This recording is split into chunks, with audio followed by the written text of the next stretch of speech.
Hey there, gorgeous gays. Version 2 here with Let's Play Yakuza 4. Today's a big day. We finally take control of our final character. Now, we haven't skipped past where this save screen was when we finished playing as Tanimura. And, you know, after we fought someone while wearing handcuffs, and then that person was shot in the chest, after they told us about just the stupidest thing anyone's ever done, and then Tanimura's family was killed, and that's very, very sad.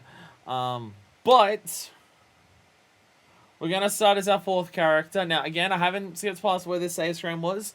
Last time when I saved it, I immediately, homed out of it and I closed it. I didn't want to spoil myself on who the final character is. And I wanted you to get my reaction on here, because the other times I swapped over, it's been in, the middle of a stream, where now we're starting with it. So I really wanted to make sure that you could all, get that reaction of me seeing who it is for the... And this is our last character. This is our last character, so I'm very excited to see who it could be. So we will press X and we will load the save file. And it should come up saying part 4, someone. Oh my god, it's Kazuma Kiryu! Oh my god, it's Kazuma Kiryu! Kiryu's back! It's our reunion with Kiryu! We get to play as fucking Kiryu! Oh, it's been so long. Oh, it's been so long. We've had a motherfucking boss fight against this guy since last time. We've had a boss fight against him since last time. Oh yeah, let's relive it from the other side. Let's do this. Kiryu's in this game? I know, right? I know, right? Are we actually going to start by, reliving it from the other side? Someone who's going... someone who likes that twist. I loved it. Holy shit, how did you survive? Holy shit, how did you survive? I was stunned that Saejima survived.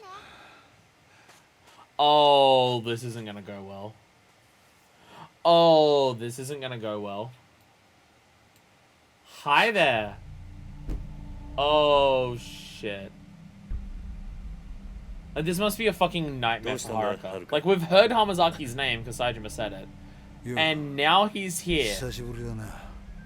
And now he's here. How is he alive? He got several bullets to the chest.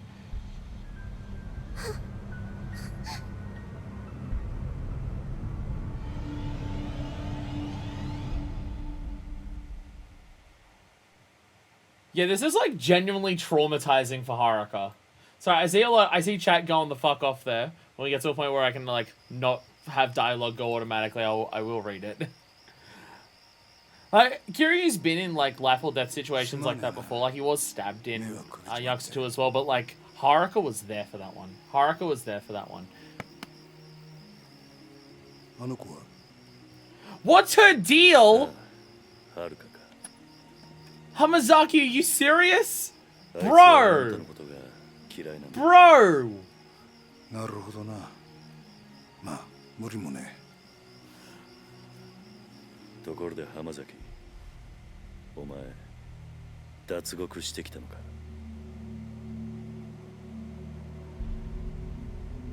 どうして脱獄なんかしたんだ。そんなことをしてもまた罪を重くするだけだ。そうだろ。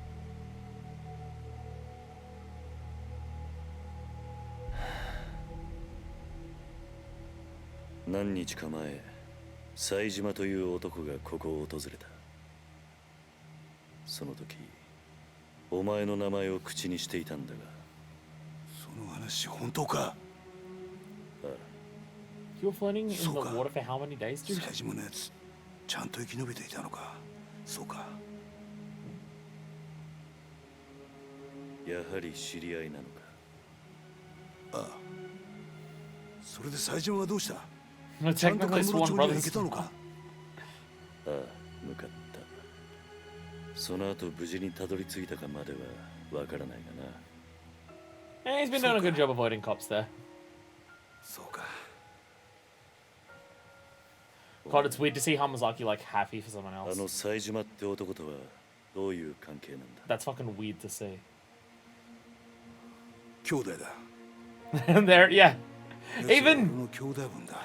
Even Hamazaki is saying that. Even Hamazaki is saying, no, we're Swan Brothers.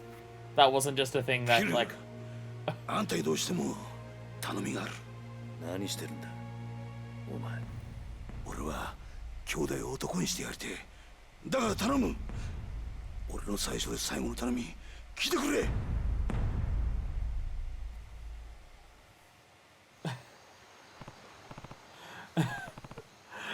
Not where I thought this was gonna start. Not where I thought this was gonna start. Really blame them to just lie about Kiryu being the main character and have you play as Hamazaki, but I think it's worth it. How did both him and Saejima watch up at the same place? Don't worry about it, it's fine. Sure, my PTSD trigger isn't outside. Sure, would be weird for it to be, though. Yeah, again, like, we know that Kiryu's been in situations like that before. Like, we saw Kiryu be stabbed also in, Yakuza 2, and he was almost blown up, like, shot at the end of Yakuza 2. But honestly, the fact that Kiryu's alive is stunning. But, like, Haruka was there for that one, and, like, she was the one who was holding Kiryu as he almost died at the end of Yakuza 3, so, yeah, that's, like, full-on traumatizing for Haruka. I'm not in for, like, a week, so I think it's safe to say we're thicker than blood. Well, again, you gotta think about it from, you got to think about it from Hamazaki's perspective. What did Hamazaki say? What did Hamazaki say as he was breaking out of the prison? You're the second person who's ever trusted me. Like, there's a very good possibility that Hamazaki has never been on as equal friendly terms with anyone as Saejima. So for him to just get so immediately just like, yes, we are Kyodai now. Like, because he was a piece of shit in Yakuza 3. And, like, even the other people who were, like, at the same level as him in the Tojo clan, they were basically all his enemies. And stuff like that. By the way, I'd like to say, there's a lot of people here today. So, hello, Decha, Deku, Rose, Josh, and Mark. Welcome, everyone. Today's an intense day. He's been shot insane amount of times through these games. Wait, because he was also shot in Yakuza fucking 0, wasn't he? Did he receive any grievous wounds in 1? I don't know if he received any grievous wounds in 1. Oh, no, he was shot in the leg, I think. Yeah, Jinju did shoot him in 1. And it was after he was shot that Haruka jumped in, but then Yumi jumped in. And then he was next to the entire building exploding, but he came out completely unscathed. Still, though. He was shot, yeah, he was shot. I can't remember what was in, like, the stomach or the leg or something, but he was shot, shot first and then almost shot again. And then that's when Yumi jumped in. Leg and shoulders, I think, yeah. I can't remember exactly what, but I do, yeah, he was, yeah. The only game that he wasn't shot in was Yakuza 3, but he was stabbed in Yakuza 3. So, honestly, the fact that he wasn't shot when he was with Kashiwagi is also stunning. He had a lot of people take bullets for him in Yakuza. Well, just in general, across the franchise, a lot of people have taken bullets for him. So this isn't... I did not think we were going to start... I mean, I thought Hamazaki was dead, but I thought... I mean, I don't know how he isn't. He took a lot of bullets at the end there. And he's been floating in the water for longer than Saejima. How this motherfucker is alive, I have no idea, but... needs for the story, right? So, Hamazaki, what do you want? Well, it's kinda a long story, but Saejima. He's the guy who bumped off Yoshiharu Ueno, chairman of the Ueno Saiwa, back in 85. Wait, that's... Oh, so Kiryu has heard about this. I mean, it makes sense. He was part of the Tojo in 85. That's only 3 years before Yakuza 0. Oh, I guess he would have been, like, 17 at the time. But still, I imagine when he joined, he would have heard about it. Yup. Spend enough time in Kamurocho, you're gonna hear the story. Saejima killed 18 men all by himself that day. That's what they say. Anyways, the two of us only just met. Both locked up in a private prison a stone's throw away from here. What do you mean, private prison? One that's run by a business and not by the government. Although the government probably still helps them out. No, the whole thing's fucked. I mean, the government's not involved. They put the contract in place, yeah, but the private sector's been running the joint since the day they broke grounds. So, yeah. Yeah, the contract's run by the government, but, yeah, what happens there is just, you know, private, aka they beat the shit out of people and freely murder the prisoners.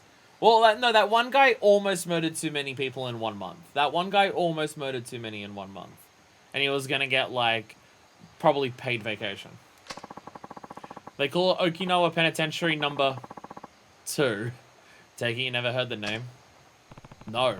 I had no idea a place like that existed in Okinawa. Which, Kiryu has lived here for several years at this point. Hey, Annabelle, what's that? They officially call it a correctional facility, but that's a load of bull. It's a dumping ground for washed-up Yakuza they want to snuff out for good. It was only a few days ago that Saitama got shipped down from whatever shithole they had him up in Tokyo. Which is when you met. Bingo. And you two planned the jailbreak together? More or less. Though I'm the one who came up with the idea, if I'm being honest. Why'd you pick Saitama as your partner? You saw him, right? Guy's built like a freaking brick wall. I mean, you're not wrong. You're incredibly not wrong there, Hamazaki. More importantly, I knew what really happened back in 85. The truth. Go on. Back in the day, Saitama was real tight with Majima. Yeah, that Majima. And that Uno Saiway hit, when Saitama slaughtered those 18 guys, that was originally going to be a two-man job. Saitama and Majima. Majima-san and Saitama were accomplices? Yup. But the day of the attack, Majima never showed. That betrayal's how I convinced Saitama to break out with me.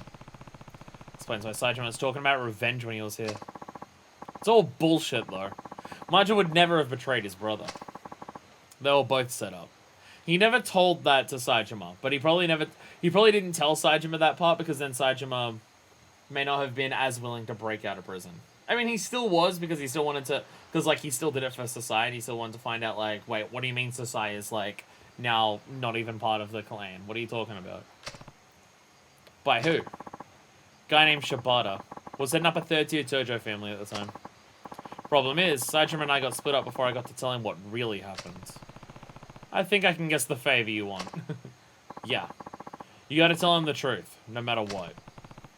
Why is it so important? As it stands, Saitama's gonna try and kill Majima. Not only that, but I really respect him. He doesn't deserve to be living life in the dark, you know. Well, fortunately, he found Majima, and then Majima convinced him, hey, by the way, this is what actually happened. Which, I mean, like, especially, like, the Colosseum stuff is just, like... And, like, seeing Sasai and stuff. Saitama just wanted the truth. He very much got to a point where he cared way more about the truth as opposed to actually, like, getting revenge and stuff like that. I mean, sure, I only asked him to help me bust out because of how tough he is. But he actually started trusting me during the escape. Me, of all people. Look, my life's been nothing but betrayal after betrayal. I've been on both sides of that coin. It's after having a nice friendly fight, of course. That's it. Yeah, that's what happens in Yakuza. That's what happens in Yakuza. And yeah, this is what I said before. Like, Hamazaki's literally had 2 people in his life trust him, so no wonder he, like, takes the Kyodai thing so seriously with Saitama. But 2 people looked beyond all that. Chose to trust me anyway. You and Saitama. Hamazaki. I want another chance. To start over. Be a true brother to a guy who went out on a limb and actually trusted me. So I'm begging you, Kiryu-san. You gotta help me. Fighting a Kyodai is as certain as death and taxes. Oh, that's one hell of a fucking phrase. I love it. See, here's the thing. It's now time for Kiryu to make good on everything he's been saying since the end of Yakuza 3 and in this game. Because he said at the end of Yakuza 3, even after he was stabbed, I'd be willing to help you if you were willing to be helped. And when they were talking before, I'm pretty sure that he said that to Haruka, where it's just like, hey, do you trust Suzuki here? And it's just like, yeah. I'm pretty sure he said that. If Hamazaki showed up willing to have another chance, I'd give it to him. So now it's time for him to make good on his word. One question first. What's that? Why do you need me to do it? Can't you go tell Saitama all this yourself? Well, what is it, Hamazaki? I've been shot like 10 times.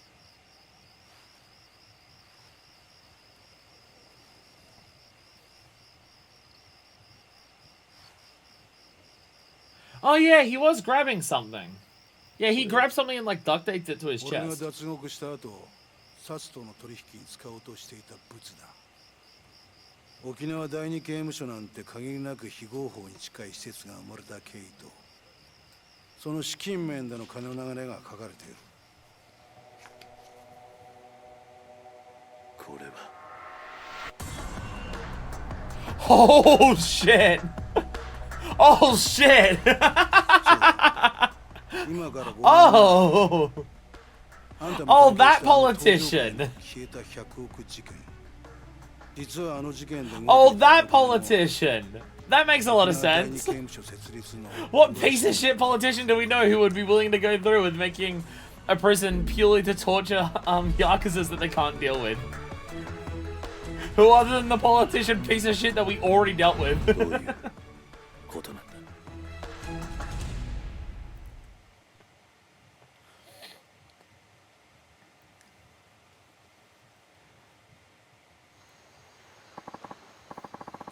A year back. Kiwami visuals! Remaster change. Use the Kiwami cutscenes in that flashback rather than the original? Oh yeah, I guess yeah, in the original Yakuza 4 they would have used PS2 graphics. Well, there you go. A year back, when I was still suckling the Tojo clan teat, I found out that the top brass over at the Tokyo PD had their hands dirty. Real dirty, with tons of shady cash. Bet you can guess where I learned all that. The snake flower. Yup. They'd been working with one of the top men on the force for years. Laundered his money through foreign banks and everything.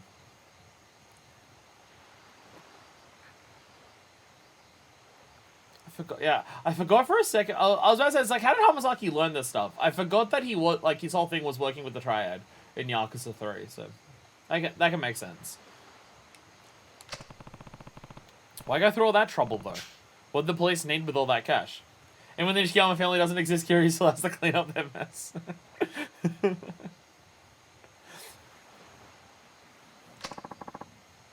What they needed was to build what one of their highest ranking boys called their Utopia. Penitentiary number 2. I mean, that was Jinju's plan, right? Like, Jinju mentioned that part of his plan was he wanted to be a high-ranking government official and also the person who controlled the Tojo clan. So basically, he has a hand on, like, controlling all of crime and law. So, yeah, having the secret evil prison that's designed to snuff out Yakuza who won't listen to a politician giving them orders. Yeah, that checks out. That checks out. Right again. The idea was they'd build a place to toss all the convicted Yakuza they round up, then go and make deals with those very same Yakuza. And yeah. What kind of deals? Stuff like bribing people to commit crimes. Then when the cops came in and saved the day, everyone think they were the heroes.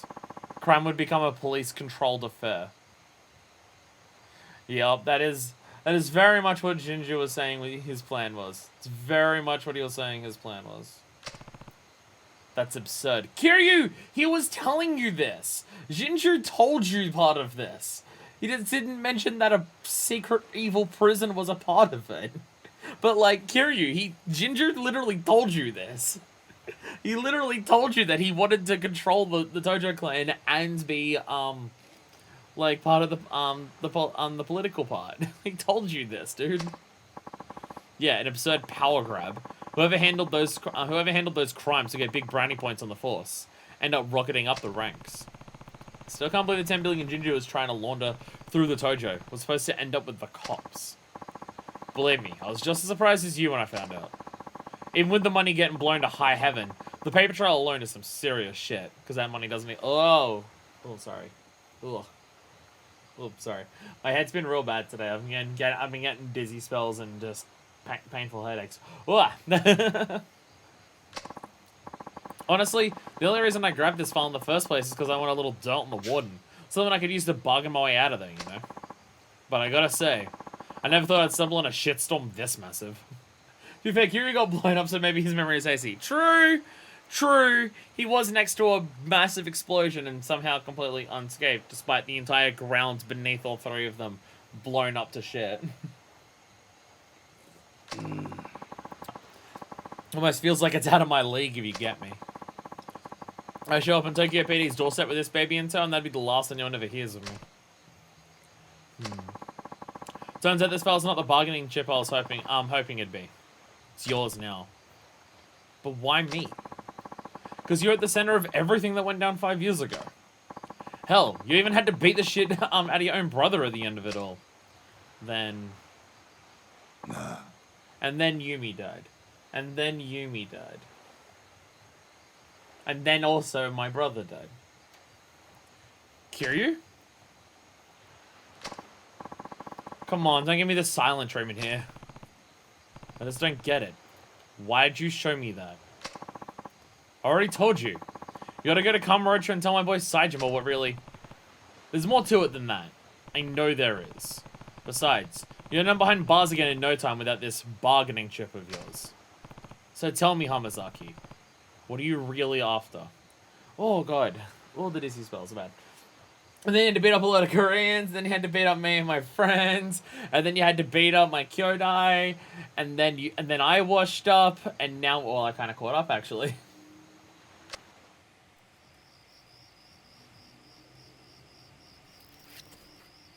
Oh, goodness. Sorry, my brain's just been real bad today. Alright, what other information have we gotten here?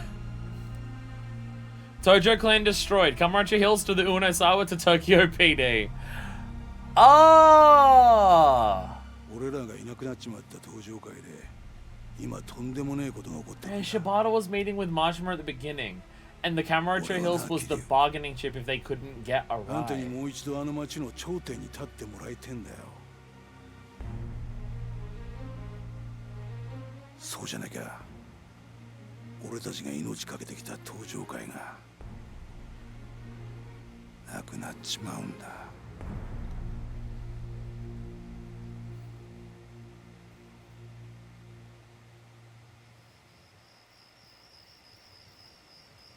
Hi, Haruka.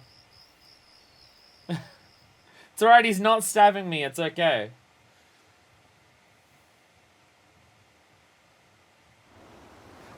Oh, goodness. So dizzy. My brain is all fuzzy.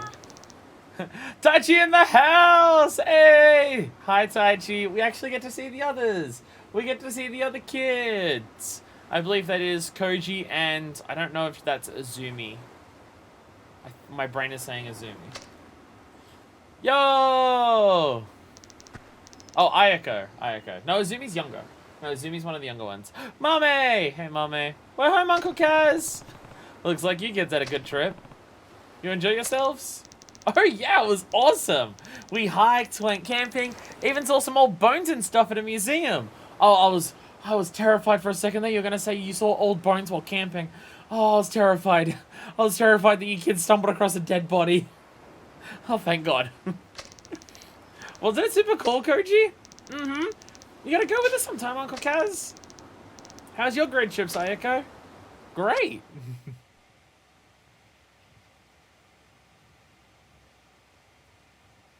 He's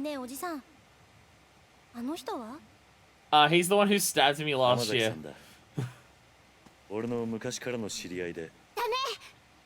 Old friend. Old friend. Haruka, 姉ちゃん。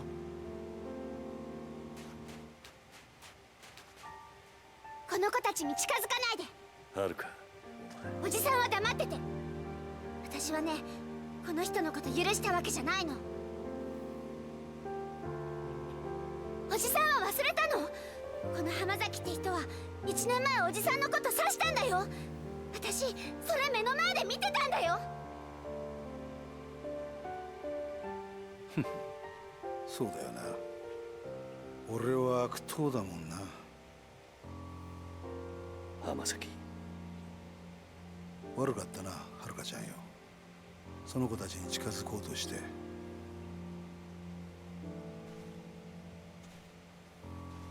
was gonna criticize him for smoking at the orphanage, but I'm pretty sure. Pretty sure he does as well. おじさんは本当に浜崎って人のこと信用してるの？ああ、してるよ。もういい。もう私、おじさんがどうなっても知らないから。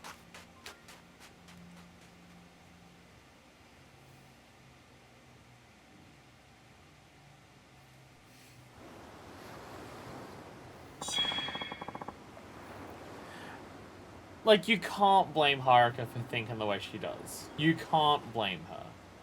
Like, this is an entirely understandable reaction, yeah. Yeah. It very much is. And then we found a corpse and we had to go back to the city, and then we had to go to therapy. You should really answer your phone more often, Uncle Cass. It's alright, Haruka's gonna need therapy now, considering Hamazaki's basically staying here. You have access to a hideout. Here you can save your game, remove items, reminisce, and view playstats. Mommy! Hey, Mommy. Hello. Is it here? It's still here! It truly is infinite! It truly is infinite! The infinite Tsuchidoko persists forever! Majima stabbing Kiryu doesn't count? When did that happen? Someone tried to stab Kiryu and Majima jumped in the way. It's fine, Haruka been stabbed before and I'll probably be stabbed again soon. Haruka isn't too keen on Hamazaki. I should talk to her and ease her mind. Good luck. Good luck. Hey, Mame. Hey, kids. Hello. I can't talk to them. Hey, we're back. We're back. It's just like we're playing Yakuza 3 again. And we even have a Yakuza 3 character sitting outside. Hey. And we've seen this place in cutscenes, but we get to actually walk around again. A Muzz fight is still on TV? Oh, the TV is turned off. Because dramatic story stuff is happening. Hey. Hey. It's the, you know what's amazing? You know what's amazing? They rebuilt this place exactly the same. There's not even a single difference. Like in every fight, battle steps don't count. Fair. It's basically just say, hey, if you want to save before we dump you into more cutscenes, now's your chance. Fair. Fair. Yeah, they like, only cutscene bullets kill you. Well, not Kiryu. Cutscene bullets don't even kill Kiryu. They kill other people, they don't kill Kiryu. I'm pretty sure the actual explanation is just genuinely Kiryu's built different. Like, Rikia... Now I've made myself sad. Rikia died in a single bullet shot in, like, the same spot that Kiryu was shot, who was then also shot in the stomach. And he survived. In the 2 different games where that happens. Because I'm pretty sure he was shot, like, multiple times in the chest in 0. And then, obviously, at the end of Yakuza 2, with one of the best moments in the entire franchise so far. God, the end of... I obviously, I have my issues with Yakuza 2, as I've gone at length to state, and stuff like that. Even outside of Dragon Engine shenanigans. Yes, I know, I don't like the Dragon Engine. Hey, Mame. Even outside of Dragon Engine stuff, I have issues with Yakuza 2. God, the end of that game is so good. The only reason... There's no one else to talk to here? No, okay. Let's just go down to Rikyū. Oh, I want to go to Rikyū. There's sub-stories waiting for me there. There's sub-stories for me waiting at Rikyū. Come on. Come on. No. Sad. Sad. Yeah, like, I have my issues with Yakuza 2, but, the highs of Yakuza 2 are so fucking high.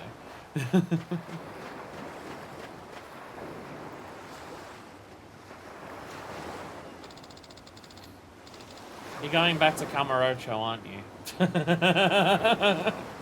Haruka's just like, you're leaving again, aren't you? Haruka, I just don't get it, Uncle Kaz. How can you trust him so easily?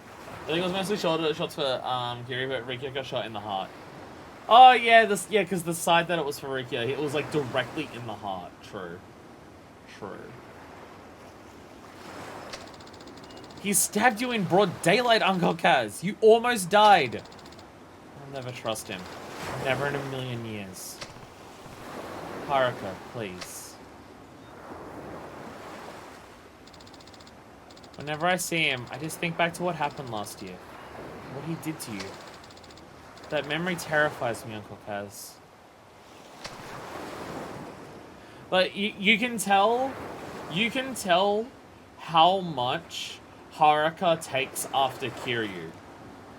Haruka has been kidnapped, like, 5 times in Yakuza 1.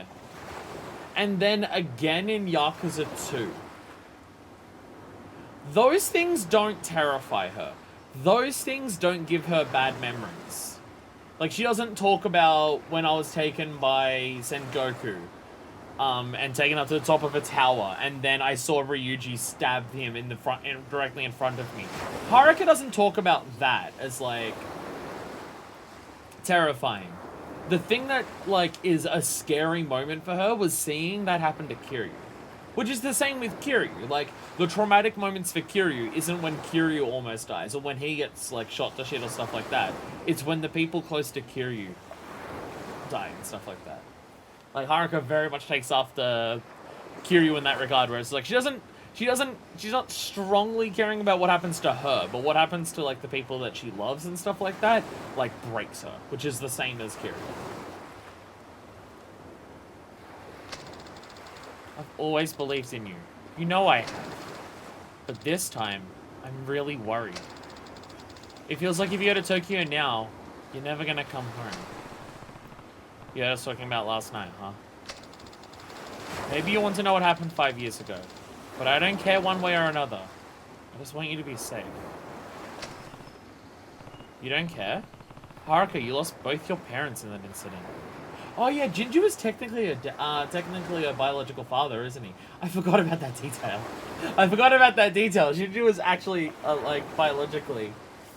Yeah, I forgot about that. I lost Nishiki and Kazuma-san.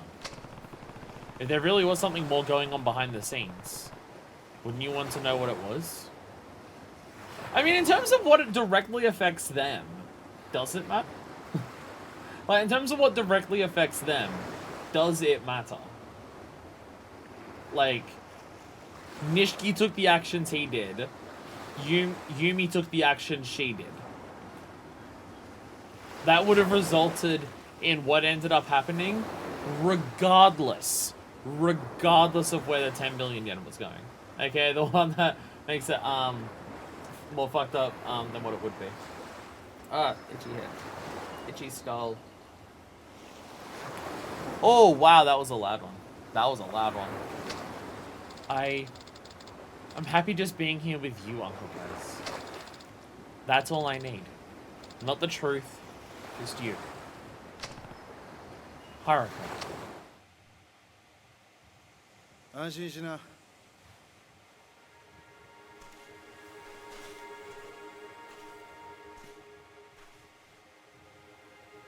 桐生は東京へは行かない。それに俺も今すぐここを出ていくよ。浜崎。もう決めたんだ。俺は冴島に真実が伝わりゃそれでいい。それは他の誰かに頼むとしよう。だから桐生さんよ、あのファイルのことは忘れてくれ。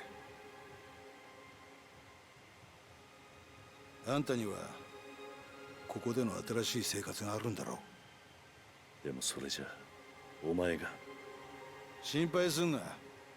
俺は結構しぶとい。獄中で冴島の帰りをゆっくり待つとするよ。Part 5 begins. It is Hamazaki.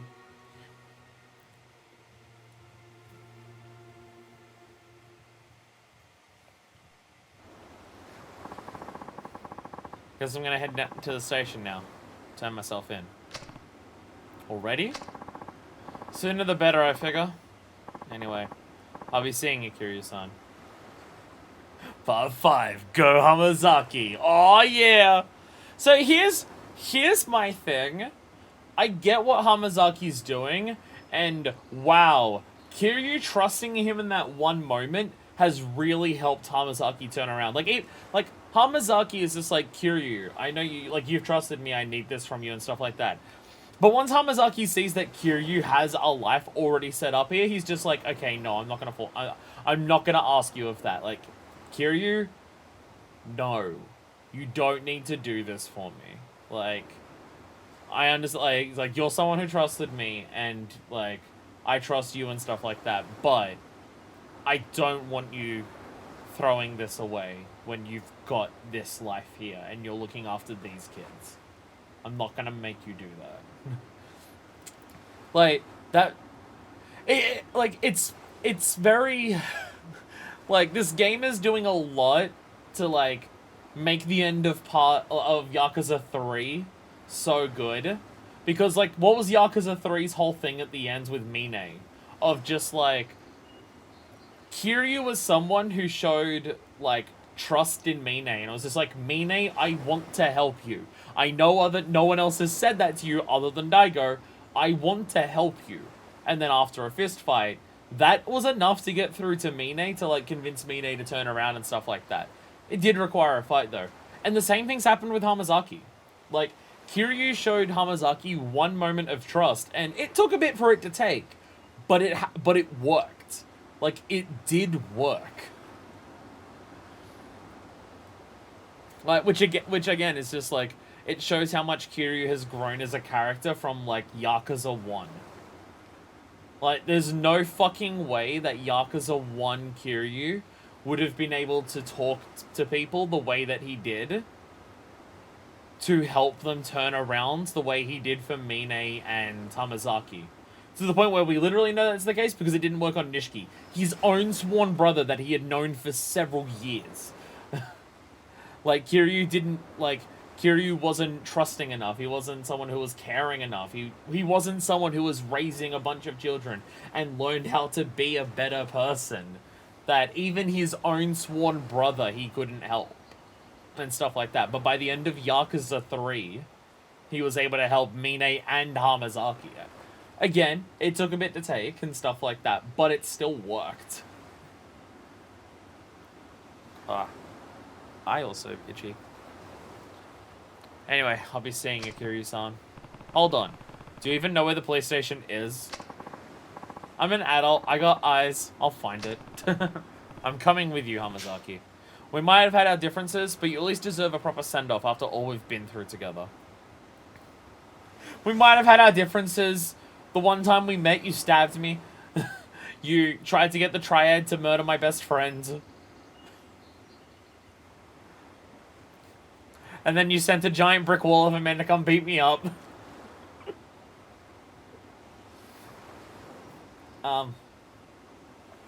Like, to Snake summarizes, about the theme, past, effects, present. I mean, yeah, that's a massive thing. That's a massive thing that, that's also a theme in Yakuza 3. The past comes up as a theme in Yakuza 3 so fucking much. Like, Joji is there in place of Kazuma. The Snake Flower Triad is back. Like, a bunch of the cutscenes in Kamurocho are explicitly about effects that happened when, like, Kiryu was around before and stuff like that. And, like, all those events turned Kiryu into the person that he is, and then he does that for other people and stuff like that.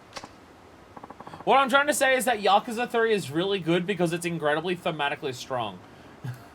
I know its story is paced badly, and then they, like, gave you, like, an hour of exposition at one point. But thematically, Yakuza 3 is so fucking strong that I still prefer it as the story of Yakuza 1 and 2.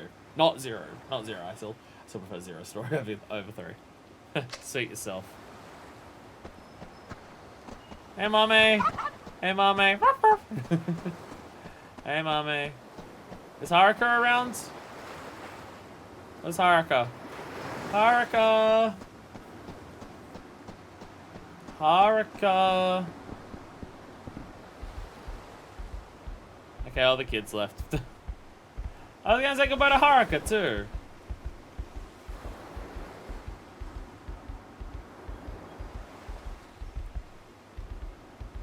I'm just guessing we're not coming back. It's go time, Kiryu-san. You ready? Yeah, let's do it. Let's do it.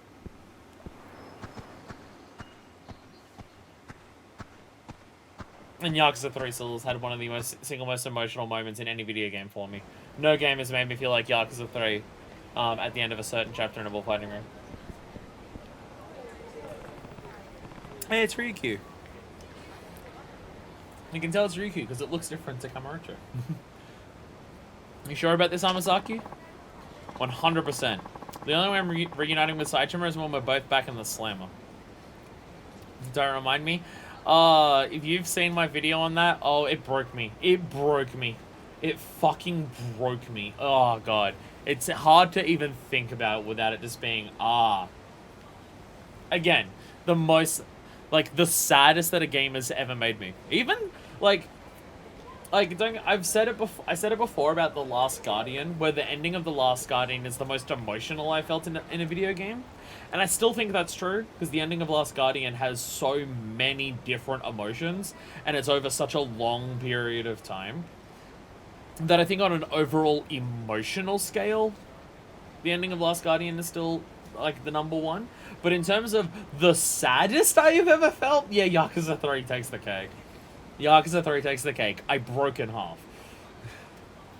Even right now, I can tell that I'm just like, Mizaki. Please, why won't you listen to me? Oh, there it is! Oh, there it is! There she is. There she is. Hello. My brother was sent to a prison in Okinawa. I know he was. You can say that all you want, lady, but I've never heard of this penitentiary number 2 you keep going on about. Now go home already. It's a secret prison. Even the cops don't know about it. No, please. Why does this seem like a huge coincidence? Awfully good timing. Awfully good timing. You have to listen to me. I'm begging you. I already have listened. Listen. I already told you. We looked through the logs of every prisoner ship down here. Your brother isn't and has never been in an Okinawa prison. He is. I just know he is. Please, check for Tiger Saejima one more time. Please, officer. Oh, shit. Oh, shit. Wait, Tiger Saejima in penitentiary number 2? Oh, this sounds relevant. No. What? Huh? これ以上調べても同じです。とにかくもうお引き取りください。ちょっと待ってください。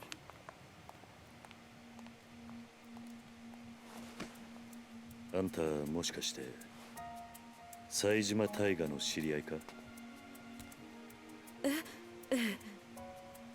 タイガーは私の兄です。Oh, shit. Oh, shit. 警察署の前では都合が悪いが、もしよければ少しお話を聞かせてもらえませんか？もしかして I know 兄 he's のこ not とで何 here. かご存知なんですか？ああ、場合によっちゃあんたの力になれるかもしれん。とにかく人目のつかない場所に行こう。お付き合いいただけますか？はい。She's quick to trust us. But I guess also she knows she's not getting any answers anywhere else. We found a random building. Wait, this isn't a random building! Wait! Wait, this is the Tamashiro office! I guess that dude's dead as hell right now, so no one's rented the place in the year since he's been dead. The ex-I'd have a family called the Tamashiro I crossed swords with last year. It's been empty for a while now. If there's anywhere we won't be interrupted, it's here.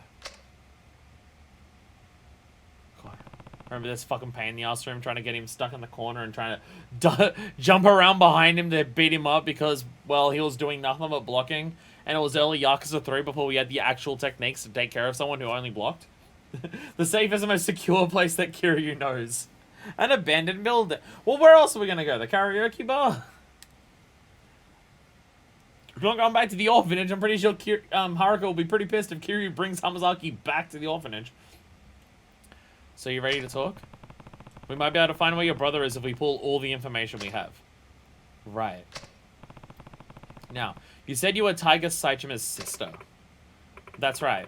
My name is Yasuko Saijima. I haven't seen my brother for 25 years now. Every single day I tried to visit him in prison, but they never once let me in to see him. Not a single time in all those years. Then just a few days ago, I heard he was being transferred to penitentiary number 2 down in Okinawa. As soon as they told me, I left Kamurocho and raced down here. Well, after you went on a side detour to get a shitload of money and murder a couple dudes, but she might have heard this. She might have heard that after Akiyama's part happened. But no matter how many times I ask, all the authorities insist such a place has never existed. That's what we walked in on. Yes. I'm at my wit's end here. Yasuko-san, yeah? Anyone who told you penitentiary number 2 doesn't exist either doesn't know the truth or was lying to you. It's real, alright. What? I should know. I've been there. You have? Oh yeah. They gave it some fancy name and number like a regular prison, but it's not actually government run. You ever heard of ever hear of a private prison? Of course. And that's what penitentiary number 2 is? Yup. Details are gonna have to come later though. I've got some important news for you first. Truth of the matter is, I know your brother. You know Tiger? Mm-hmm. Oh. And here's another grain of truth for you. He's long gone from Okinawa. Probably reached Kamurocho by now if I had to guess. Me and him broke out together a few days ago. You... what? He's telling the truth. Your brother washed up in my orphanage the next day, and I ended up giving him some money to get up to Kamurocho. Sorry, Yasuko. You just missed him. In that case, I can't afford to waste any more time here. I need to get back to Kamurocho at once.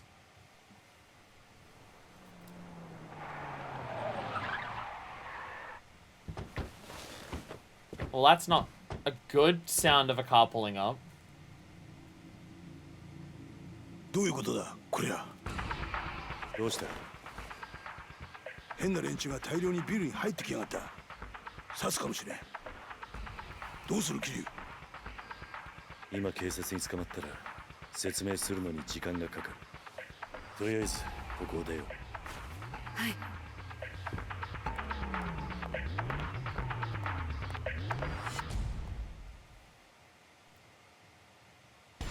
Sorry, Haruka, I got involved. Because that's a Kamurocho. What the hell is going on just a few minutes ago? Oh, fuck! Yeah, Saito heard from Tanimura that Yasuko went down to Okinawa. No! Oh, it's the cops from the prison. Is that Saito? Oh, fuck off. Oh, fuck. Oh, is that Saito? This is why we had to go to Tamashiro's building. Because we need a fight. It is. Oh, fuck. Oh, again, I have to fight him with, like, no experience? Oh, great. Oh, fuck you. Oh, fuck you so hard. Oh, fuck you so hard. Ugh. So that's the bitch who went running to the police, begging to see Saejima. Oh, fuck. Oh, fuck. I mean, you had plenty of Kiryu experience at least. Yeah, just level 1 Kiryu. Oh, God. At least I know how to play him. At least I know how to play him. Hey, have you remember how to play Kiryu? You're right in it. Yup. I mean, this is the same with Saejima. We never played him before. Where it's just like, hey, immediately deal with this situation. Fuck you. Guards from that shit old penitentiary I was telling you about. These pricks are the cruelest goons in the business. Rich coming from an escaped convict. Didn't we drag you off the side with... didn't Hamazaki drag you off the side with him? I mean, I guess if Hamazaki survived, this bitch did too, because he wasn't shot, I'm pretty sure. Look, I'll go back with you. Whatever I gotta do. Just leave these two out of it. They ain't got a damn thing to do with this. Damn, Hamazaki's still looking out for us. No can do. Don't worry, Hamazaki. We're not gonna kill you. But you're gonna need a serious attitude adjustment once we get you back in the slammer. Might have to beat you till you change. Yeah, it's what I was kind of saying. Like, even if Hamazaki goes back, it's not gonna go well for him. Like, do you think the cops at do you think the guards at this prison are going to go lightly because you turned yourself back in after breaking out? No.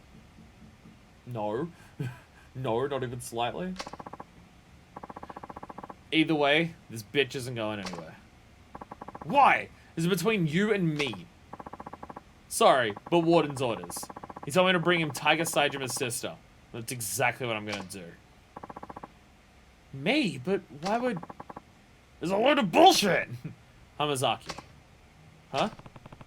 Take care of Yasuko-san. What? What are you saying, Kiryu? I'm saying I'm Kiryu Kazuma and I'll be fine. I'll handle the guards. You stay behind me and keep us safe. Understand? Hamazaki knows. It's just like, you'll be fine. Hamazaki is... I don't know if Hamazaki's directly seen Kiryu in action, but...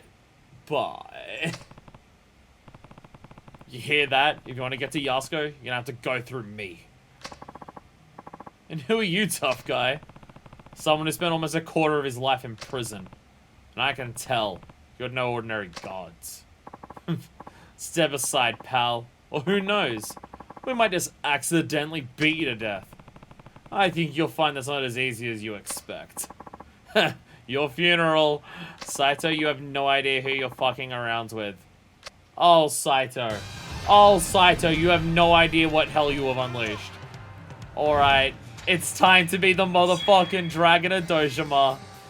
Are we ready for this? Holy shit, his health bar is huge. Holy shit, his health bar is huge. Alright. Here we go!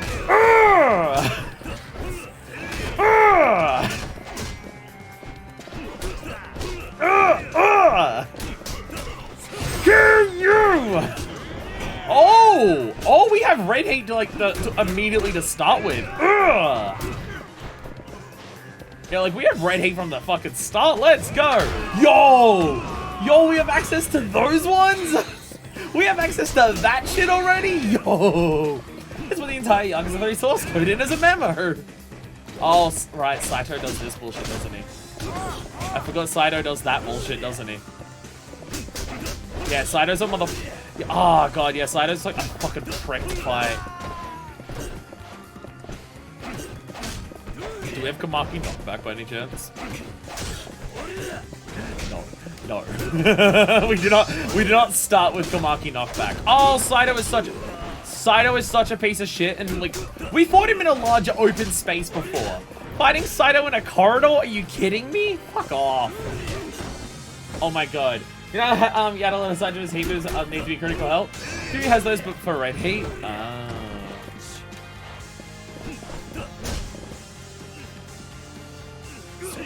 Oh my god, I actually mashed out of a grapple once. Saito is such a piece of shit. I hate fighting Saito so much. He's like the worst fight in the fucking game. He's just so annoying.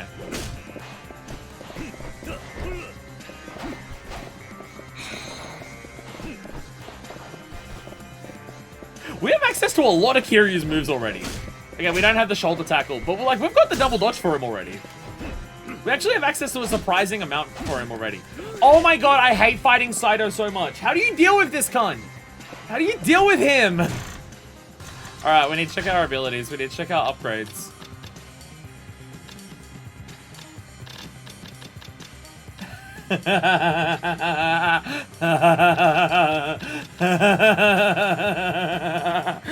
He literally starts with moves unlocked already because he's fucking Kiryu.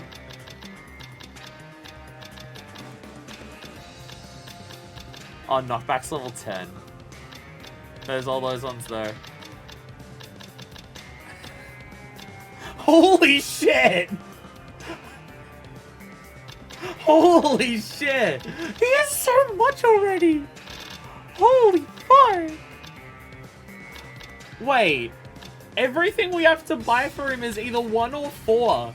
He has all of his level 2 and level 3 abilities. Throw impact. Oh, wow. Well, you're not allowed to just give you target drop by default? He always has to relearn that one. Health is flashing. Alright, Phoenix Spirit already. Enhanced grabs. Enhanced escapes. Enhanced throw. Grab an enemy and press triangle. Near a downed enemy we've already got. Difficult knockdown when in heat. Block increases that. Drop kick. Oh, the charge thing. Double finishing blow. Double finishing blow is already there. Kamaki dodge shot. Ooh. Everything in Yakuza 3 just listed out fully now. Oh wow. Oh wow. Yo. Combo finisher already there. He's got that quick stand. Oh, he does have regard already. Essence of finishing. Headback. Oh wow. Oh wow. Oh wow, he has access to. Oh wow. So many heat moves. So many heat moves for him to buy. So many heat moves for him to buy. Holy shit. Double finishing blow, obviously. Obviously double finisher. Obviously double finisher. Kamaki got dodge shot. Because that shit's godlike. And then all these revelation moves for 3 are just there it is unlocks. Oh, this is great. Oh, this is so good. Unarmed, so it won't be useful in this very specific thing. Grab from behind, that would have been helpful a few seconds ago. Essence of rolling. Alright, I'm doing that. Essence of rolling. Fuck you, let's go. Oh my god, fuck you. Think of monkeys up for the main things to buy.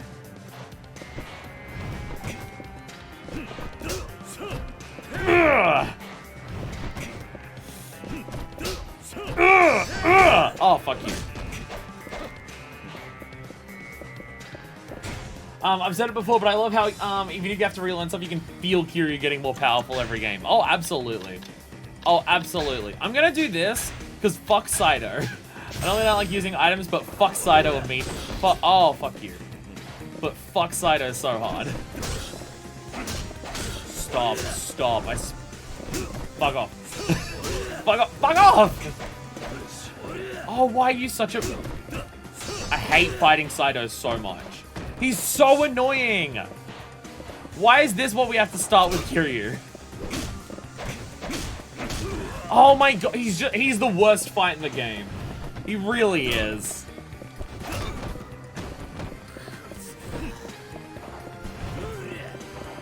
Fuck you.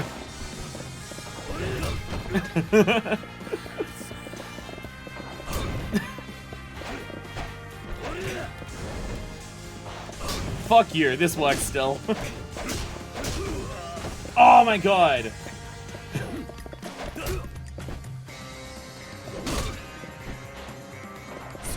Oh my, I hate him so much. I want to enjoy playing Kiryu, but I can't against this prick. Because he's just such a fucking asshole. Like, I genuinely don't know what to do against this guy. I really don't. Like, he's just such a cunt to deal with. And we even have a lot of Kiryu's good shit already.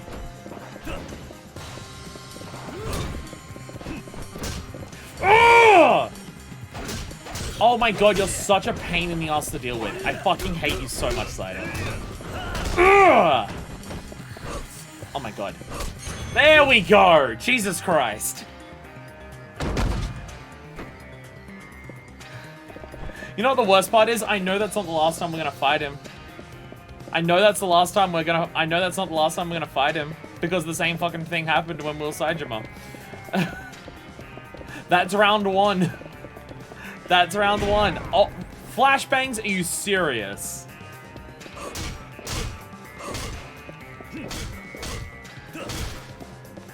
Like, they really just said, yeah, you're Kiryu now. Fuck you, you can do something like this.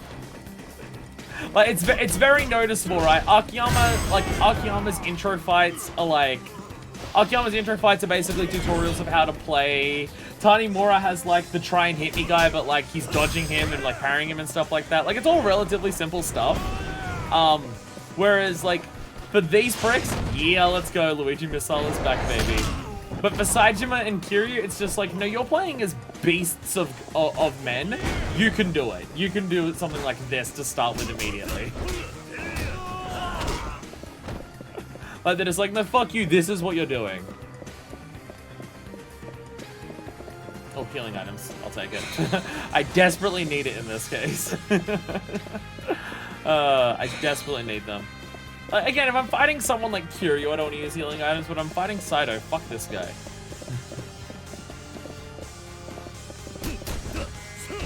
Do I have Essence of Destruction on right now?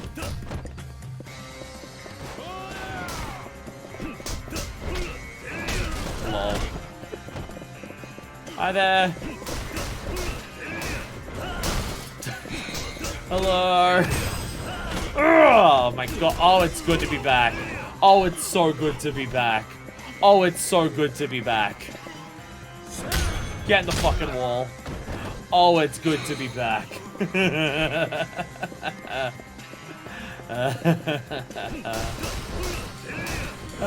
God. Oh, someone with a gun. Fuck you. Oh, man. Oh. Playing as Kiryu after the other characters makes you realize how much of a beast this man is. It really does. And there he is. Hi, Saito. Hello. I'm not even gonna bother dealing with you properly. Fuck you, fuck you, fuck you, fuck you. Fuck you, this is doing so little.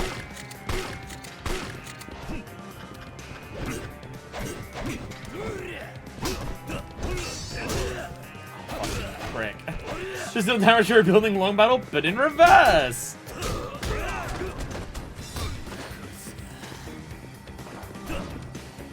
God, I hate fighting Saito so much. I hate it so much. Stop. Stop.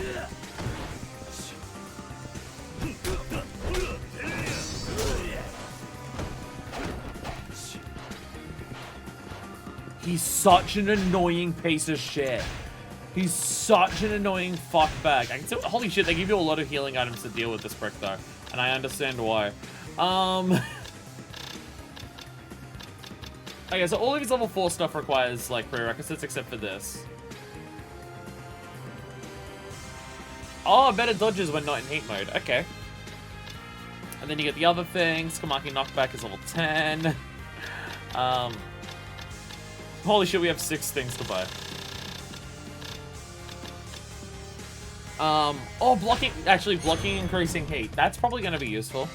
That would be useful. Good way to actually get some heat against this motherfucker. Lotus Flare's not going to work. Oh, while flying back, punch back, that might be useful. Bounding throw, maybe not that. He's armed, so that won't really help. Oh, there's the self-destruction. We could have done self-destruction against the other guy.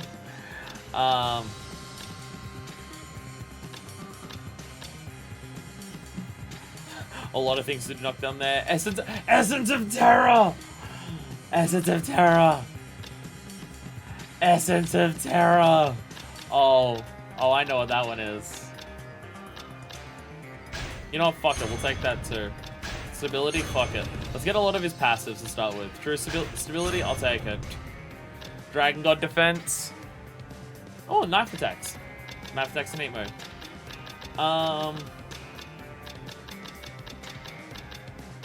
Fuck it, bounding throw is good too.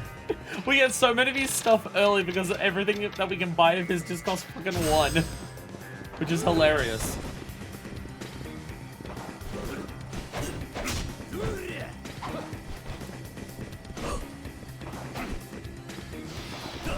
Oh my god. There we go. Ugh. Hell yeah. Didn't have the elbow drop in at the end of it, but still very good. But still good. Side. Oh right, when I get knocked down, I can do stuff.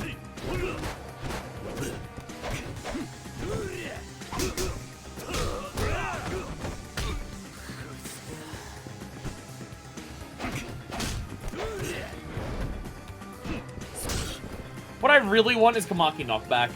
Kamaki knockback is what you do against someone like this, generally. At least in Yakuza 3, that's what I was doing. Kamaki knockback. Oh, and parry. And parry. The knockback and parry were really good. But I know the Kamaki moves being really good problem solvers in a Yakuza game, I'm stunned. Like, he has Yakuza 0. This motherfucker has Yakuza 0 bullshit where he just, oh, I'm getting hit. How about no though? has my attack of getting up? I've got to remember I have that now. I actually did get that.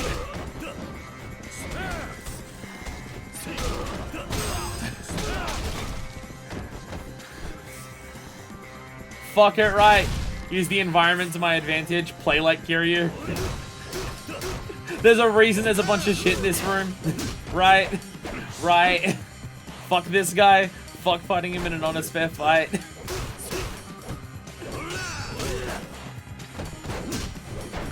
Oh my god. I keep forgetting I have the triangle one. Like, I just got it. And I've said it several times and I keep forgetting that I have it. And I keep forgetting that I have it.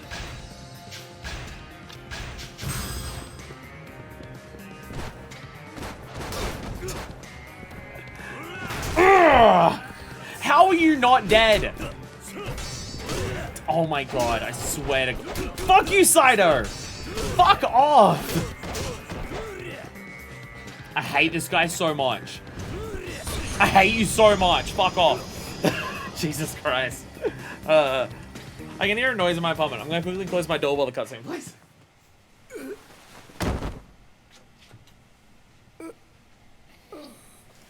I've soundproof foam on my door. It helps block out sound a little bit. I've been doing that for the drill streams and I forgot to do it today.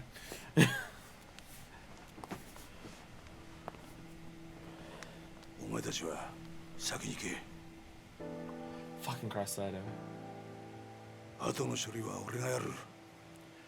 Dude, they're not going to just let you go back and be fine. Hamazaki-san. Like, I get what you're doing, but it's not gonna go well for you. あんたも命を狙われているようだ。桐生。ああ、分かってる。俺も一緒にカムロ町に行く。すまねえな。あの子供たちを裏切るようなことをさせちまって。Yeah, going back to Kamurocho for Hamazaki? No. Going back to Kamurocho to help Yasuko? Okay, fine. Okay, fine. This is such good payoff for the end of Yakuza 3. It's such good payoff to see Hamazaki like this after 3. Hamazaki-san, ありがとうございました。兄にあなたのような親友がいたこと誇らしく思います。Could you imagine someone saying a line like that to Hamazaki in 3? 兄には必ずあなたのことを伝えます。いいから行け。さあ、行こう。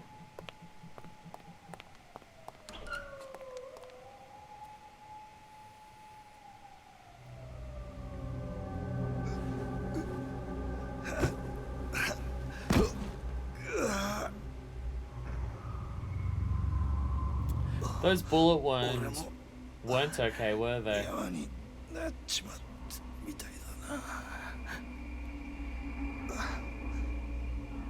Those bullet wounds weren't okay. Damn. And once again, Hamazaki's dead. Once again. Yakuza Redeemer character without killing them off challenge. Still not completed. Still not completed. Will never happen. Is impossible to happen. Will never occur. It's literally... This is the second time they've done it for Hamazaki this game.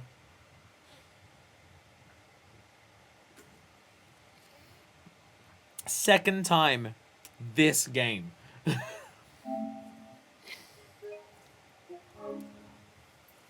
Again, like, it's good. It's great payoff for Yakuza 3 to have Hamazaki here the way that he is. But fuck, they treat him like Mina where they just kill him off after he decides to be okay. To Kamurocho. Sorry, Haruka. Sorry.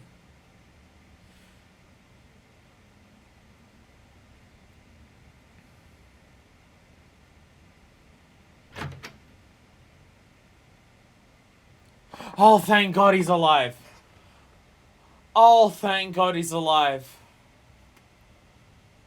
How did you survive, Zhao? Zhao, how did you survive?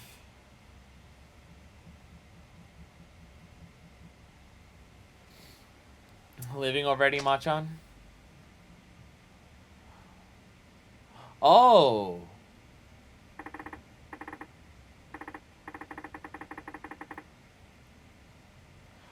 Oh, is that what Hisai did? Oh, is that what Hisai did? Hisai decided instead of actually going through with it. Oh. Oh. Oh. Oh. I'm so glad Zal's alive. I'm so glad he's alive. You know, Zal-san, you've been a better friend to me than I've ever been to you. Don't be ridiculous. You know that's not true. I'm just sorry the truth turned out to be so harsh. Your father, murdered by another man on the force. I can barely believe it. By the way, I'd like to point out, this is the first time for any of the characters where immediately after their chapter's done, we're actually seeing them deal with what happens there. Like, we didn't see Akiyama, like, talk about anything when he learned about, like, Majima trying to find Yasuko. We actually don't know. We actually don't know what Saijima's been doing since he fought Majima. We actually had to see it. We're back to part 3!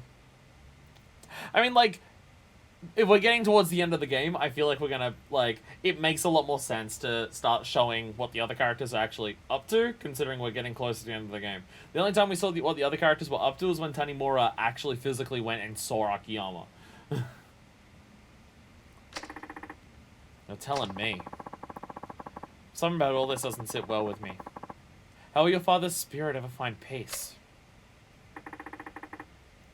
I think you'll be just fine. Chief Asai, Sugishi-san. They were tired of being used by Munakata and Katsuragi all these years.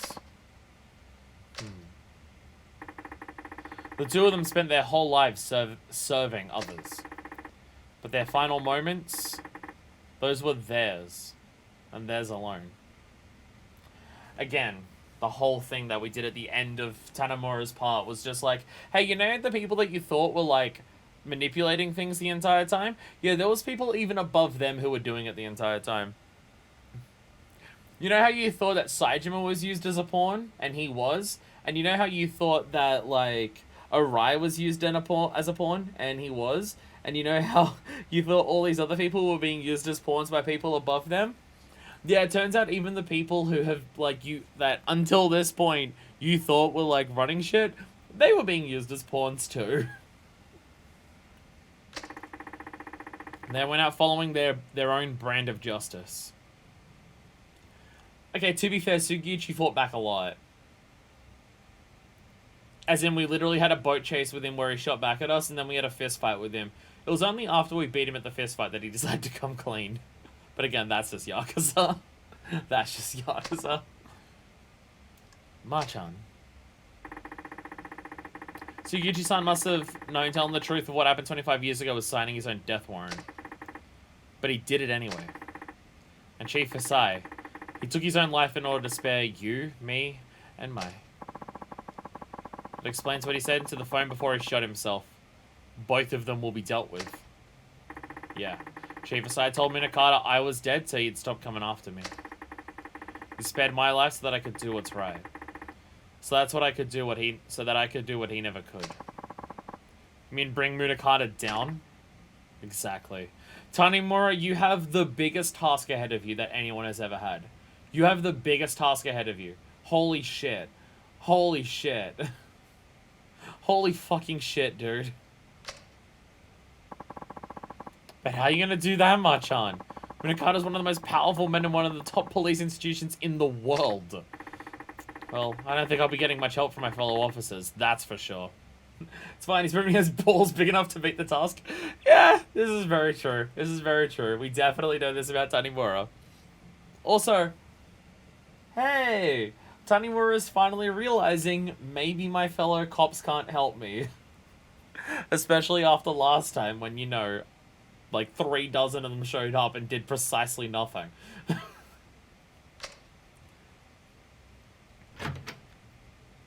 Yeah. Hey! Hey, Akiyama, ni hao. Akiyama-san. Phew. Shit's really hit the proverbial fan, huh? By the way, hi, Akiyama. You're telling me. Anyway, what's up? You wouldn't swing by here without a good reason. Well, I am now out of Chinese words. And he probably butchered it too. You know, sometimes it's surprising how sharp you are. What happened? District Attorney's goon showed up at my office. Started tearing the place apart at the seams. Definitely not a coincidence. Definitely not a coincidence.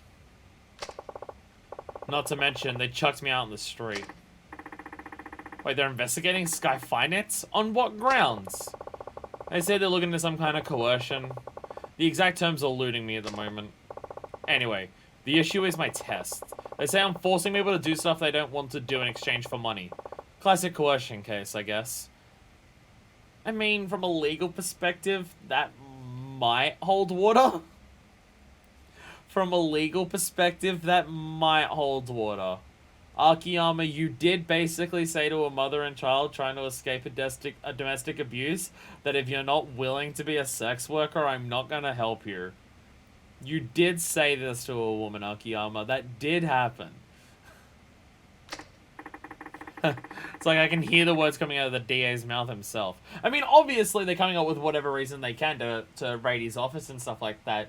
See if any of us have gotten any closer into working out what's going on and stuff like that, obviously. But they're not exactly wrong. Well, but not forcing women into sex work in order to survive sounds like a... Wait, I'm saying it out loud and now it sounds kind of weird. Again, it's almost like this game has also been doing a thing where all of our player characters have been not perfect deliberately. It's almost like none of the people we've been playing as have been perfect, and that's on purpose. I mentioned I fucking love this game. Anyway, I didn't know where else to turn, so I thought I'd drop by here. Looks like I caught you at a bad time, though. Want me to come back later? No, your timing actually couldn't be better. Oh, yeah? Yeah. I need a hand with something, Akiyama-san. We're in Kiryu's part, right? Hey! Tenkaichi Street! Hey! Kiryu-san. It's the scene we always have. 一見普通だが、どうやらいつものカムロ町って感じじゃないな。Well, that's not what he normally says when he comes back. Oh! あんまり悠長にしている暇はなさそうだ。すぐにあんたのお兄さんを探そう。ええ。だが、とりあえずその前に、あんたに言っておきたいことは。Kiryu's not used to that. ちょっとついてきてくれ。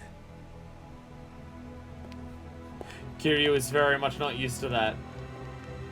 That's been like that's been a thing that's happened in 2 and 3 of coming back to Kamurocho and being like, just the same as always. But this time he's just like, wait, why is there cops fucking everywhere? Can't think of a better place to talk than New Serena. Yasuko-san, there's a bar near here that I used to go to back in the day. We can catch our breath there for a bit. Okay, I'll follow your lead. Why is there a giant truck there? Why is there a giant truck?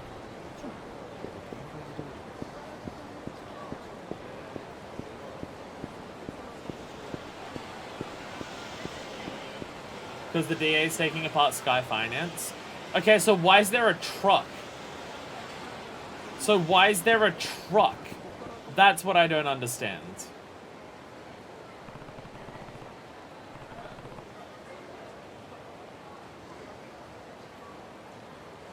Like, I don't know much about district attorneys, but I don't think district attorneys usually drive trucks like this.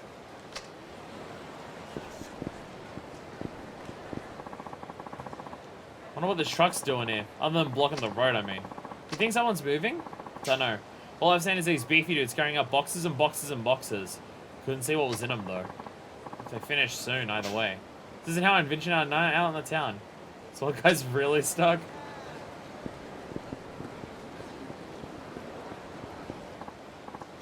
Hey, pal, you hear some shit's going down with the loan shark who lives here? How many boxes could they be carrying out? Like, I know he's got a bunch of bullshit left everywhere because the dude's a mess, but like, come on. I didn't even know there was a load shark here. Oh yeah, up on the top floor. Sounds like the cops are finally cracking down on him though. What'd he do? Dunno! I thought it was something nice and meaty though. They were carrying out tons of stuff from his place.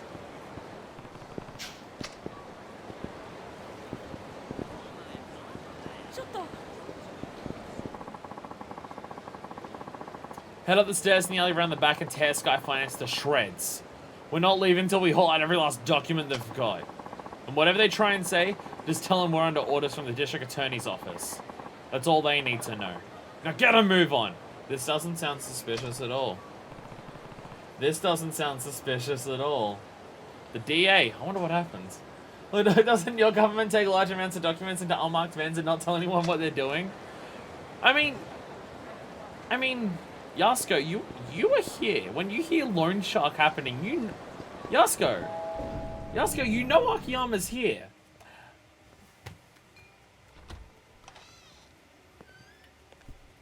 Irasshai. Kiryu. Date-san. 久しぶりだな。 Hello again.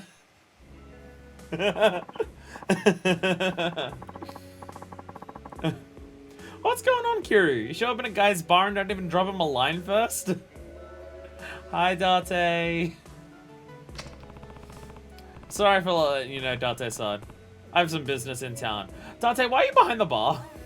Date, I'm back. No, I never do come for good news. Date, why are you behind the bar? Why are you behind the bar? Where's the woman you were trying to sleep with? Work never ends for the ex-4th chairman, huh? You got that right. Anyway, this is Yasuko Saejima. I'm here helping her with a little something. It's nice to meet you. Oh, the pleasure's all mine. She's a knockout, Kiryu. How'd you bringing a girl like her back here, huh? Shitty journalist. No, he's a bartender.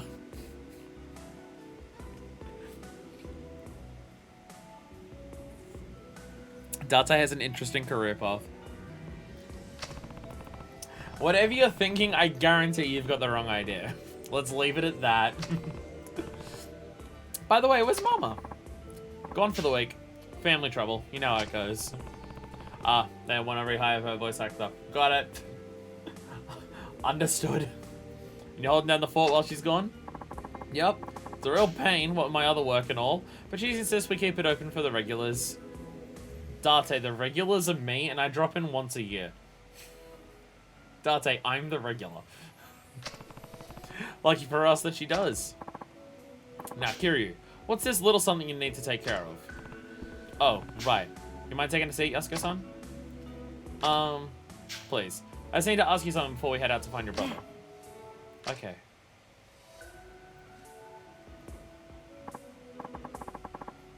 So, what is it you want to ask me? God, I love Serena.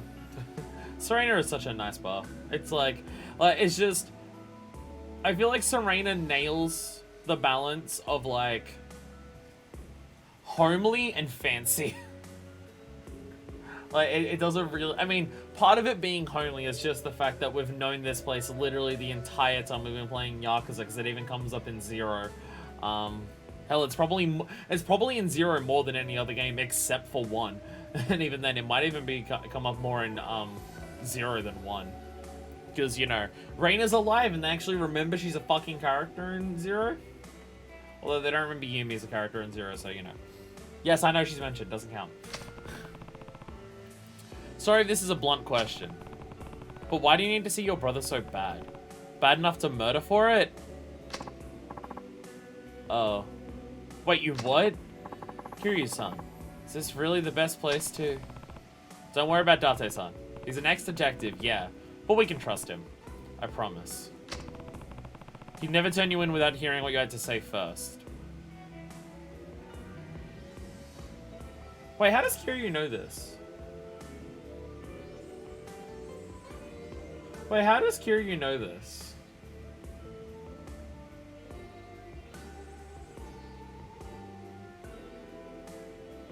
Or did Hamazaki know about Yasuko bumping, know what?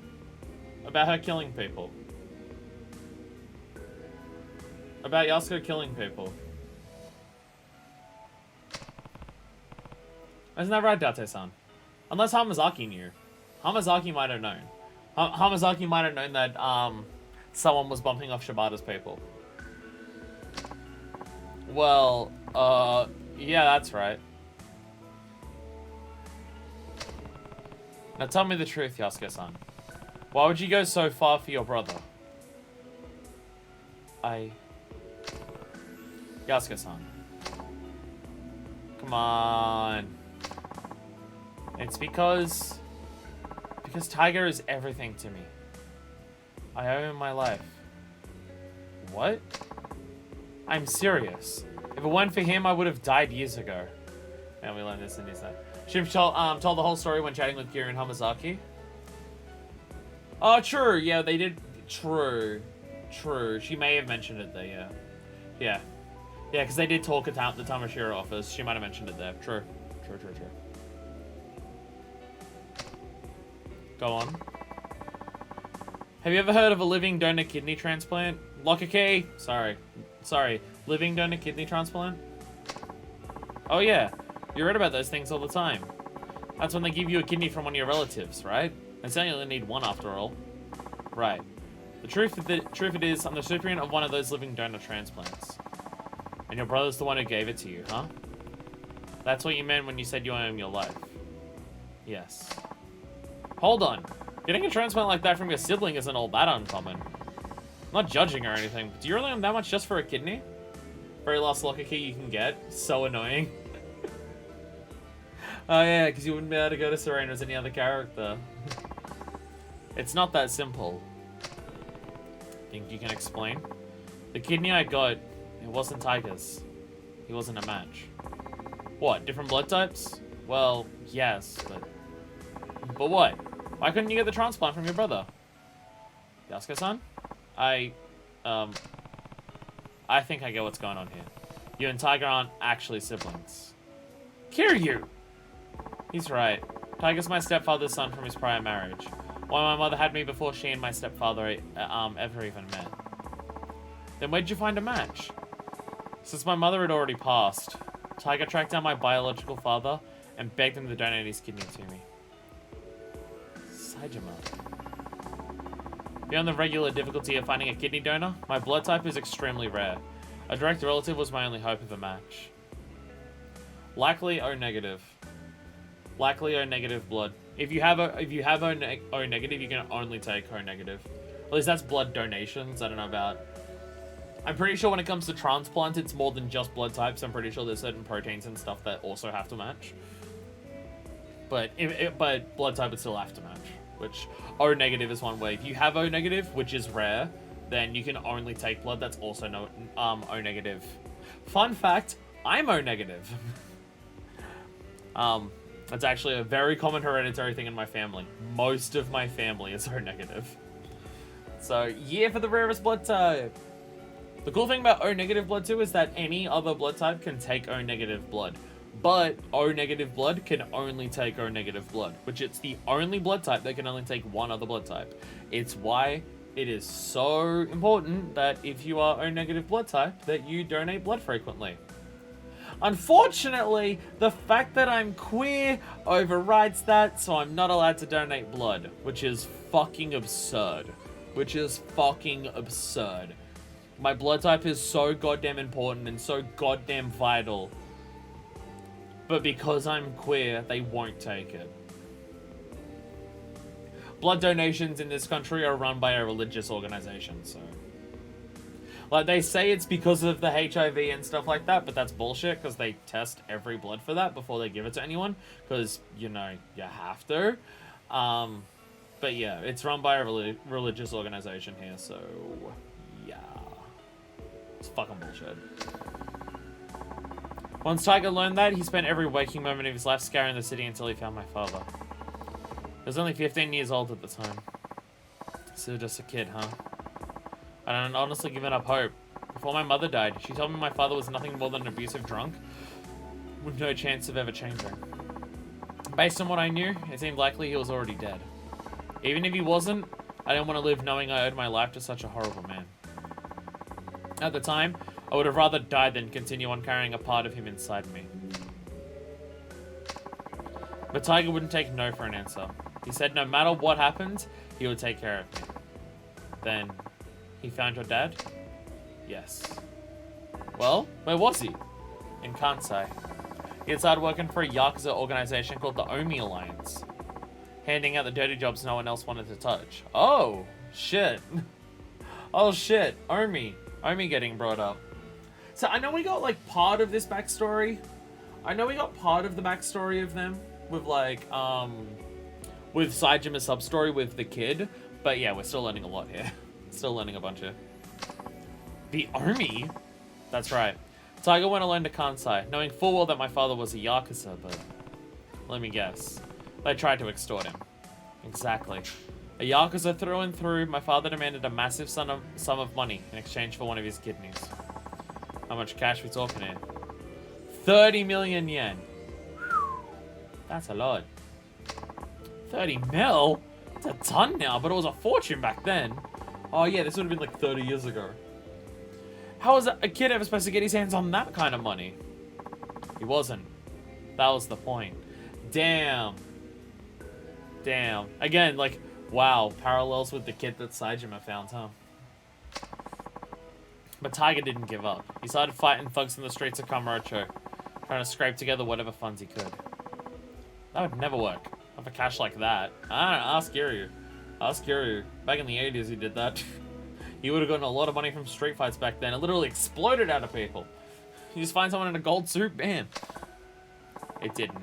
Not until Sasai-san from the Tojo clan stepped in. He gave Tiger the 30 million under one condition. He joined the Sasai family. So that's how he ended up in the Tojo. All that time, Tiger never turned his back to me. Even when it seemed like all hope was lost, he supported me. He dropped out of high school, gave up on his dream of becoming a teacher, even joined the Yakuza for me. Oh my god. Oh my god. Fighter Maker makes so much more sense now. Oh, Fighter Maker makes so much more sense now. Oh. Oh, no wonder. No wonder. No wonder Saijima was on board with going through with it. Oh, Jesus. Oh, shit. Completely normal real estate agent Kazuma Kiryu. Completely normal banker Shinokiyama. Completely normal teacher Tiger Saijima. It was his dream to be a teacher.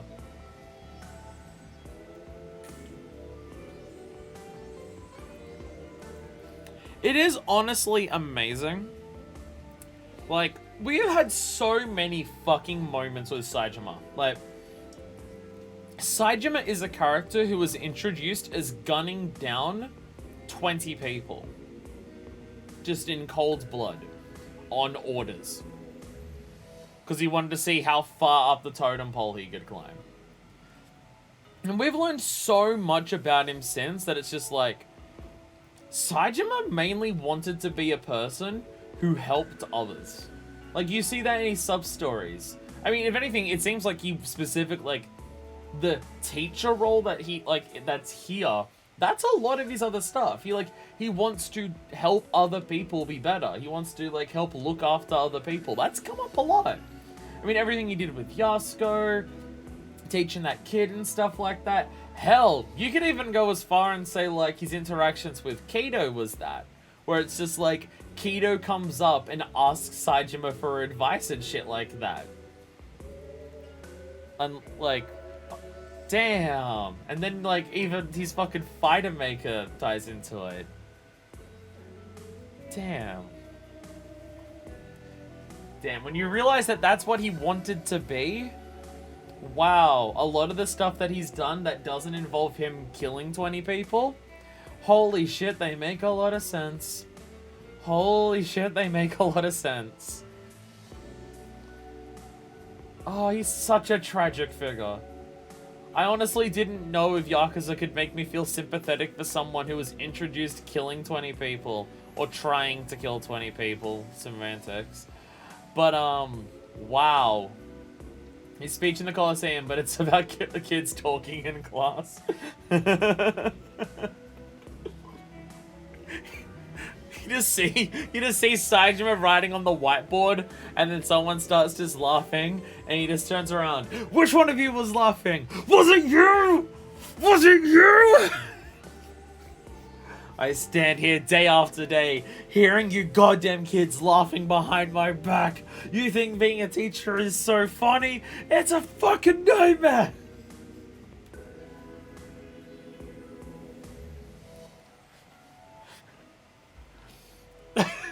God damn it. God damn it. So that's what you meant when you said you own your life. Like, Sajimazi is now teaching kindergarten is funny and yet wholesome. Are we just doing kindergarten cop, but it's kindergarten murderer? Actually, kindergarten murderer sounds like a totally different movie. That's right, he's everything to me. Not only did Tiger literally save my life, but he gave me the will to keep on living. Yasuko-san.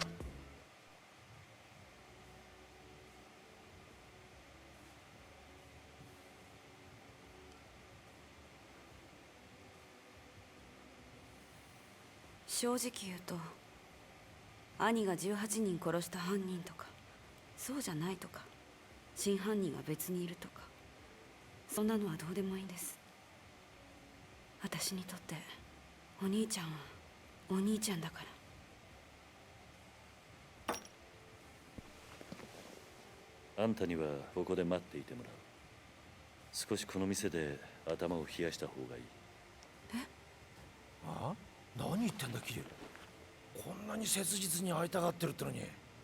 安子さん、もし冴島がすでに死んでいたとしたら、あんたどうするつもりだ？死ぬ気なんじゃないの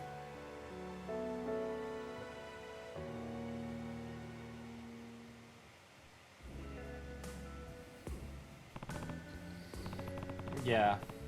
Yeah. Yeah.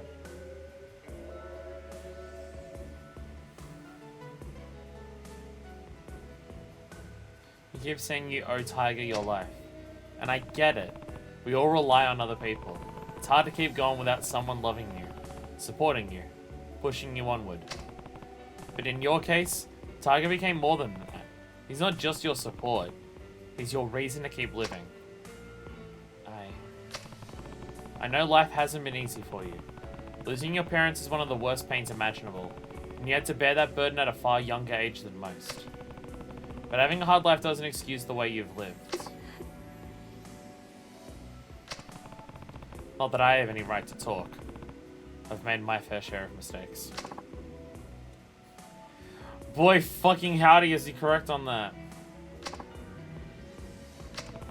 I understand why you feel so strongly. But that emotion has led you to some bad decisions. It's not a stretch to say it's completely clouded your judgment. So, I need you to stay here while I go figure out where your brother is. It's for your own good. But, Kiryu. Don't worry, I'll find him. And I'll make sure you two are reunited. I promise. But for now, you just need to be patient. Okay? Yes. Thank you. Thank you, Yasuko-san. Take care of it for me, will you? Do you even have to ask?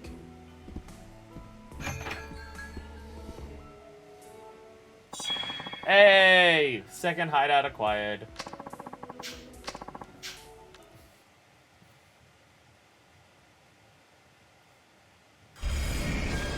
Like, I get what he's saying. I 100% get what he's saying.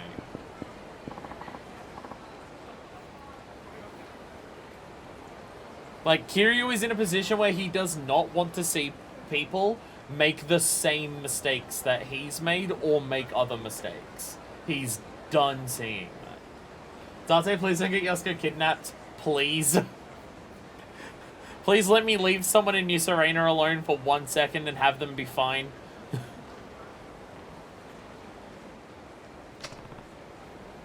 What's wrong? There's something I need you to something I need to tell you. Couldn't really say it in there. Does it involve Yasuko-san? You bet.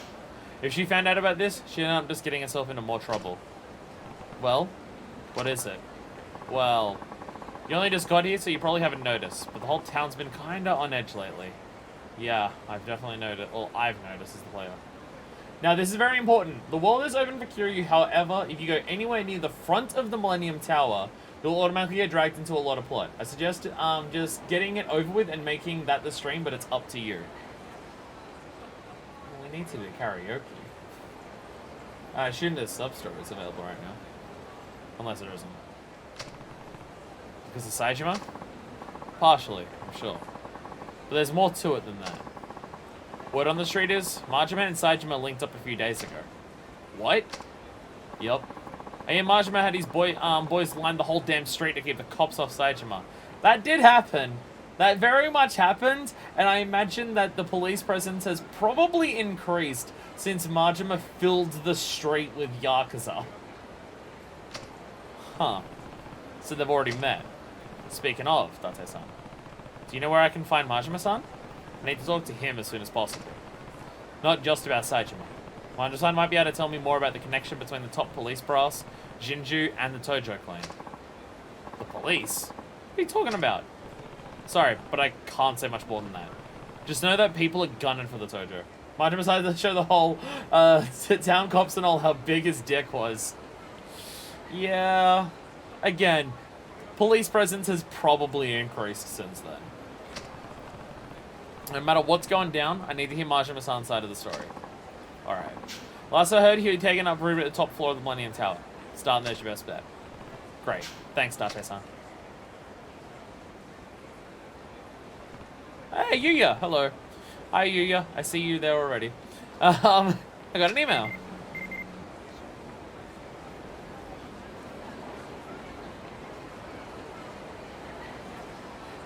Hinakure Curve 2005. Kiryu, come to Yoshida Batting Center. Let's finish what we started 4 years ago.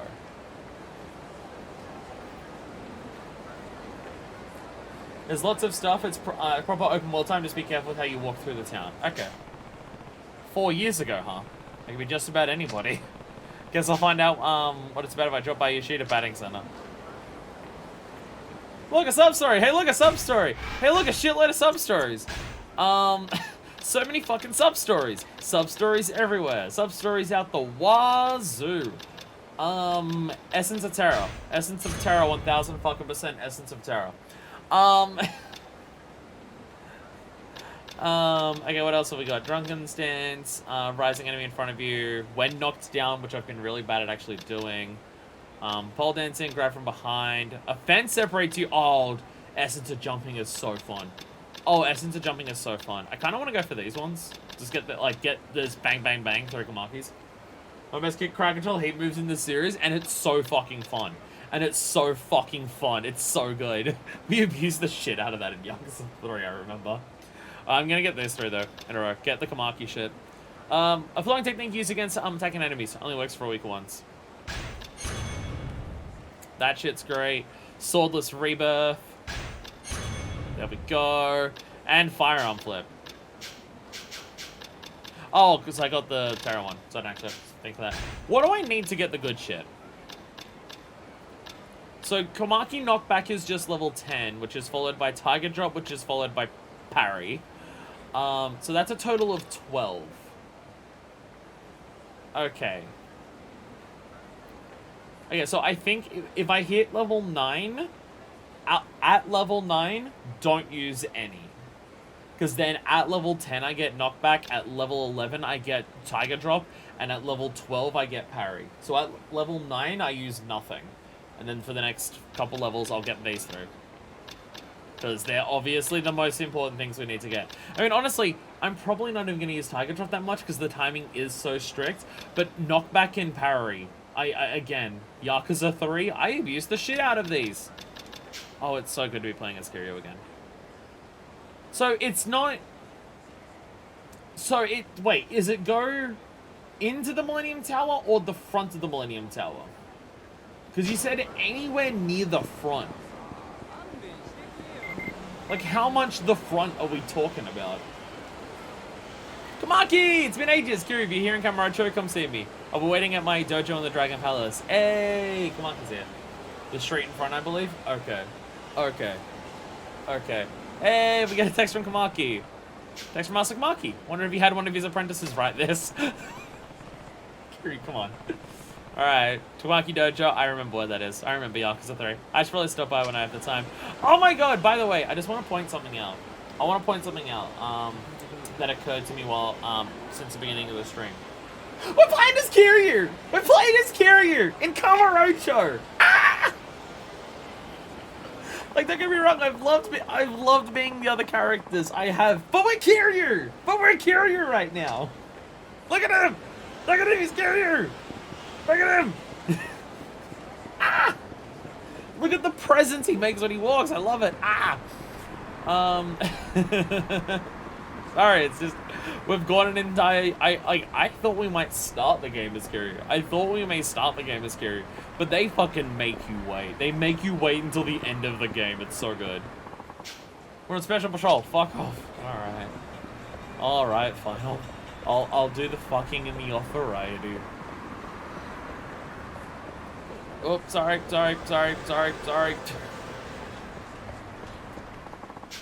Save the game? I will absolutely save the game. Uh-oh. Don't you dare. Come on. No! No, come on! Really?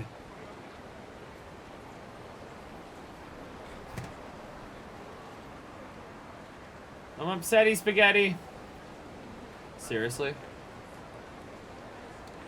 Are you fucking serious? Are you fucking... As I'm trying to save! As I'm trying to save.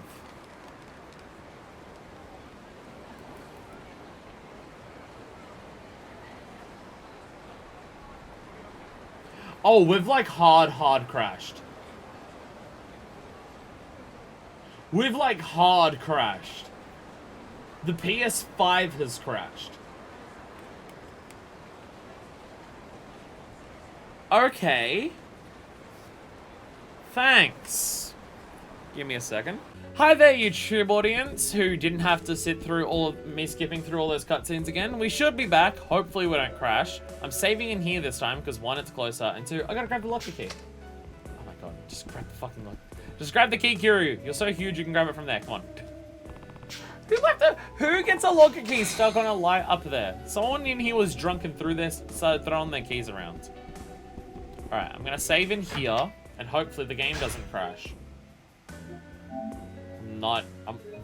Until we're playing as Kiryu again, I'm not trusting it.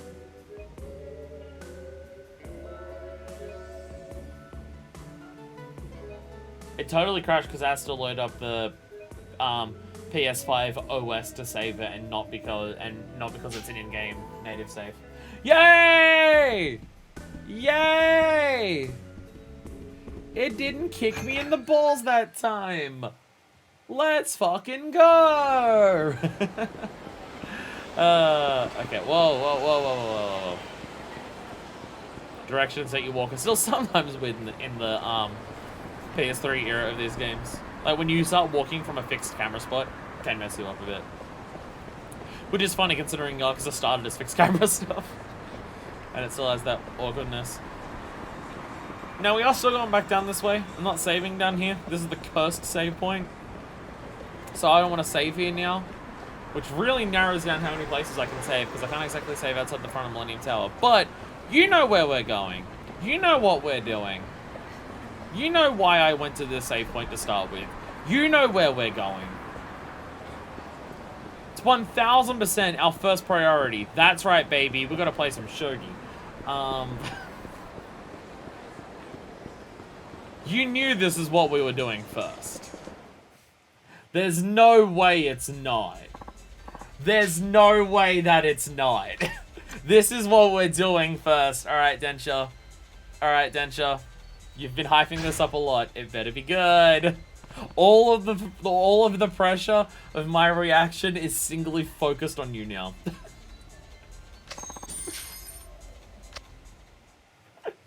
such a dick. I'm such an asshole. Alright, I'm aware of how karaoke works. It's just gonna be bucket bits high. Alright, hey! Auto Mero My Life, I guess it is in this. Belt Out, okay. Yeah, no other ones have anything. Oatmeal My Life!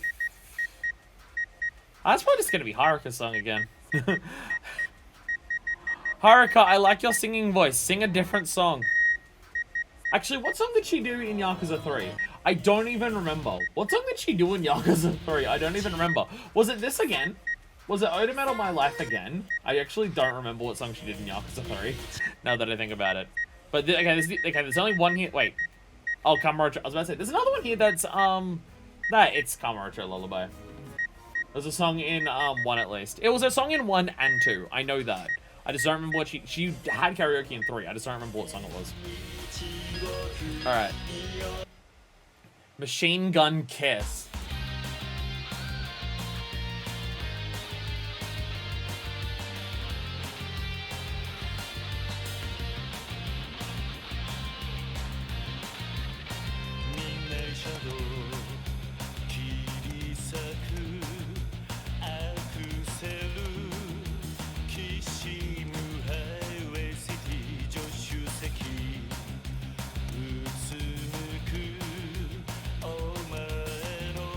Good. It's good. Oh,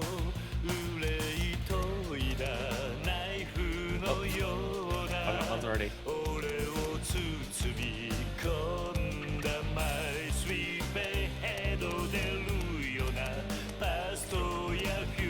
I got buttons.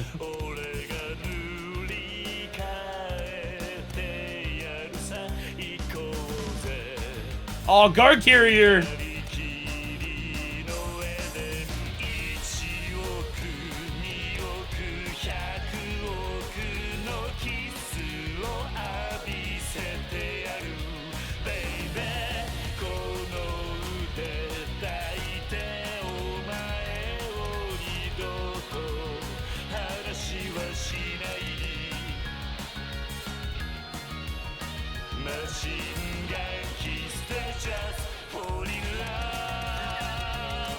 Get in there, Kiryu!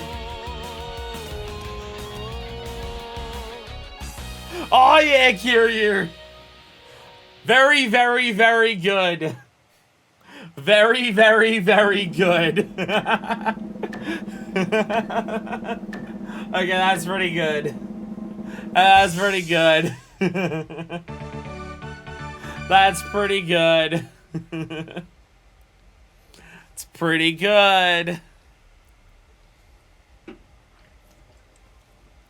I'll have to immediately after this stream have someone link me that so I can listen to it like with proper headphones and not quiet enough so it doesn't echo on there, but it's very good. It is very good.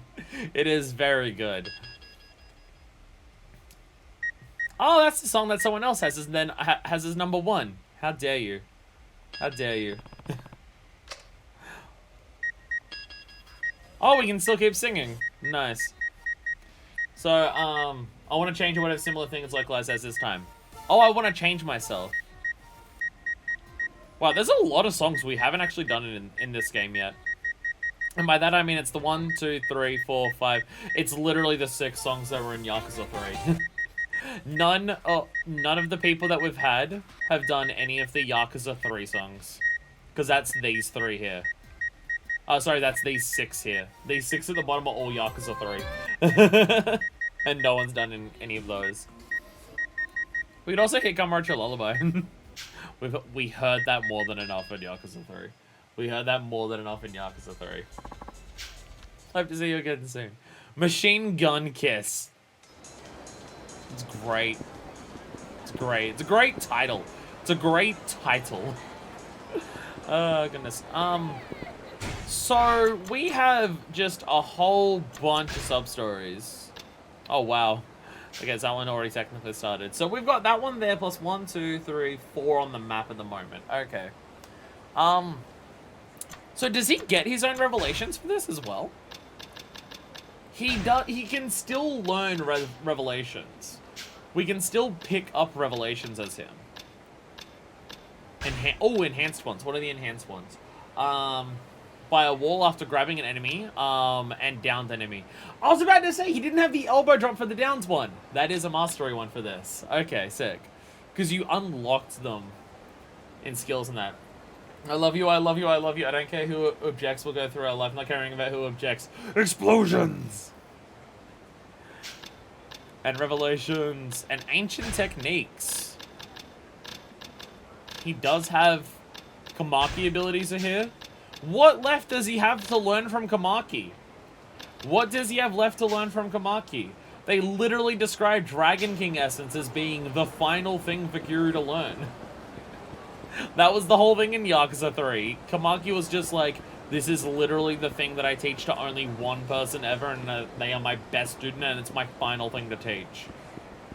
Come by and I'll teach you some more. I'm gonna go to Kamaki first. I don't give a flying fuck. I'm gonna Kamaki first. And there's like Dragon King Essence and such, you just haven't learned it yet. I gotta relearn it. Fair. Fair enough. Oh, it's good to be back in Kamurocho as Kiryu. Damn! Look at them. Look at the Kamurocho Hills. So is Kamurocho Hills going to be multiple skyscrapers? Or is it just one skyscraper with a bunch of like little things around it? And I guess the idea is that Kamurocho Hills is probably meant to rival Millennium Tower, so it's just one big tower. Okay, there's a whole... I see the sub-story over there. You're being harassed by people over there. I see what's going on over there. I want to learn how to punch people good. I want to learn how to punch people good, though. Building in mid-construction. I think the homeless recreation place called Dragon Palace is in here. Guess I'll check it out. I appreciate that before you had to, like, learn this was a place here, where other characters, and now in this game, a bunch of other characters already know that it's here, because they've heard about it. Like, Kiryu's already literally been here. Hey! Hey, I remember this place. Hey, Kamaki! Hey, Kamaki. My favorite disciple has finally returned. It's been quite a while. Yeah, looks like you're doing well as always. Kamaki, the man who never ages despite being 130. He left Kamurocho without saying goodbye. Again! I had to hear the whole thing from someone else. Okay, at least in this... Okay. At least this time around, it wasn't Kiryu's fault. He was stabbed. He was stabbed. I apologize. It wasn't the best of times. Well, I'm happy to see you safe. By the way, Kiryu, have you been keeping up with your training? Well, I guess I haven't really been training as hard as I should recently. I mean, I fought a brick wall of a man. But that was about it.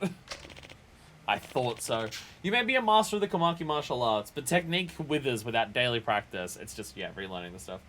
Sajima had a sub-story about this place used to be a place for the homeless to come and have fun, and such, but now it's super popular with regular people. Yeah.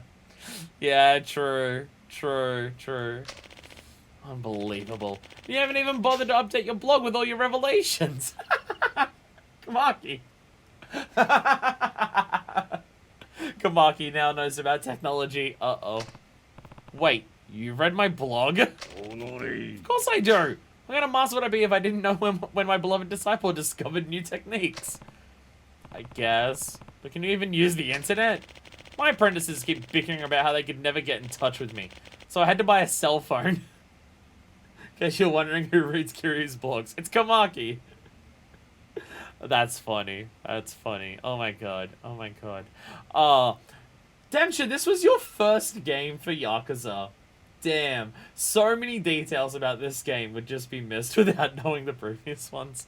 Again, it's part of the reason why I love Yakuza, is even the smallest details of story that happen in previous games can come up just randomly later on.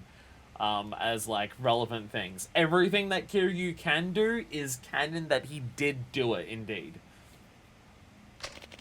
I even used it to text you earlier. You don't say. I assume you had your apprentices do it for you. It was actually him.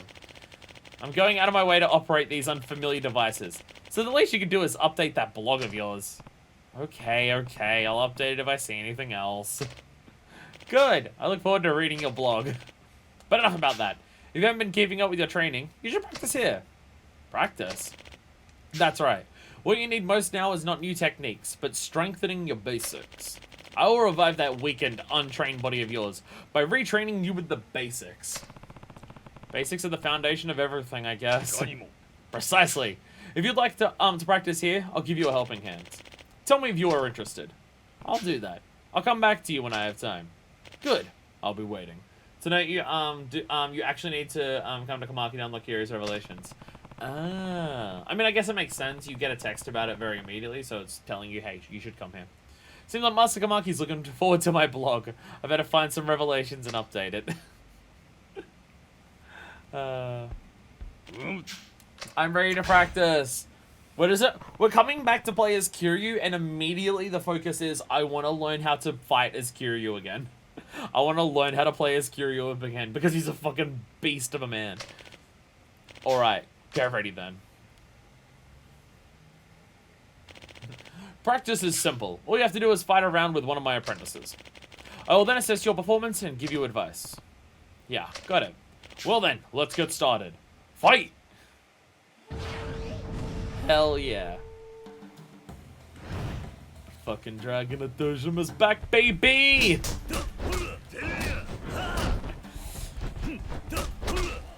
It makes you realize how fucking vicious Kiryu's combos actually are. Like, compared to other characters. Yo! Right! The knee height one is a thing. Accidentally did that one. Like, I think that we literally learned that in this dojo last time we were here. Good, I've seen enough. You're just as good as I remember you. Looks like your age isn't holding you back either. I could say the same for you. Alright, I'm gonna tell you what I noticed while watching. I see. Your powers of perception never fail to impress, Master Kamaki. Your advice is right on the mark. Well, I'm not in this business just for show. So tell me, are your instincts returning to you? Yeah, thanks to your advice, I'm starting to remember how to move my body again. I feel like a new fighter now. Thank you, Master. Attack power increased. Okay. Let's just make him even more powerful. Fuck it. Slacking off will eat away your skills. You must never forget to keep training. I also love that canonically, Kiryu never trains. Like, outside of once every couple years with Kamaki, canonically, Kiryu doesn't train. I don't even think he, like, actually has any form of focused exercise. I think just what Kiryu's life is keeps him in fighting fit shape. I don't think he actually has an exercise routine he does at the orphanage. He just goes out into the ocean and catches fish barehanded. And that's just enough. Go now, my disciple. I'm looking forward to reading your next blog. Weird to hear Kamaki talking about blogs. It's a little weird. It's a little weird. Not gonna lie. Let's practice. Get ready. Yes, I'm immediately starting with Kiryu's training. But that's because, well, it's Kiryu. I want to learn how to do the cool Kiryu stuff. Analyze your movements when using complex, stronger techniques. Your opponent's a tough one this time. Dish out as many special techniques as you like. However, not using them will not disqualify you. I'll observe your movements and give you advice just the same. Oh, okay, win the fight. You don't have to use heat moves. But, you know, it'd probably be easier if you did. Hey there. Oh, wow. Wow, that's a lot of health bars.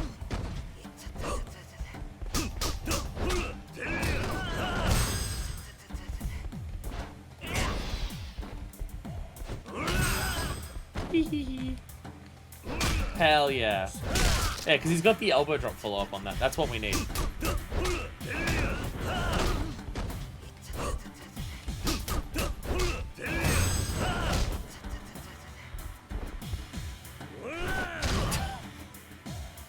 Right, I gotta be up against another wall if I want to do the other wall one.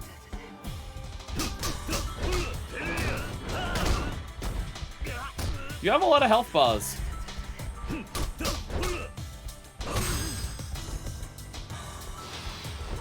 Oh my god.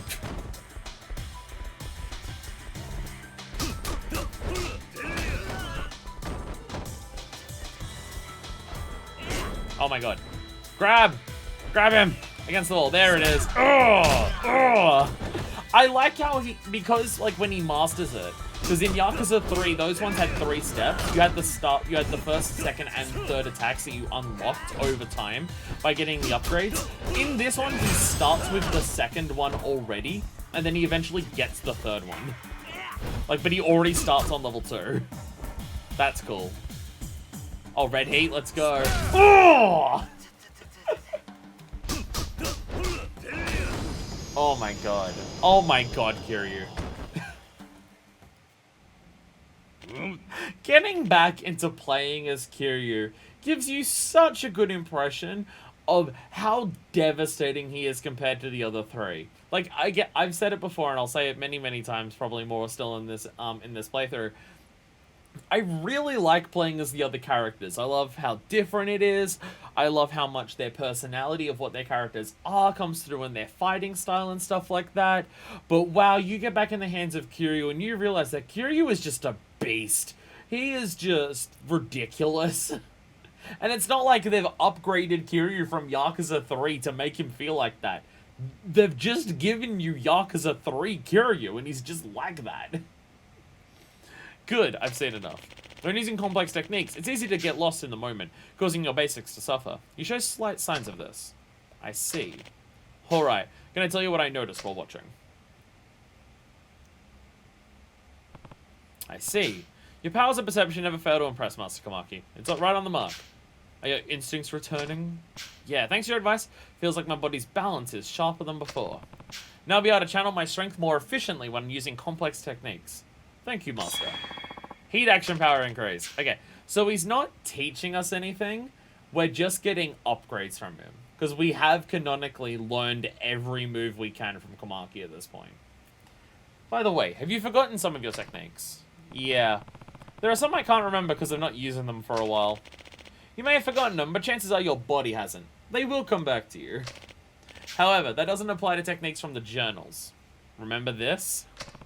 It's the Black Journal. You gave it to me before.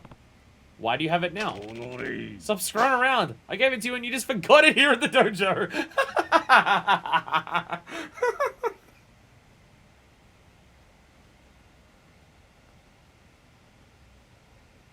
Kiryu! God damn it. God damn it, Kiryu.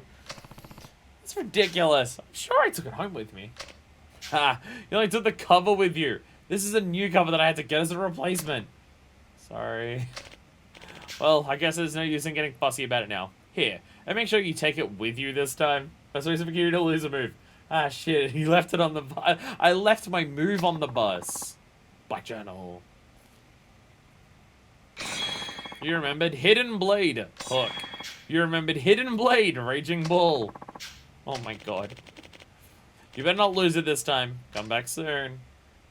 So did we leave behind the book that had Dragon King Essence as well? Is that what happened?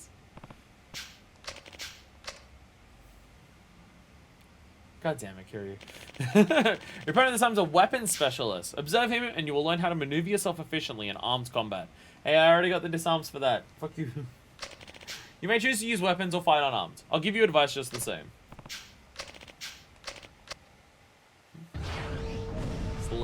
Just left the book. He already forgot it because he couldn't read it over.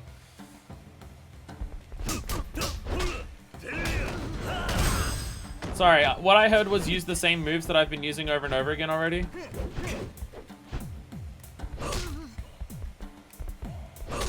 Actually, you know what I want to do? Because it's such a good one. There it is. Luigi Missile!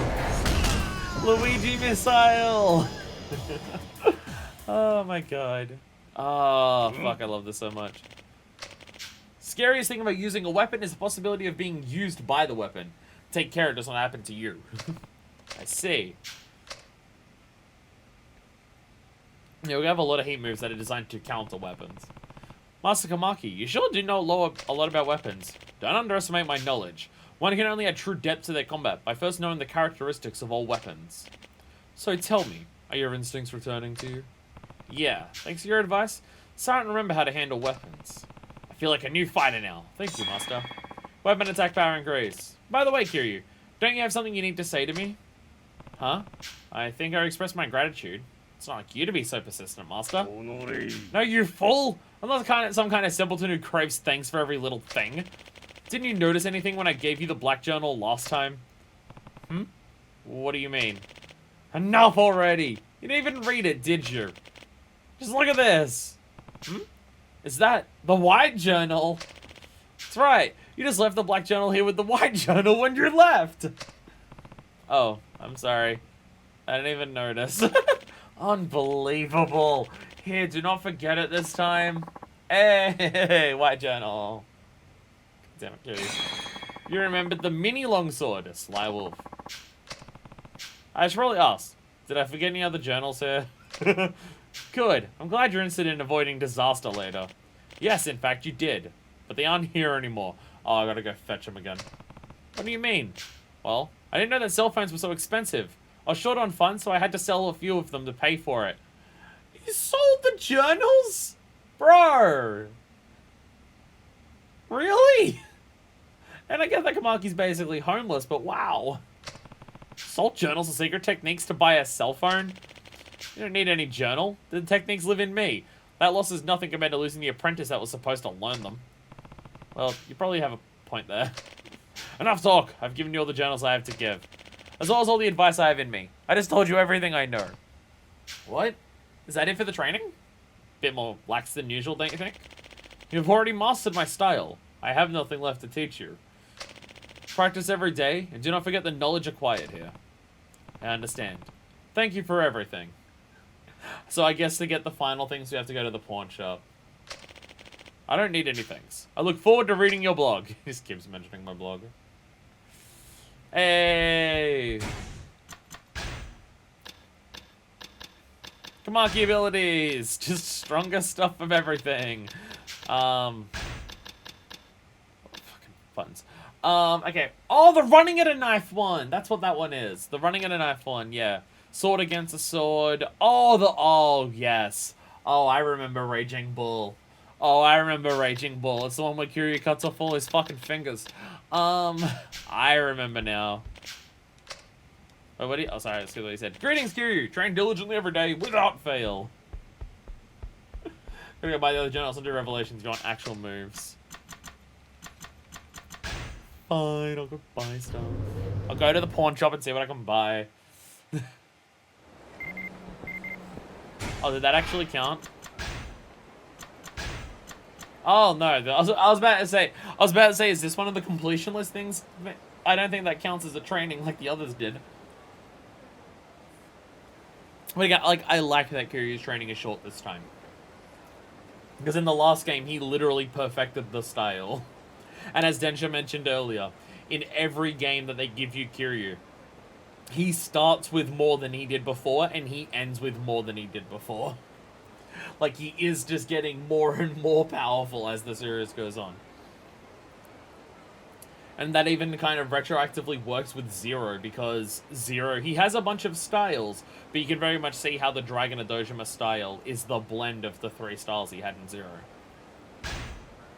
Okay, everybody, let's get that perfect shot. Looking for that perfect shot, I got the newsletter for you. Brings up 2 beauties. We have a kidnapping in Kama Roadshow. An innocent child is in danger. The culprit has escaped to the rooftops. Best of luck to the sexy detective on his trail. Oh, these are, oh. Oh, Popo is drinking. Oh, okay. Oh, okay. Still different moves. Okay, so we've got the Popo. That's down this way. There's the rooftops, which are also down this way. Actually, before I go to the pawn shop, in case there's anything over here, let's check in with Kamiyama. See if he has anything over here.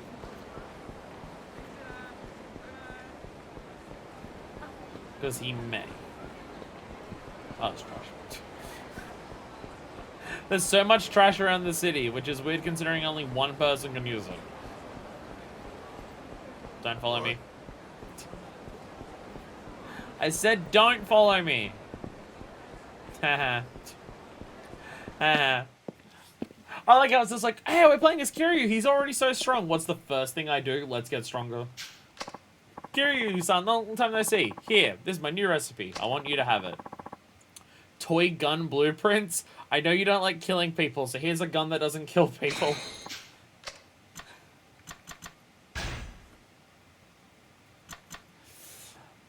A book illustrating how to make toy guns may give you some designs for weapons. I thought of a new recipe. It's like the one thing I know about Final Fantasy 15. Slime gun and smoke gun. Interesting. Alright. Alright, what have you got here? Double action revolver. That looks familiar. This looks familiar. Don't forget the other Kamiyama too. Oh yeah, right. There's two. Right. As I said, there's two of them in this game. There was two of them before as well. They were in different cities though, not just different parts of the same city. I keep forgetting they don't actually sell move stuff in this one. They don't actually sell things for new moves in this game. I think they did in 3. In 3, they sold stuff that was also new moves, right? Like, they sold some of the journals that gave you new attacks, I'm pretty sure. Oh, can Kiryu actually... Wow! This actually makes sense. Kiryu's a bit weak. He can use all weapons and even has 2 special heat moves, but he doesn't really have that much he can directly buy. Oh, weird. Kiryu can actually go into Little Asia. Which you might wonder is a bit weird. Why can he do this? And then Yakuza 0 retroactively made it make sense. Must be a Chinese restaurant. Doesn't look like it's in business anymore, though. I wonder what the other characters. Wait, I don't want to go this way. Sorry. Yakuza 0 retroactively made this make sense. Why Kiryu knows about Little Asia and could go in there. Kamiyama has had like 1 or 2 journals. Yeah, I think he did. Wasn't there also... Didn't the pawn shop also have one of them? I feel like the pawn shop also had one. Like, there was... Yakuza 3 had a lot of shit to buy in a lot of fucking places. I know this much about Yakuza 3. Shit was everywhere in Yakuza 3. Things to mod, things to unlock, like... Yakuza 3 was you wanted to go everywhere to do everything. Like, it was very much a thing in Yakuza 3. Every time we did a chapter, it was check every shop again, do everything like that. That's been nowhere near as much of a thing for this. I mean, it's more of a per character basis. It's been more of a per character basis for this. That we worry about that. But even then, we haven't worried about it anywhere near as much because weapon modding is just not as satisfying in this game. Because... you lose your inventory every couple hours. Like, the whole system of weapon modding is still here from Yakuza 3, but just because it's split over multiple characters, outside of, like, end-game stuff, like, it doesn't, like... We checked out and got new stuff so frequently in, Yakuza 3, and in this game it's just nowhere near as much of a thing.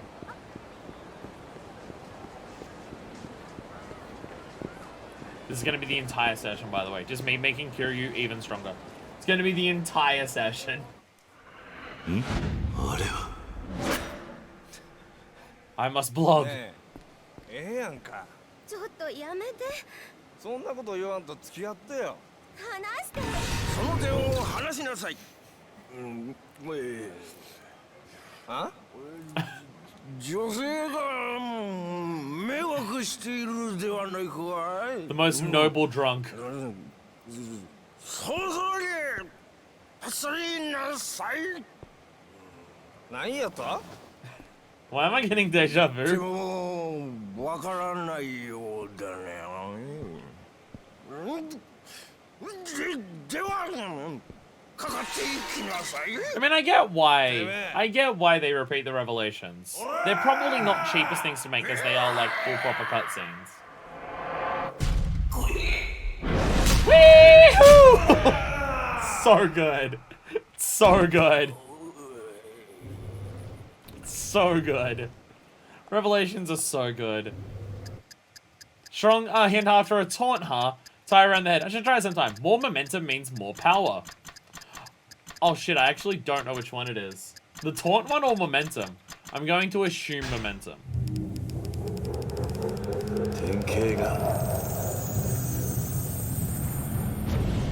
Damn it, it was the taunt!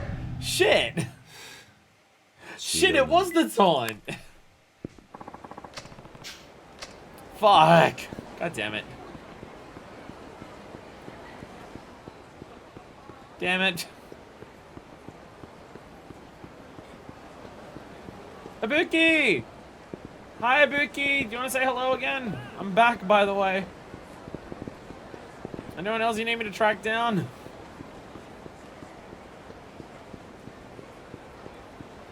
I mean, I guess if I go into the pawn shop, it might reload.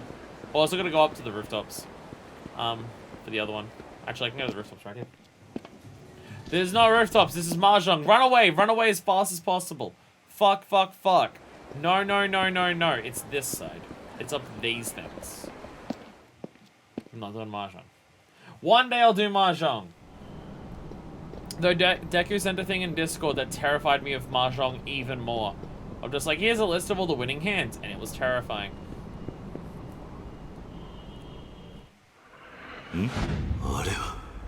Let's see if we don't fuck this one up. もう諦めなさい。うるせえ。こいつがどうなってもいいのか。答えなさい。仕掛けた爆弾の線、赤を切るの？青を切るの？早く銃を下ろせ。こいつがどうなってもいいのか。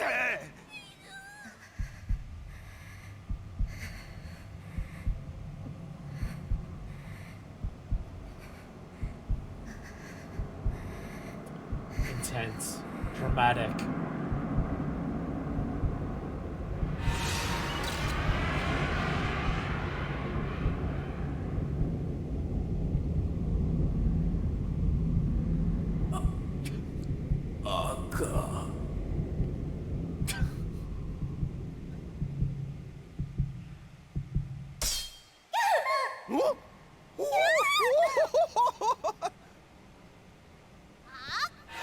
Go, kid! Luigi missile!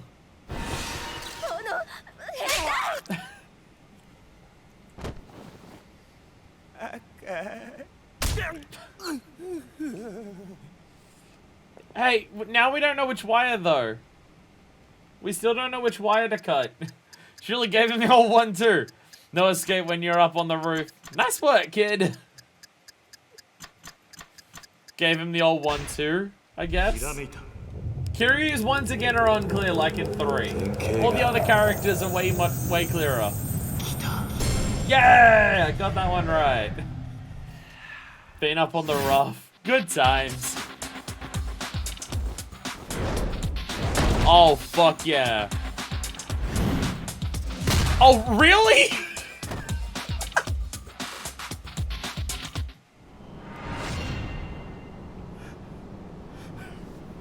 The Tufa? Okay, all the descriptions on the side are the same. Revelation! Actually, okay, no, it's Kiryu's birthday. It's Kiryu's birthday in like a month from now. Actually, literally exactly a month from now is Kiryu's birthday. Revelation! Kamurocho chose a treasure trove of revelations. This time, it was the actions of a female detective who chased down a cowardly man that sparked my revelation. The man was holding a boy hostage, but that boy came up with a surprise attack of his own. The detective wouldn't let the criminal fall, though. She picked him back up and finished him off. But man, that kid was amazing. He'd be a good match for Taichi back in Okinawa. What if I suplexed? Twice. I do appreciate the mention of Taichi, because Taichi literally did a heat move in Yakuza 3. Yakuza 5, what if I suplex a third time? It just ends up becoming as long as Hell's Gauntlet, but it's like fucking 10 suplexes in a row. What's with the add on the side? If it starts with S and ends with X, it's gotta be Stamina and X. What the fuck? What the fuck? Essence of merciless throwing. Fuck yes. I saw it. Fuck you. Fuck you. We did it! We got a revelation! Woo! Hell yeah.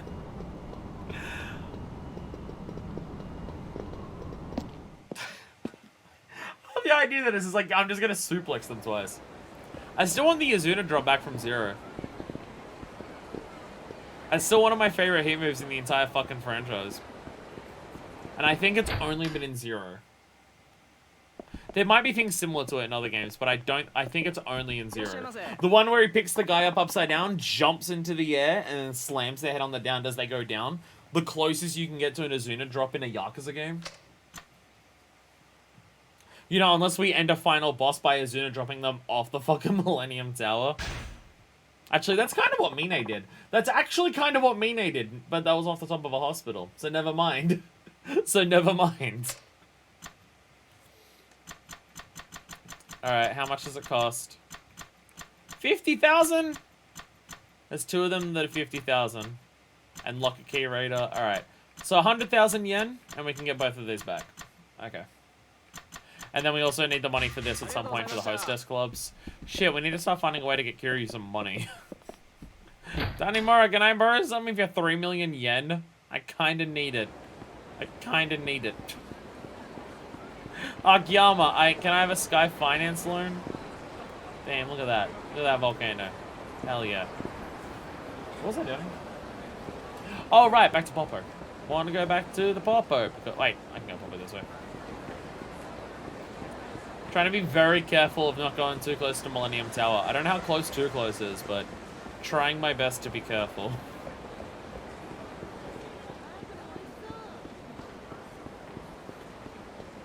Oh my god. Oh my god. Oh my god, he's gonna start slap shit. Oh no, he wants to play a game of NHL slap shit.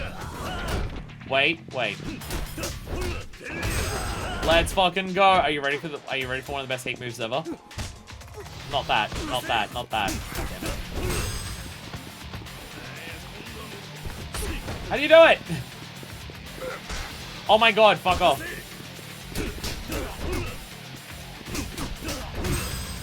Go on. Why is it not working? Oh my god, fuck off. Isn't it just running?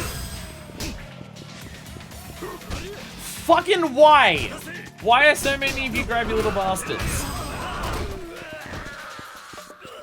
Maybe they've got to be grouped up way closer. I swear to God. Oh, every time I go to press the grab button, they grab me first. Fuck you. In the wall you go. In the wall you go. Jesus Christ. Isn't it just running while there's 4 people? I thought it was just running while there's 4 people. Filthy. 3,000 yen. Yeah, I thought it was just running while there was 4 people. Maybe they've got to be like together and not just 4 people around. You gotta love how the focus of this cutscene makes her stockings look like they're cel shaded. Huh? 女性が迷惑しているではないかい。そろそろに走りなさい。何やった? You know what the thing I like about Revelations is? The thing that I like about Revelations is that the whole thing about the wackiness that your characters get up to while they're walking around and stuff. Like, it's not that Kiryu just happens to get into wacky circumstances because Kiryu himself is wacky. Revelations make you realize Kamurocho is just like this. Kamurocho is just like this as a place. Like, all of the absurd nonsense that you do while you're playing the game, that's just what the city's like.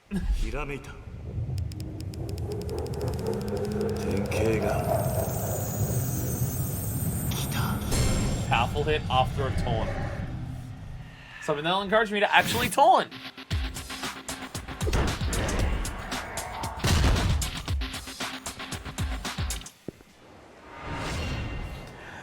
Jesus Christ.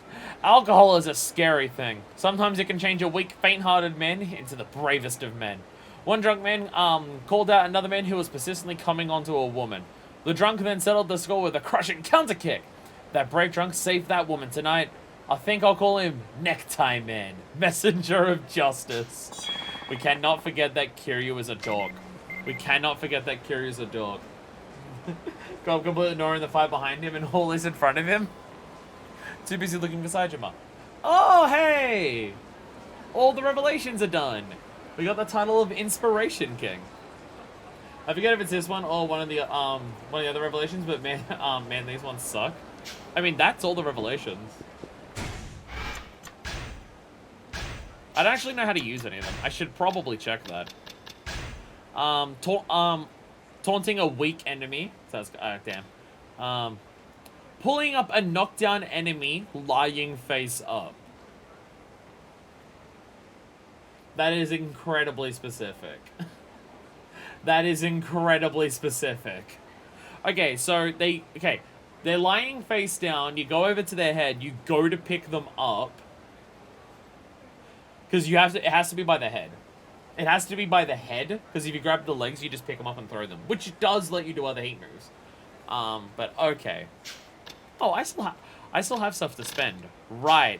I still have stuff to spend because we didn't actually use it last time because the game unsaved. I hit once for completion, and that was it. Way too situational. A lot of these heat moves are just like, your reward for getting this very specific situation is getting to see the cool thing. That is very much half of it. Like, do you want to see the cool thing? Oh yeah, I got all the Kamaki things. Yeah, I'll stick with the Kamaki ones. The Kamaki ones are good. Just anyone with any type of weapon, and just fuck them. Oh! Oh, that's why I couldn't do it. That's why I couldn't do it. Right. We bought this before the game crashed. That's why. God damn it. God damn it. That's why. That's why. So we can go over to what's a face and who's a face and how's a what's it. To go get some stuff. Let's do that. I'm curious what you've got for me. I'm also curious about the batting center thing. Might go there next.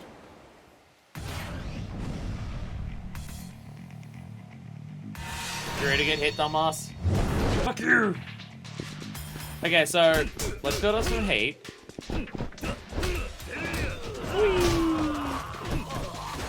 Look at the shit that's flying away. Okay. So we go over here. Oh wow, okay. Fucking, oh my god, enemies are grabbing so far. Oh my god! Fuck off! Fuck off! Fuck off! Are you kidding me? How many times in a row was that? Assholes! Can save before batting. Oh, there's a save point. There's a save point. We'll be going past speed square. Fuck off! Why? Why?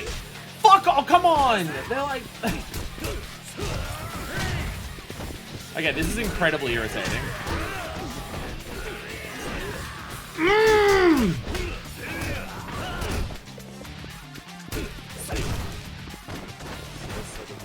There we go.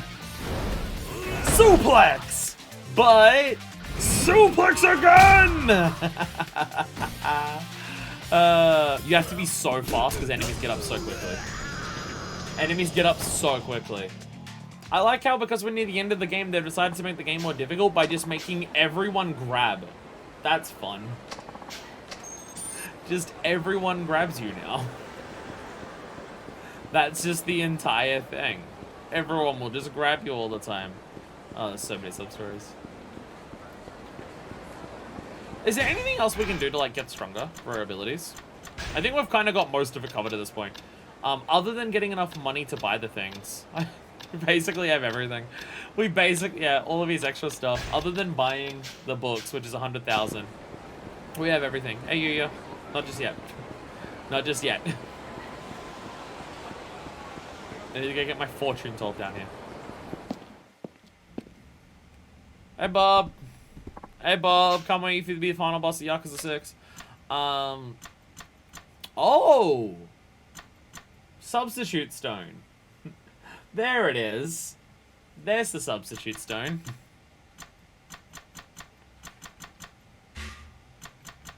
I've already got this, or someone else has that. Substitute stone is very much an Amon thing. We'll save it for Amon.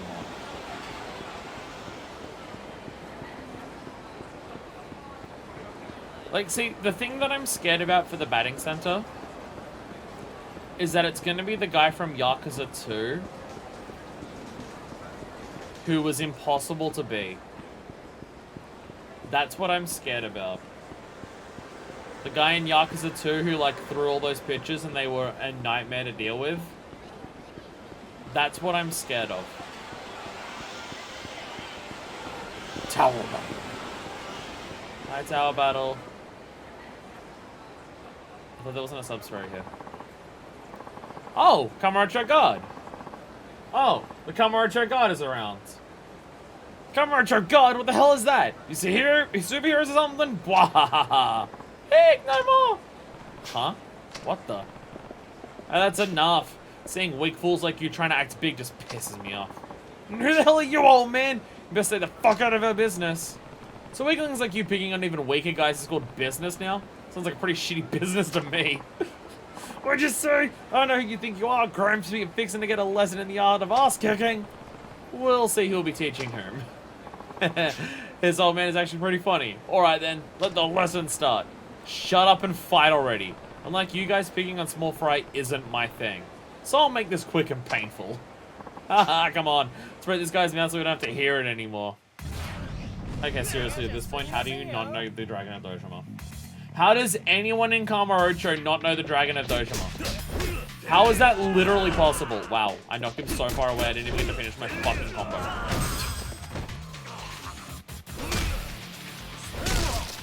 Yeah. Look at her face! Yeah, do you want to get up after that, motherfucker? No, I don't think so. No, I'm pretty sure I just dislocated your jaw with my entire body weight. Jesus fucking Christ, Kiryu. Jesus Christ, Kiryu. Oh, ugh. It's been going for like a year at this point, it's fine. Still though, I think enough shit's happened that people would have heard about him by this point. Literally one of the hostesses in the previous game heard about us. Think you're gonna get away with this, man? There are no consequences for stepping on insects like you. Jesus Christ, Kiryu. Ha! You don't know who you're messing with. You just made enemies with the Kamurocho Aqua Devils. The rest of our team's already on the lookout for your ass. You ain't getting off easy. Well, if they're as strong as you, I don't fucking care. Bye, dumbasses. Oh, it's straight up Akashi. Hey, Akashi. Hello. Kamurocho God is also Kiryu's long-form content. Okay. Okay. Okay, so it's just the Kamurocho God, but again. Okay. Okay, that's a bit odd. But okay. I heard that you helped one of our members. Oh, you're Kiryu-san. I had a feeling it was you. So you're back in town? And you are? See? Someone's heard of him. Oh, how rude of me. I'm Akashi from the Kamurocho God. We volunteer our efforts in order to maintain peace and order in Kamurocho. I had no idea that I'd be meeting such a legend when I woke up this morning. I heard so many things about you. It's an honor. I mean, Akashi said that he was literally, friends with, what's his name, right? Kashiwagi. So, makes sense. Makes sense. I'd like to offer you something, as thanks for helping us out. Don't need it. I just didn't want to see that go any further. By the way, who were those guys? A gang with growing influence in the area. A gang, huh? For the most part, things were relatively quiet when you were here. But after you left, young gangs like that began to multiply. They don't like what we do and take every chance they get to take us down. We've been trying to reason with them, but to no avail. We're still too small to carry out any real preventative measures. I see. You guys have your work cut out for you. We'll do anything to make it the city we love a better place. But honestly, times in Kamurocho are tough. Either way, this isn't good, Kiryu-san. What you just did back then made you a target as well. It would appear so. That's nothing for you to worry about. I don't plan on bothering them, but I don't plan to forgive them either if they try to start something with me. And if they learn their lesson after I'm through, it's better business for you, right? I'm Kiryu, I can hold myself against them. Honestly, I'd say 2-bit thugs, but I think that'd be an insult to 2-bit thugs out there. You have a point there, but we were the reason the fight even started. Let us assist you, Kiryu-san. Assist me? Are you suggesting that we fight together? I don't think that's necessary. I am Kiryu. I see.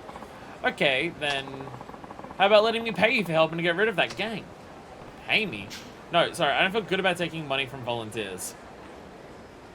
Meanwhile, Tanimura actively taking bribes from people for doing his cop work. I'm just gonna continue on my way and things will happen around me. I'm Kiryu. That's what my life's like. But I appreciate the offer. Like, please, we get funding for activities from various places. I plan to use it to hire some professionals, actually. But I think you alone are equal to a dozen infantry troopers. That's an insult. It's way more than that. Please help us, Kiryu-san. Alright, if you insist, I guess I'll accept the offer. Thank you. After today, you're bound to see more of the gang come out to target you. Please be careful. Until next time. Gang encounters. Kiryu. Kamurocho God is just once again the long form content. I know, gotta say before we do the batting thing.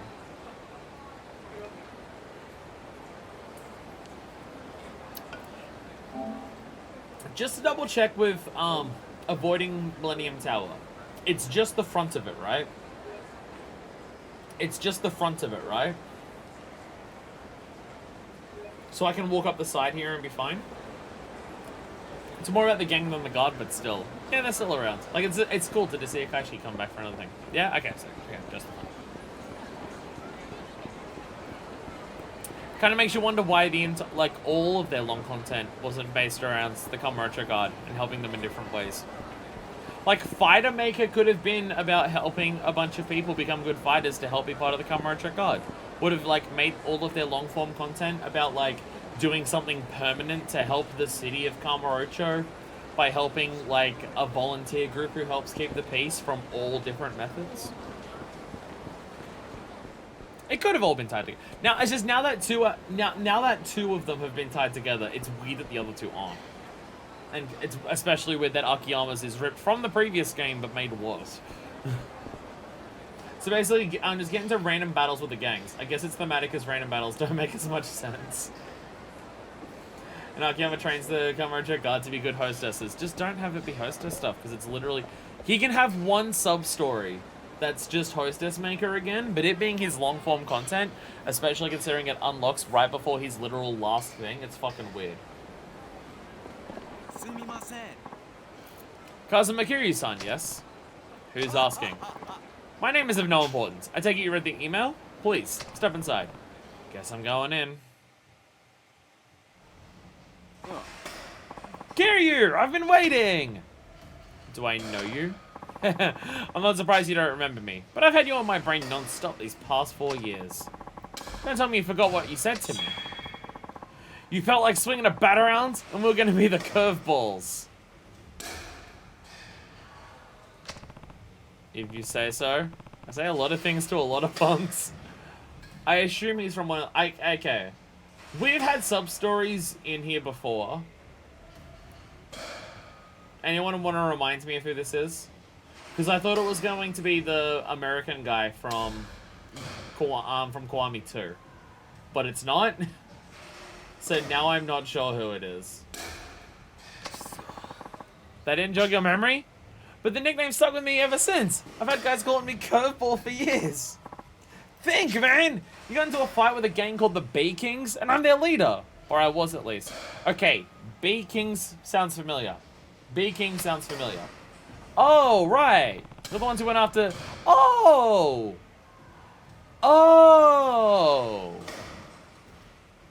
Now I remember. Takashi, that's the florist kid, right? Takashi's the florist kid, right? My brain is saying yes. Am I correct on that? Yay! Yay! Okay, this wasn't a sub-story from before. This was a main plot thing from before. Unless the Takashi thing was a sub-story. I know Takashi came up in the main plot for, I think, also Yakuza 2. But there may have also been sub-stories involving him in Yakuza 2. Or maybe it was just the main plot. I don't quite remember. It was a while ago. And by a while ago, I mean like some point last year. Shut up. I thought you were just some random punk. Looks like you've done pretty well for yourself in the meantime, though. I take it those are your fans outside? You bet they are. Just says curveball. I take it you don't keep up with the this kind of stuff, so let me fill you in. Ill's main story, helping Takashi was our payment for the florist. Okay. Okay. These days, everyone knows me as professional baseball superstar Kaisuke Baba. I've made more TV appearances than I can remember. Wow. Wow, we helped turn his life around a lot. Oh yeah? Yeah. In other words, I don't have a lot of open slots in my schedule. Yet here I am, asking you out to a dump like this. You know why? You said in your message you wanted to settle things. That's right. It's been gnawing at me all this time. You tried to make me out to be the bad guy back in the day. But Takashi's the one who made the wrong choice. That's when I decided I was going to prove that I was right. Everyone needed to know the truth. So you started playing baseball. I don't think I see the connection. Of course you don't. You see, the very concept of right boils down to nothing more than whatever the powerful say it is. Oh, so you're still a piece of shit. Got it. You've seen those self-help books where successful people tell you how to be successful yourself, right? Having power makes everything you do valid, man. Well, this is awfully thematic for what the main story of this game's been so far. This is awfully thematically appropriate. As long as you're powerful, right and wrong don't matter to you. Everything you do becomes right, and whatever came before was just a step on your path to success. So by becoming rich and famous, I'm proving that all the choices I've made up until now were the right ones. It's the same kind of logic that got your crown knocked off in the first place, B-King. Finally remembered, huh? Good. So now what? Don't tell me you want to slug it out again. I can reach your powerful, I can do whatever I want. I mean, you're what? The chairman of the Tojo? That's nothing to a baseball player. Street legend of Kamarocho, it's fine. I told you, I'm a major leaguer now. There's only one way major leaguers settle things. With a bat and a ball. Here, I'll make the rules simple for you. I throw 10 pitches, and if you can get a clean hit off even one of them, you win.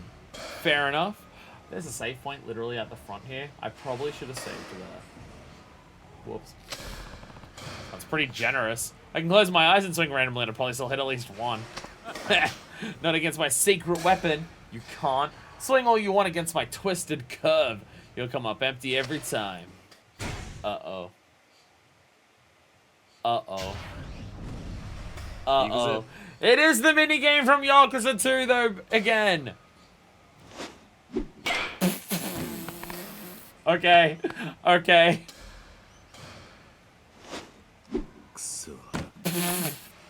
It's just straight up magic. It's just actually magic. It's just actually magic. But we did it. But we did it. Third ball, fuck you. What the? Looks like I win. You're really something, you know that? Most pros can't even sniff out that pitch. But here you are whacking around like it was a freaking softball. Hey, Mike. Yes, Baba-san? Give me a ticket to Tibet. I gotta do some baseball soul searching. Looks like I have to embrace my inner curveball. What about your TV interview? Well, the piece you're gonna appear in for that magazine. Cancel them. I mean it. Next time I see you, Kiryu-san, I'm gonna be a changed man. Don't you forget it. But I'm not gonna go shaking up my style because of one little loss. If anything, I just have to dive deeper into what I've already got going. Maybe my logic's not all there or whatever, but I'll show you I got the goods. Anytime. You bring the most twisted curveball you can throw, and I'll still knock it straight back at you. Yeah, right. Later. Bye, I guess. Well, you can hit a ball going fast. Guess my entire ideology is wrong and needs to be rethought out. Well, that was definitely something. I mean, it's cool that, like, they brought back someone from Yakuza 2 and stuff, but, like... interesting way of going about it. Whew. Kazuma Kiryu-san, was it? That's me. Okay, at this point... Okay, how many professional baseball players have we humiliated at this batting center? Because my brain is saying there was someone in Yakuza 3 as well. I'm mainly saying that because in Yakuza 3, every single minigame had a sub-story that we had to save and reload to complete. Because we had the American Dream dude in Yakuza 2, I'm pretty sure that was. Because I'm pretty sure it was Yakuza 2's like 3x3 grid that we had to hit. And I'm pretty sure there was someone in Yakuza 3 as well. Because again, every minigame had that. We had to beat someone at bowling, we had to beat someone at golf. So I'm pretty sure we had to beat someone at baseball in that as well. Kiryu's kind of just humiliating everyone at baseball. He's possibly one of the best baseball players in Japan. Which is kind of hilarious. Considering he doesn't do it that frequently. And it's not, like, it should be Majima, considering, like, this is Majima's place, but hey. That's me. Allow me to thank you. Baba-san has truthfully been in quite a massive slump lately. I can barely believe just how excited and full of energy he is now. Seems Baba-san really looks up to you. If you ever run into him again, I'm sure it'd mean a lot if you gave him another run for his money. Please accept this as my thanks. Thanks for a chunk of wood. Not even the only sport he's beaten pros at, and 3 did it, everyone. 2, 3, and now 4. All of that's a famous baseball player. How many possible famous baseball players can we have in Yakuza? Like, I get there's a lot of people who play baseball. It is a team sport. There's a lot of different teams and stuff. But how many can there be that Kiryu runs into and beats the shit out of? Well, metaphorically beats the shit out of in, like, playing them against that. Unless, like, you aim it at their head and hit it, and in that case, that would probably count, but still. But still, though. It just keeps happening. I guess this is going to keep happening as long as Yoshida batting center's here. So it's probably going to be literally every single game. Now then, I have a swath of angry journalists to call, so if you'll excuse me, sure thing. Tell Baba to take care of himself.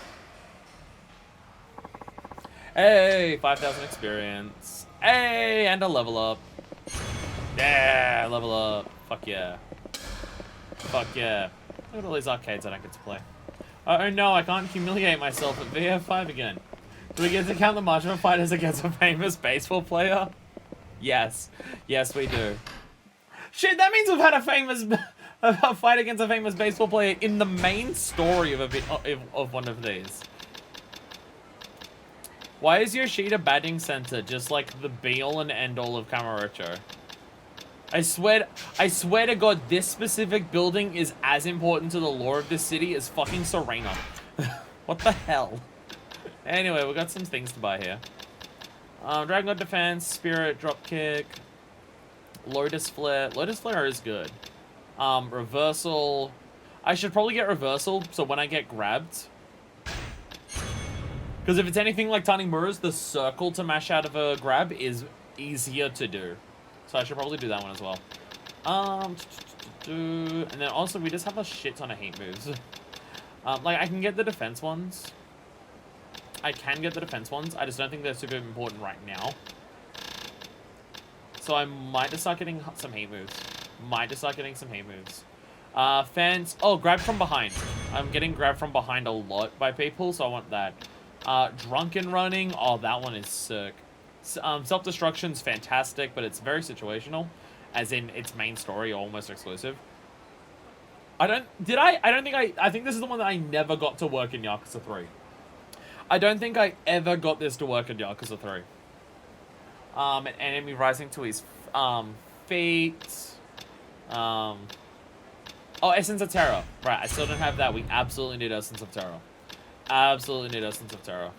And we'll just get to a point where we have all of the other stuff, and then every level is just slowly saving up for all of these. Ultimate Essence is there. Oh, Dragon King Essence is there. Oh! Okay, once we hit level 9, we're basically going to be saving all of our points for everything here down. Because Dragon King Essence is Kamaki Parry and level 15, and Ultimate Essence is also level 15.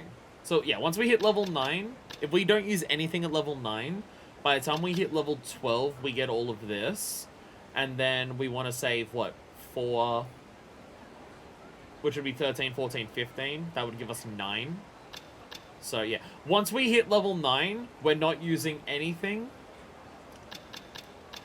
And then by the time we hit level 15, we can get everything on here. Like, that's Kamaki and Ultimate Essence. So level 9's when we've got to stop and chill. And then we can get all of this. We'll have one spare point over, but I won't use that until we get to the end. to ensure that I don't accidentally fuck up. Sick. Fuck yeah. Wild to guess and say I got that. Hell yeah. Hell yeah.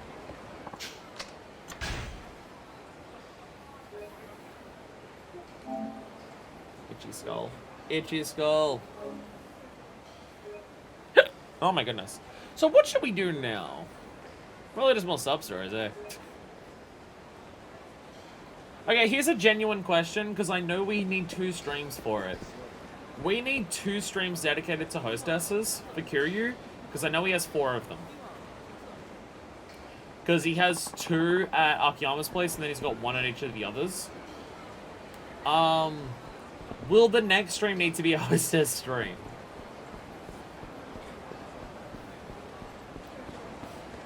Is that likely going to be something that will need to happen? Because I feel like the answer is probably yes. Wow, there's sub-stories everywhere. 1, 2, 3, 4. There's 5 on the map right now.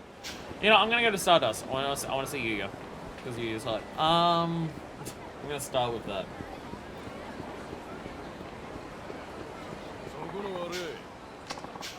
I'm just gonna beat you up. 4 SS, yeah, it might be a bit tough to not do that tower, but not sure it's directly impossible. Elise is out at least. Oh, yeah! Right, because Elise is... Oh, yeah. Because Elise is directly in front of Millennium Tower, right.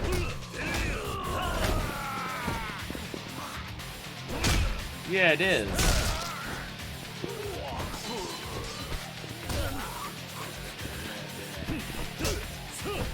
Well, I guess we could always do...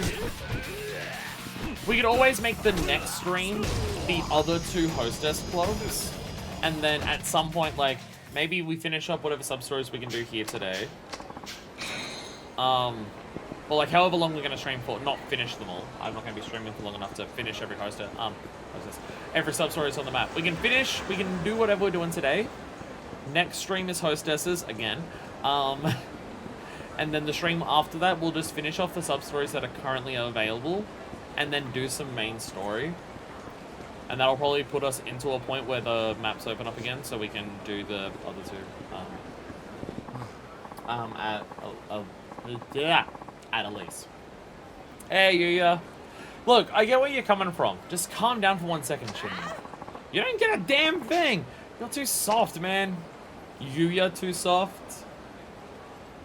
Dude's beating up so many people alongside me. Yuya's been my bro, man. You know the rules, Yuya-san. If a customer ducks out on their bill, it's the host's responsibility. Mitsuru knew that when he let his girl run up that huge tab. Not wrong. Those are the rules. I've seen it happen, time and time again in this biz. And sure, I'm being easy on Mitsuru, but he deserves a little slack with how hard he works. Besides, the kid's a real high earner for us. We just gotta let this one mistake slide. He'll learn from it, and we'll all be better off in the long run. But for now, yeah, of course I'm gonna help him. And what, Stardust is just gonna eat the 5 mil he lost? He'll pay it, don't worry, just not yet. Hitting him with all that at once would bankrupt the poor kid. Come on, are you gonna bail at everyone who fucks up from now on? Stardust will go on in the blink of an eye. Kazuki-san would never have let this bullshit slide. Hey, Yuya. Problem so big you had to take it outside, huh? That's how we say hello. That's how we say hello. By the way, we're back in town. Kiryu-san! I didn't know you were back in town. Just for a bit while I take care of some business. I'll be stuck here for a while. That's how it always goes. Well, I would have dropped by with a gift or 2 if you'd let me know first.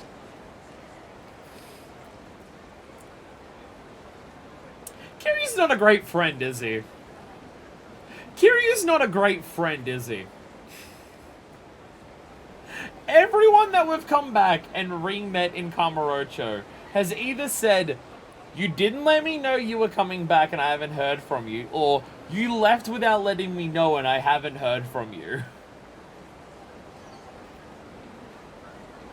He's not a great friend. We know the motherfucker has a cell phone. We know he has a cell phone. He can call people. He just doesn't. Ducks out for years, only shows up when Yakuza bullshit is happening. He doesn't even contact these people. Like, at this point, he's known Yuya for several years, along with Date-san. And they've been alongside with him for some intense shit. Like, Yuya and Date, and even Kamaki, like, are incredibly close people to Kiryu. And he just doesn't let them know he's leaving or coming back. One exception. He let them know he was leaving at the start of Yakuza 3. Because the start of Yakuza 3 was literally us going around the city, saying goodbye to everyone before he went to the orphanage. So he let people know then. But I also don't think he told them he was coming back. And I don't think he told them that he was leaving at the end of Yakuza 3 either. I mean, he was stabbed. He was stabbed, yes. But he didn't let him know that he was coming back either. Everyone has made a comment on it so far. Everyone. I know that everyone is only 3, but still.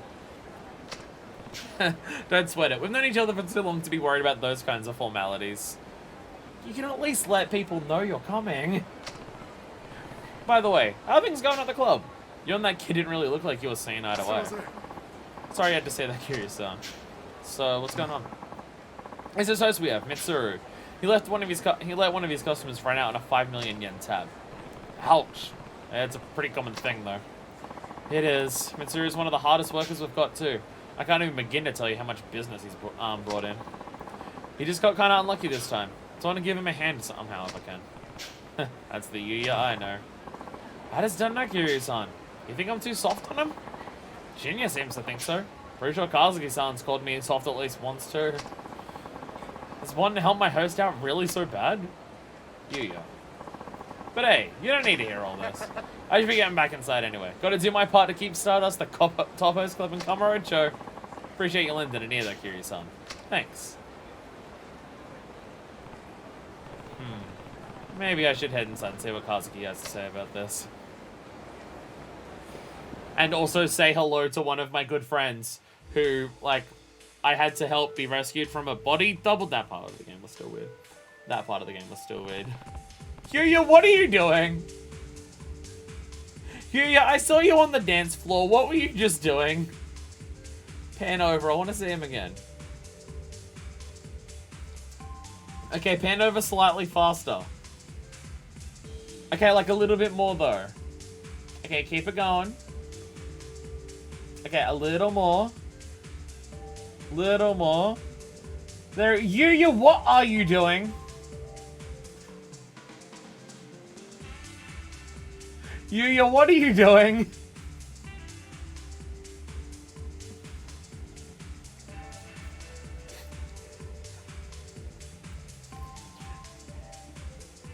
#1 host in Kamarocho, baby!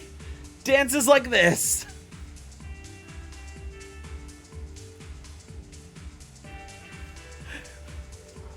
You, why do you dance like a white guy? It's been a while, Kazuki. Kiryu-san. Kiryu-san! It sure has. How things going? Well enough, I guess. Guess?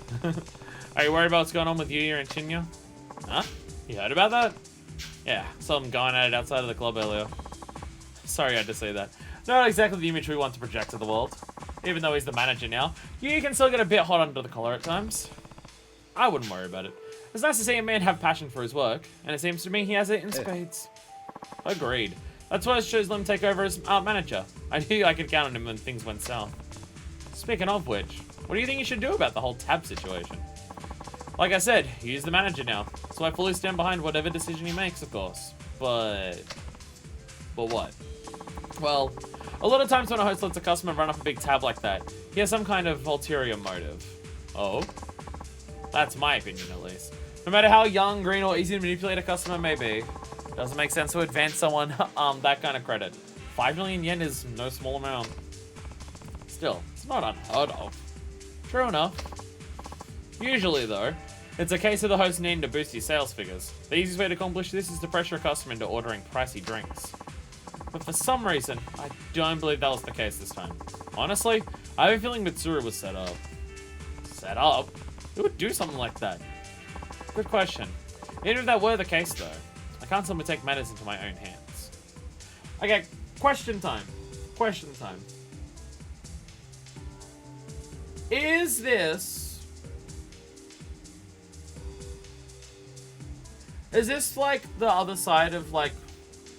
Because we had a story like this before in this game. Or maybe it's in a previous game. I'm getting my games mixed up, possibly. We had a sub-story that was like this, right, though?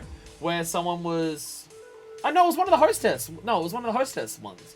One of the hostess sub-stories was their brother was a host who let someone run out on them. One of the hosts in this... actually, I think it might have even been... It might have been the one at Elise. Because she was all about the money. And her brother was also a host and had someone run out on a bill.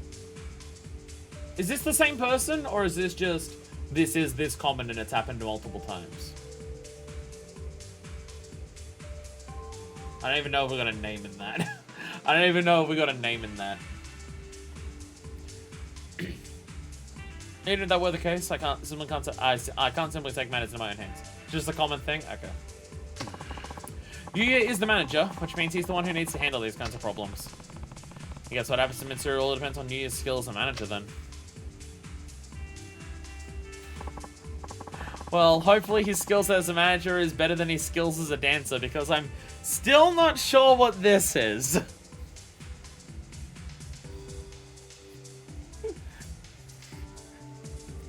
Gets all the ladies when I go out. Just, oh yeah.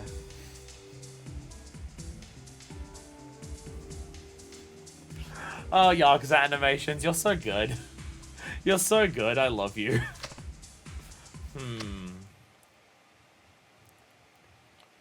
I just missed the walking erection animation of just just like the waving the arms around with the constant pelvic thrusts, and then the doing this. I missed that. Maybe it's because he's right. Sometimes Yuya is really too nice for his own good. And that's just the end of the sub-story. All completed. Mission complete. Are you around in the children's park? Damn. Damn. They're not in the children's park.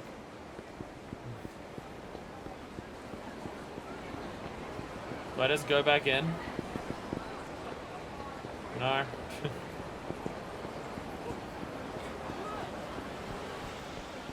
So I'm just gonna go visit. I'm just gonna go see what's happening up here. Well, at least they cleaned the blood off the vending machine. At least they cleaned the blood off the vending machine. I want to go visit Sky Finance. I know they've been torn out and everything, but come on. I was gonna say I'll go see Akiyama, but I already tried to go to Homeland and it wouldn't let me. I'm half expecting some of these sub-stories to actually involve us walking past Millennium Tower, so it's like, I can't do it.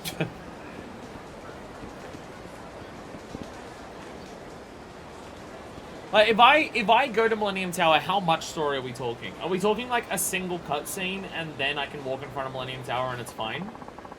Or are we talking like a big story beat? It's a big story beat, I'm not gonna do it now.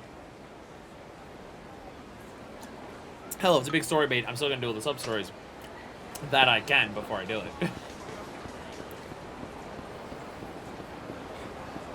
A whole lot of story? Just a big, girthy chunk of story? Alright. Sorry. Look at all these people lining up for a restaurant.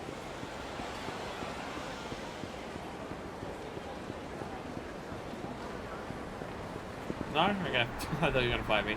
Wait, I guess, seriously, how do I continue the sub-story? How do I continue the sub-story?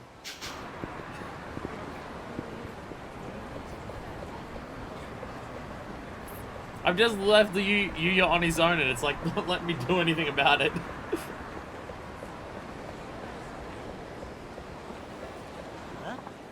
Hey! Head outside and eastwards, I can meet you straight. Oh, okay, I just had to keep going that street that I was going down. Hey, old man, heard you messed up our boys real good, yeah? Time to show you what happens when you piss off the Kamarocho Aqua Devils. Aqua Devils. So you said this was Kiryu's long content, right? So if I see someone dressed in one of these blue jumpers, I should probably go kick their ass. Like, these are street fights that I should go out of my way off to actually do.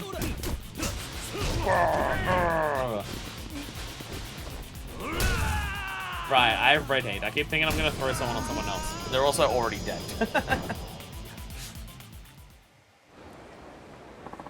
Damn it, we're not giving up just yet. You best watch yourself.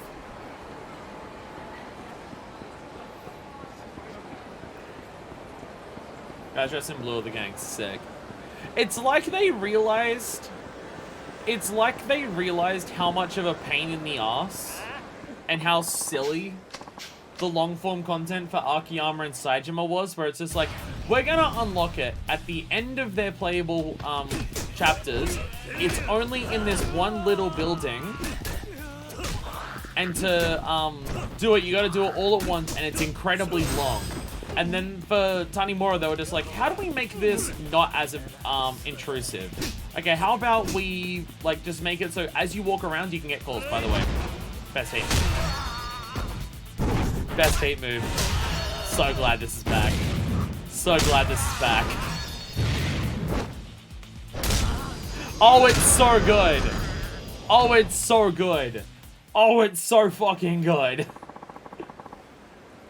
But yeah, that is like, okay, how about instead of having to go to one building and do like 5 hours of stuff in a row, because it's also at the end of that playable section, how about Tanimura just gets like phone calls sometimes that just tells him to go to a specific part of the city, and then he can do something and he just does that enough times and it's done. And then it's like, okay, how do we simplify it even more for Kiryu? How about it's just street fights? How about it's just the normal street fights that would happen? I feel like something about it seems more intense in this game than before. Fuck it! Fuck, we're gonna have to call in Onitake-san for this one. It might just be the way that it's shot. Like, there's so many things that can increase how vicious a hate move is. It can be as simple as like the vignetting they do, the sound effects, the cinematography. Again, it's why I think Yakuza 3's heat moves are so strong. They just sell heat moves in Yakuza 3 and in 4 really well. It's again part of my issue with it's probably you. It was Shinya. Yeah, like it's part of my thing with Yakuza 2's heat moves. I just think Yakuza 2 doesn't do enough to sell the heat move. It kind of relies on just it being a cool thing. As opposed to actually selling it. Like, they're just like, look, you're doing something ridiculous. That's enough for you, right? I'm just like, well, there's a lot of elements that go into selling the impact of a heat move more than just what the actual physical animations are. I wasn't sure if it was from so far away, but it was definitely Shinya. Yeah, the host from Stardust. He was talking on the phone and he just totally lost it. Man, he was mad.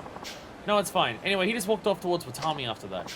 Yeah, that's not how he's like at Stardust at all. It was a total shocker. Watami, huh? I think that's over on Nakamichi Street. Sounds like the head Shinya is over in that direction. It's always Watami. It's always Watami. Sorry. Yeah, Watami's there, but also... Hello! Comrade Dracula Devils never give up and never surrender once we start up a fight. You ain't gonna walk out of here. Alright, Devil May Cry 4. I'll kick your ass, though.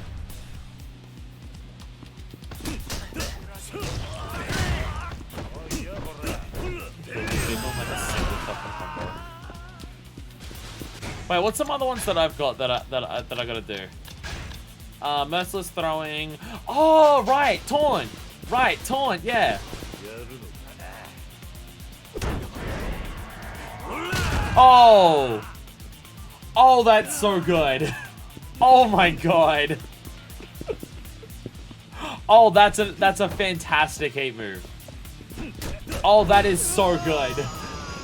Literally, you're goading them on to run at you, so you know what they're gonna do to counter them. And it has to be on a weak enemy, because only a weak enemy's gonna fall for it. You're too much. Think you're full of yourself, Gramps. You're finished. History. Apologizing won't fix shit now. And Onitake-san himself's in town. He's staking your ass out over a Kamurocho Central parking lot. You don't even have a chance. Well, at least for telling me where he is. Wait, is the parking lot thing underground? Wait, how do I map? Is this the parking? Do you mean this, or do you mean the square that's at the top there? I'm gonna beat up their boss to advance the story. Okay, this seems pretty simple. This seem okay? Now there's more of them around. The underground one. Okay. Sick. Let's go play. I can do that after I do this. What the hell are you doing here? If someone spots you, my whole plan's gonna get blown out of the water. I know. I just wanted to see you so bad. Yeah, whatever. Like that's supposed to make it okay. Fucking shit. Everything's going all wrong. I always say loses 5 mil should get his ass kicked to the curb, not coddled like a goddamn toddler. I knew you were spineless, but I didn't realize just how much of a coward he was. Shinya-kun, are you saying I didn't help? What are you, stupid? You're fucking useless! I mean, Mitsuru doesn't get tossed out in his ass. What the hell was the point of you posing as a customer? Shinya-kun, wow, this guy's just a total asshole. Sure, no one listens to us talking about doing crimes. Look, at this point, you can just safely assume that everyone in Kamurocho is talking about crimes, so that if you talk about your own crimes, people aren't going to hear you because everyone else is talking about their crimes. Everyone just forgets that the Dragon of the Ocean was back in town. And now he'll whoop your ass for it. Don't Shinya-kun me. Everywhere I go, it's always Mitsuru this, Mitsuru that. Nobody shuts their fucking mouths about Mitsuru. God damn it, there has to be something I can do. This is also a plot point that's been coming up a lot. Host or hostess is jealous of fellow worker and wants to manipulate a situation to get them kicked out. Damn, this is also frequent here. Looks like Kazuki was spot on. Ah, how's your problem, man? A Shinya from Stardust, right? Don't know what you're talking about, old man. Now step the hell off. Look, just cut the crap and come with me. Shinya-kun, I think you ever heard us. Yeah? Well, let him hear. I can floor an old bitch like this with just one little punch. Oh, honey. Oh, honey. You hear that, man? You better get lost if you know what's good for you. Sorry, but I'm not going anywhere. I think you need a little lesson on what it means to be a friendly host. Talk all you want, big man. You're not gonna keep running your mouth once you're 6 feet under. This plan to get my fellow host kicked out of his job isn't working? Damn, better murder this person I saw on the street. You have to wonder if it wouldn't be easier to just work harder at the actual host job. That's not an option for a lot of these dumbasses. Can I still do this? Yo, we can still do this! Let's go! We can still hog slam people! Let's go! We can still hog slam people in this game. Fuck yes. The hell, man? Shinya-kun, are you okay? Bust off! You gotta, like, pretend to be nice? Fuck that. Yeah, these people are really bad hosts. Hey, Yuya, I have someone here you might want to talk to. Get fucked, shithead. I don't get it, Shinya. Why would you do something like this? I gotta answer you. Shinya. Are you gonna respond, Yuya? Deck him. Listen up, Shinya. You're gonna pay off the 5 mil you tried to pin on Mitsuru. Every last yen of it. And you're gonna tell Mitsuru what you did. Whether or not the other hosts hear about it is up to him. Oh, and don't even think about running away. One way or the other, you're cleaning up this mess. Don't forget who's the manager, you hear? Screw with us like this again and you'll be sorry. I guarantee you. There it is. There's the former bikie gang leader that we know. Again, we do have to remember, Yuya is one of the stronger people in the series. Like, Yuya is someone who can definitely hold his own, as we've seen a number of times before. Like, Yuya is incredibly strong for just being a host. Like, hell I will. And I got another piece of knowledge for you. I'm done with Stardust. You want your lousy 5 mil? Fine, I'll pay it, but I'm never stepping foot in your bullshit club again. Shinya? I was never in this host business for the money. All I wanted was to be the best host in Kamurocho.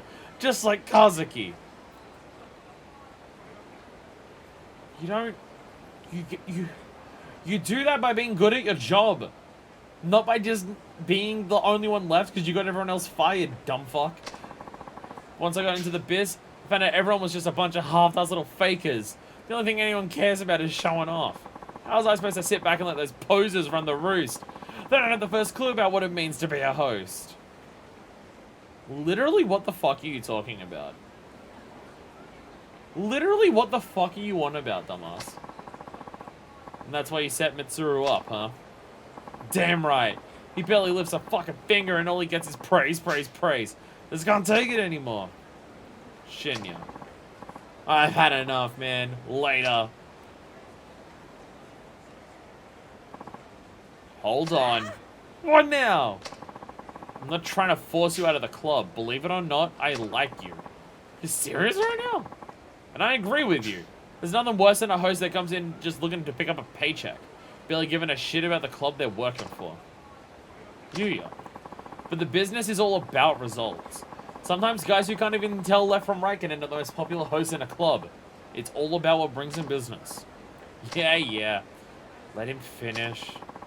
I know you get all burned up about it, but sometimes you just gotta keep your chin up and hang tough.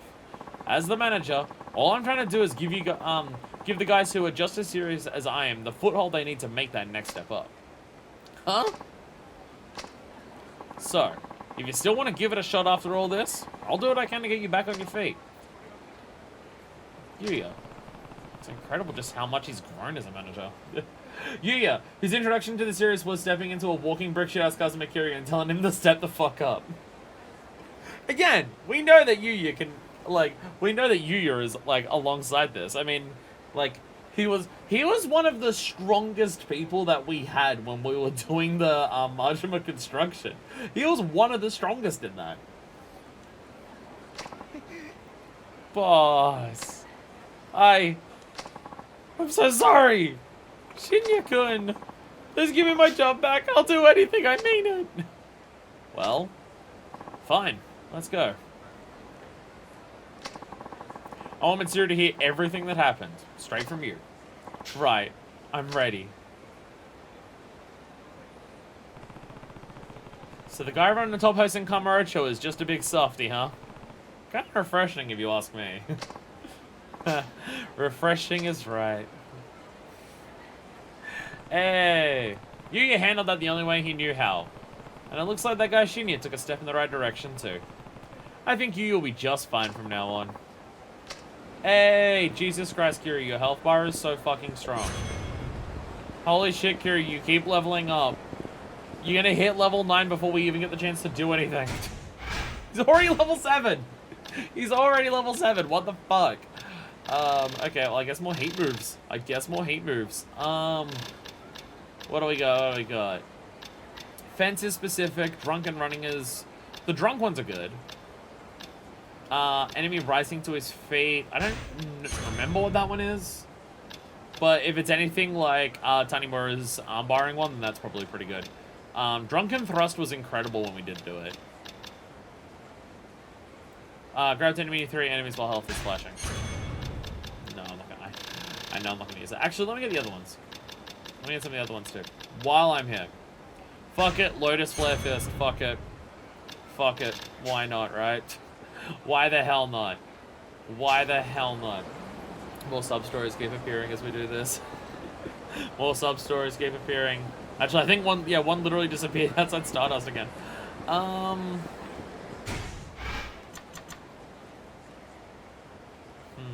Not being able to go to Millennium Tower, save point, kind of annoying, I'm not gonna lie. Not gonna lie, it makes things a little tougher. The save point that I literally end most streams at, that I now can no longer save at, makes life a little bit more difficult.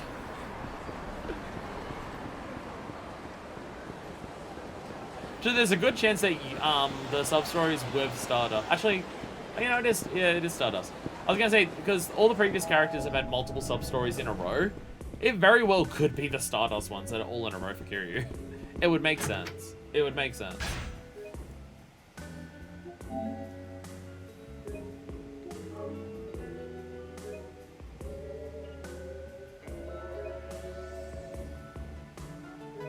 Oh, Serena. Such serene music. I get it now.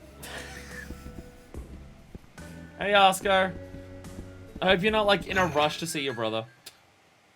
I hope you weren't in a rush to see your brother. I apologize. Okay, I, like, 4% apologize. Kiryu walk! He's doing the Kiryu walk! He's doing the Kiryu walk when someone shouts out to him. Boy, am I glad to see you. I thought you jumped ship and left town already. Hey, Yuya. What's up? Once again, people are just like, you like, hey, I was gonna met this famous baseball player. Anyway, I promise I'm working on your brother. Bye. I also helped a manager of a host club like not fire one of his people. Once again, showing that Kiryu's not a great friend. You might as well, if you're in Kamurocho, you may as well lose object permanence with Kiryu. Because Yu was just like, oh, you helped me do a thing? I assumed you left immediately afterwards.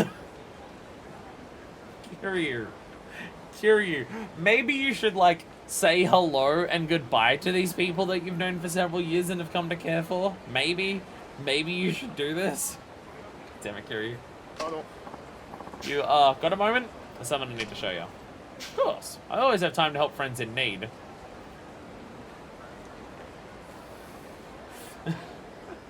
Hey, Yosuke, you want to go to, across the street to Host Club? Might take your mind off your brother's imminent death.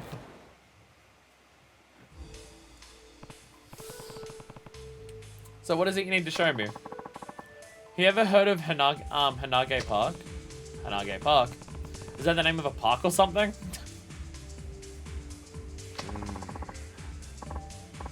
Guess you don't know. How should I explain it? It's something you can do on your cell phone. Play games, right? But oh, for fuck's sakes, is this?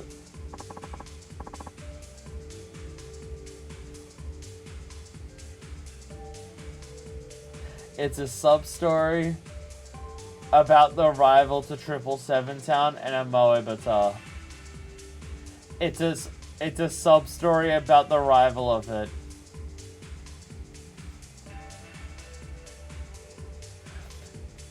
They don't know how to write these, that they don't sound like sale pitches. They really don't. It even has a messaging service. It's pretty cool, honestly. Yuya, are you trying to get me on an MLM? I mean, if you want to get into certain types of MLM Yuya with Kiryu, I'm more than happy. But not these ones. You can blog on there, huh? Have I ever told you I have a blog of my own? That's so. It's about how I beat the shit out of people. Or learn new ways to beat the shit out of people. In Hanage Park, there's a community called Kamurocho Circle. It's been getting a lot of traction lately. The thing is, somebody's been posting some awful stuff on there. Under the name Kazuma Kiryu. Oh. That's not good. Someone's impersonating me? I mean, it's not really that much of a surprise. You're the closest thing we've got to a Kamurocho legend, after all. I appreciate that now that we're this many games in, they're very comfortable admitting that it's just like, Kiryu has been doing all of this stuff in the main story and sub-stories, and again, everything that happens in these games is canon. That by this point, Kiryu is a street legend. Like, half of the town knows the name Kazuma Kiryu, or at the very least, the Dragon of Dojima. I have a blog. I have one of those. You want to read it? Kiryu showing his HD Yuya. You go onto Kiryu's blog, and it's just like the worst fucking mess of a HTML poorly coded clip art bullshit thing you've ever seen. Looking straight like someone's fucking Tumblr page, but they don't know what to do. Like just some fucking 2002.com era shit. Like just horrible, awful quality Judgment song playing in the background that's been downloaded at like 64 kilobytes a second. Just a bunch of blurry pics of Mame. I made this webpage for my dog. God damn it. Oh, God. Anyways, this guy's just been spamming the message board with posts about punching out business owners who piss him off. Not the most flattering portrayal of you. Sounds like this guy has a lot of time on his hands. I don't see the big deal, though. Who cares about what people think about me online? Kiryu-san, you need to take this more seriously. Everyone's super online right now. Some of my boys use Hanage Park, and they're convinced that it's really you doing all this shit. So not only is your online reputation tanking, but it's affecting your real life one too. I guess that's not good. Think about all the other random people who read it too. They don't know how you really are, so they just accept all these lies as truth. This isn't some harmless prank, Kiryu, son. You have a point there. Think I can take a look at this guy's blog? Yeah, you just gotta register first. Here, I can show you how to sign up. Kiryu doing this. See, I know that he doesn't do that because you see how fast he types in the Revelations. He's actually kind of a fast typer. Perfect, now just hit that button there, but he is old. But he is old and needs to be shown how to navigate websites and basic functionality. This one? Okay, looks like a man. But wait, why isn't my little man wearing any clothes? At real Kazuma Kiryu. Why isn't my little man wearing any clothes? Oh, Kiryu. Oh, Kiryu, you're adorable. Kiryu, you're so fucking cute. The little man is called your avatar. You can dress him up however you like. See? Just press that closet icon and give him some new threads. Ah, that's a good looking suit. There. So how do I get into this Kamurocho circle thing? Oh my god, Kiryu. Oh my god, Kiryu. Let's see, it should be here? Huh. This guy sure has a lot of blog entries. Damn right he does. It's basically a live feed of his life. Well, doesn't have that much going on if he spends all his time on social media. Here's the most recent one. It's the Tojo Terror Kazuma Kiryu over at the arcade in Theater Square for some UFO catcher fun.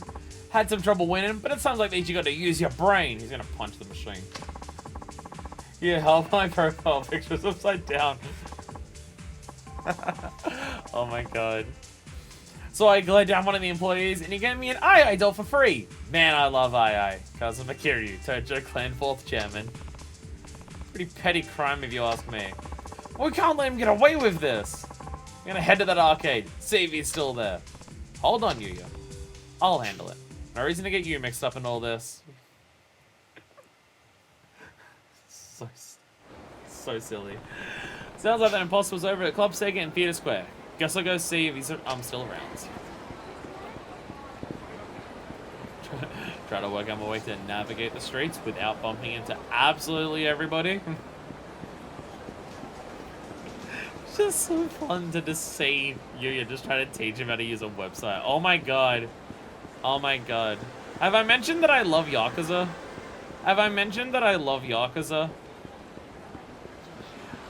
Like, I appreciate that we come back to Kiryu, and it's just, we so instantly see how Kiryu is different to the others. Even in just, like, little sub-story things. Like, Kiryu's definitely way more of a dork than any of the other three. Like, Kiryu is this badass legend of the town and stuff like that. But compared to, like, none of the others really had any, like, sub-story moments where they were dorky. They didn't really have any of that. Where Kiryu, from the first game, he's always been a dork. He always has been. It can't all be as smooth as Akiyama. Yeah, exactly. That's anyone who fits the bill. Must have just missed him. I wonder if he's posted anything else on Hanage Park. Oh look, it's that game that's cut out. Trivia thing. Oh, there's a new entry. It's the Tojo Terror, Kazuma Kiryu. Over at Small Burger, grabbing a bite to eat. Except Dweeb next to me seemed kind of pissed that I was talking on my phone. So I hit him with a, "What's it to you, bitch?" That shut him over real good. That'll teach him to pick a fight with a legend. Anyways, signing off. Kazuma Kiryu, Dragon of Dojima. This guy's a real thug, huh? Sounds like I need to pay Small Burger a little visit. Have we played Boxelios 2? Have we played Boxelios 2? I know we did Boxelios in Yakuza 3. Have we played 2 in this game? We have? How was it different? Was it different? I don't even remember. I don't even remember if it was different or whether it was just like more. I know I never beat it. I know I never beat it in Yakuza 3. Which I do want to go, which I would like to go back and do just in my own time. It's quite a fun minigame. Out of any of the arcade games that have been in Yakuza games so far, it's definitely my favorite. I mean, it's also the only game in the arcades that we've done that's a unique... Oh, right, I gotta go to Underground to beat up the boss of this. Right, I gotta go to the Underground and beat up the boss of this as well. I think beating up the boss of this and finishing the sub-story will call it today.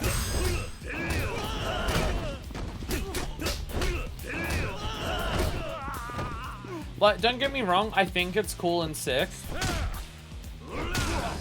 I think it's cool, and I really, overland with different shapes and stuff.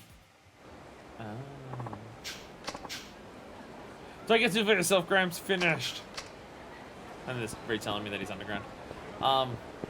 Like, it's cool that a lot of the arcade games have just been actual Sega arcade games that you get to play in here. I think that's cool, don't get me wrong. But the fact that Yakuza 3 went, fuck it, brand new minigame, was really sick. And because it was a brand new minigame made in like 2009, as opposed to an arcade game from like the fucking 80s or 90s, like it's like new and shit, and it's fun. I really like Voxelios. It's still not the best, it's still definitely not the best minigame in Yakuza, because the best minigame in Yakuza is still Disco and Yakuza 0. Nothing has topped that. Nothing added, nobody out of ordinary here. Have you updated his blog again? Maybe he's just bullshitting. Maybe he's not even doing stuff. Terra, Cosmic Kiryu, out for a drink. When a guy like me goes out for a drink, there's no better place than the Champion District. Shit, he does know me. All I gotta do is tell him I'm the Dragon of Dojima, and it's like booze comes raining from the friggin' heavens. It's just the life of a VIP, baby. You think you're a man? Try doing what I do. We'll see how big your balls are. Cosmic Kiryu, middle-aged stud muffin. Champion District. This is all starting to feel a little familiar.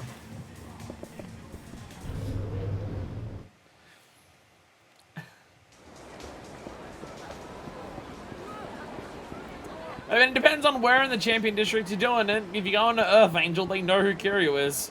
They absolutely know who Kiryu is. Okay, can't go that way. The sub-stories. The sub-stories everywhere. Holy shit. So many sub-stories everywhere. Don't try and fuck with me, Aqua Devil. Don't, thank you.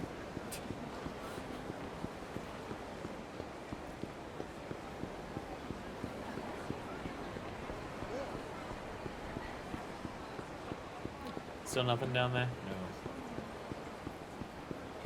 No. Alright, where are we? Where are you? Are you at Earth Angel or are you at Shellac? I'm gonna try Shellac. Try Shellac first. Shellac!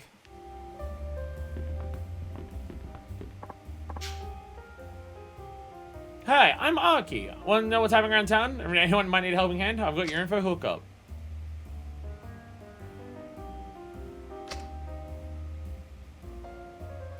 What?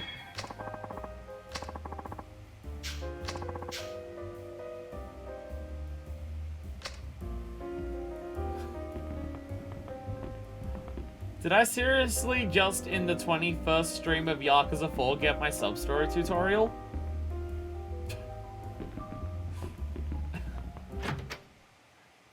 Why are tutorials in this game hidden behind weird NPCs? Wasn't there a tutorial for something relatively important on one of the roofs or something that we did earlier?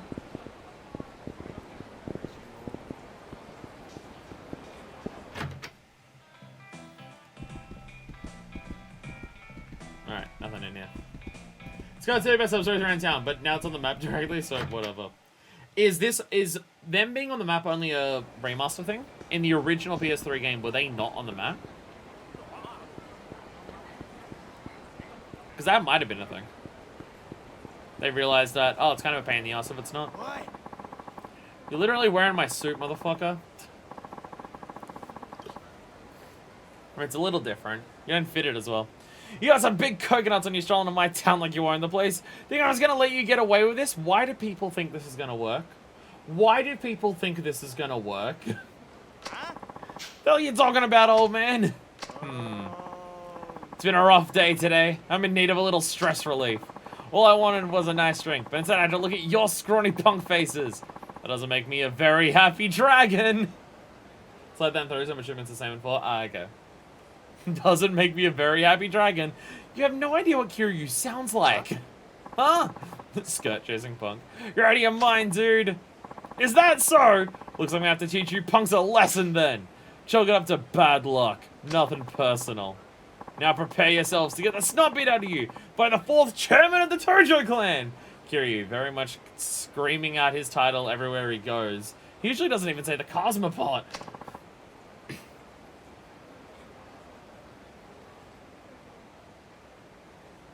Is this actually the same motherfucker from 2? I mean, Dragon Engine graphics compared to Yakuza 4 on the PlayStation 3 graphics, so it's hard to tell. Is this the same fucker? Is this the same motherfucker? Huh? Did you say Tojo Clan? Shit, we're real sorry we talked back to you, man. I mean, it's, you better run. Hey, punk. Excuse me? Who do you think you're talking to, asshole? I'm the Dragon of Dojima, the Tojo Terror, a freaking legend. And you know what else? I'm ready to kick some poser ass. Funny, I was thinking the exact same thing. Dragon Engine helped him out a lot. You've literally had him kick your ass before. How do you not? Oh my god. Oh my god. This guy is just as stupid as... Okay, you know that whole thing I was saying about how Katsuragi and Sugiyuchi are the dumbest people in the franchise? I changed my mind. I've now remembered about this dumbass, and now that he's doing it a second time and still doesn't recognize Kiryu, never mind. He's stupider than Sugiyuchi and Katsuragi. Never mind. He's more of a dumb fuck. Never mind. This guy's a dumber idiot. You've literally had this happen to you before, you fucking dumbass. Fuck. Are you fucking kidding me? Are you fucking kidding me? Get the fuck out of here. Fuck off. You even have your suit buttoned up. You gotta have it popped down like here. Think the Tojo Clan's gotta let you get away with this, bitch? You gotta be lucky there's anything left of you once they're done. Hold on a second. Haven't we done this all before? It is the same motherfucker. How? How does he still not recognize what Kiryu looks like? He literally kicked his ass before. It was an awesome cutscene in Yakuza 2, where Kiryu just completely no-sold a punch. It was so sick. Huh? Wait, you're not... No. Are you Kazuma Kiryu? If you're gonna impersonate someone, you should at least be able to recognize when they're right in front of you for a second time. I'm so sorry. I know I said I was done after last time, but you were gone. I couldn't help myself. It was just a little harmless fun. You're being an asshole. Even if you weren't impersonating me, I'd want to kick your ass. Yeah, because writing that blog and throwing your weight around town is real harmless. You know about that too? Look, I didn't mean it. And I'll confess on the blog right away. Just forgive me, please. Popularity bracelet. Hey, I don't have to buy one of these at the pawn shop now. I'm sorry, man. I really mean it.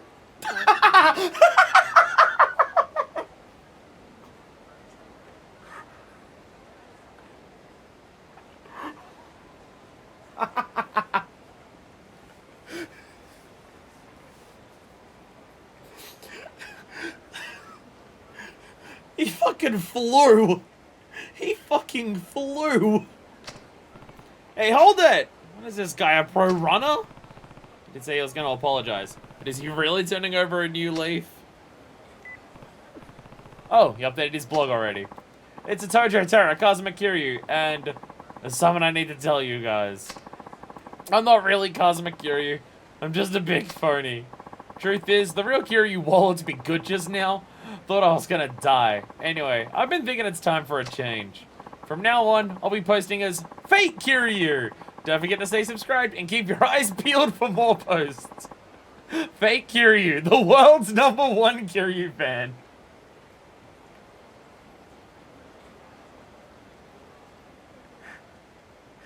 This guy's so fucking dumb. This guy updates his blog even faster than he runs. He's doing that the whole time he's running. Fucking hell.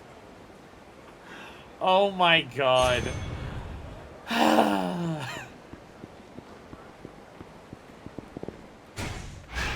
They brought him back. Like, it makes sense because it's just like, you weren't in town. I thought it was fine. The balls to brain ratio on this dude is way off.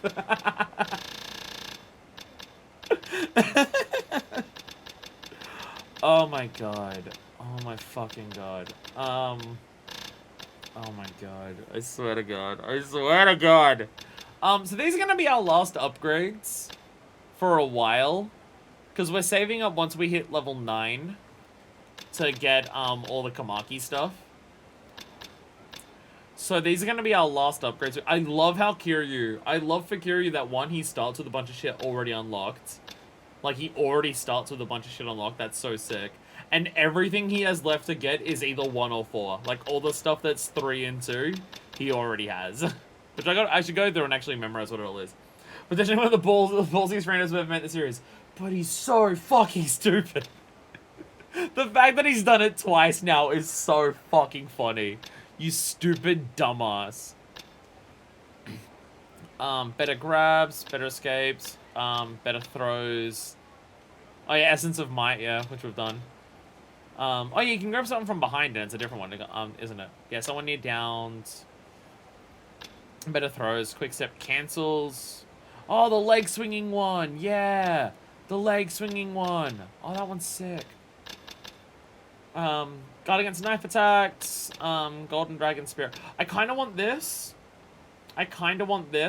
It's going to be a long time before we get any of the level 1 abilities back. We might start fighting people with knives, considering we are technically near the end of the game. We might start fighting people with knives, especially if we're like fighting like this gang and stuff. Maybe the boss has a knife. We should probably get that one first. Golden Dragon Spirit is it's a bit situational because you got to charge it for so long. Like, it's really good with Saejima. But for Kiryu, not as much. Like, it's good with Saejima just because, like, he's so tanky that he can take it. I take the hits while he's doing that. Fence, drunken running. Self-destruction's good for long battles. Self-destruction's good for long battles because there's usually people who will stand in front of you. The knockdown one, it's hard for me to even do. Health flashing, no. So we've got health flashing. We have when knocked down. We have running and drunk. And we have a fence. And we have Golden Dragon Spirit.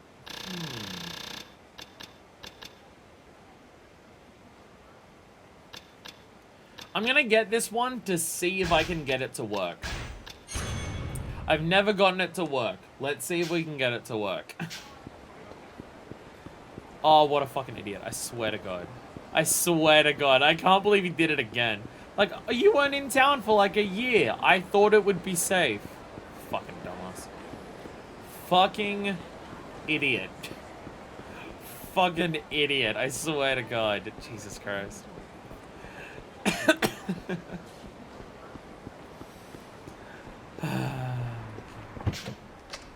I'd like to go to the parking lot, thank you. It's so good to be playing as Kiryu again. Again, I've loved the other characters, absolutely. I've very much enjoyed playing as the other characters, but like, playing as Kiryu is like coming home. Like, all the other characters are these fun new experiences that have all these different things, like, experience totally different stories and characters and personalities and how they do everything. Like, none of them just feel like they're doing the same stuff as Kiryu in the same way as Kiryu does. They're all totally different. I found them. Like, they are so different to Kiryu in every way. Even, like, they're just the way their characters are and the way they fight. Even the way they explore the city, because, like, Tanimura's being a cop when he goes around. Akiyama's just doing whatever he wants, really. Just being, like, a standard civilian kind of thing. And then, obviously, you've got Saejima who's on the run from the cops and, like, hiding in sewers and stuff. Just, like... It's been really good playing as the other characters because they do so much with them. Like, you get to experience so many, like, the game in so many different ways playing as the other characters. But coming back to Kiryu and being Kiryu and seeing Kiryu be Kiryu in the stuff that he does and fighting the way that he does, and it's just... It's the combat from Yakuza 3 that you know and love, and it's just back with a couple extras on top. And it's just, oh... Oh, it's good. It's good to be back in the hands of the dragon. Hey, you finally made it. Here, you gave some of my boys a real talking to.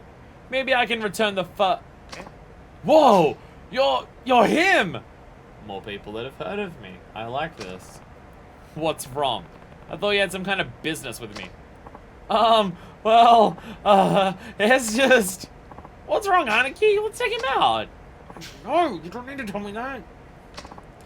Listen, old man! Where Kamurocho Aqua Devils don't back down from a fight till we win. You must want to die, just strolling up here so tough and all. Alright, come at me anytime then. I've got orders too. I'm gonna teach you punks a lesson. And after I beat you, you better stay away from the Kamurocho God. Got it? Good luck with that. You don't know who you're starting shit with! Your ass is mine!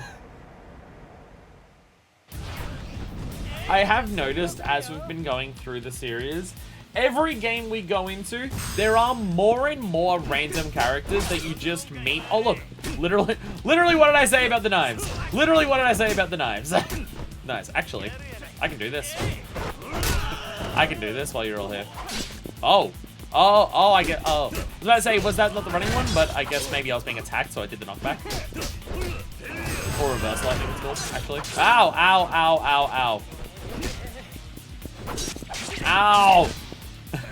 Ow! I know I'm fast, but all my boys aren't gonna let me back down from this, so I just gotta go for it. I would rather be beat up by Kiryu than have all of my boys know that I pussied out.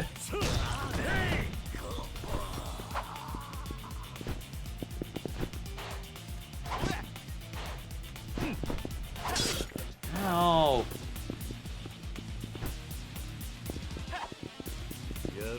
No, it doesn't work. I had to check.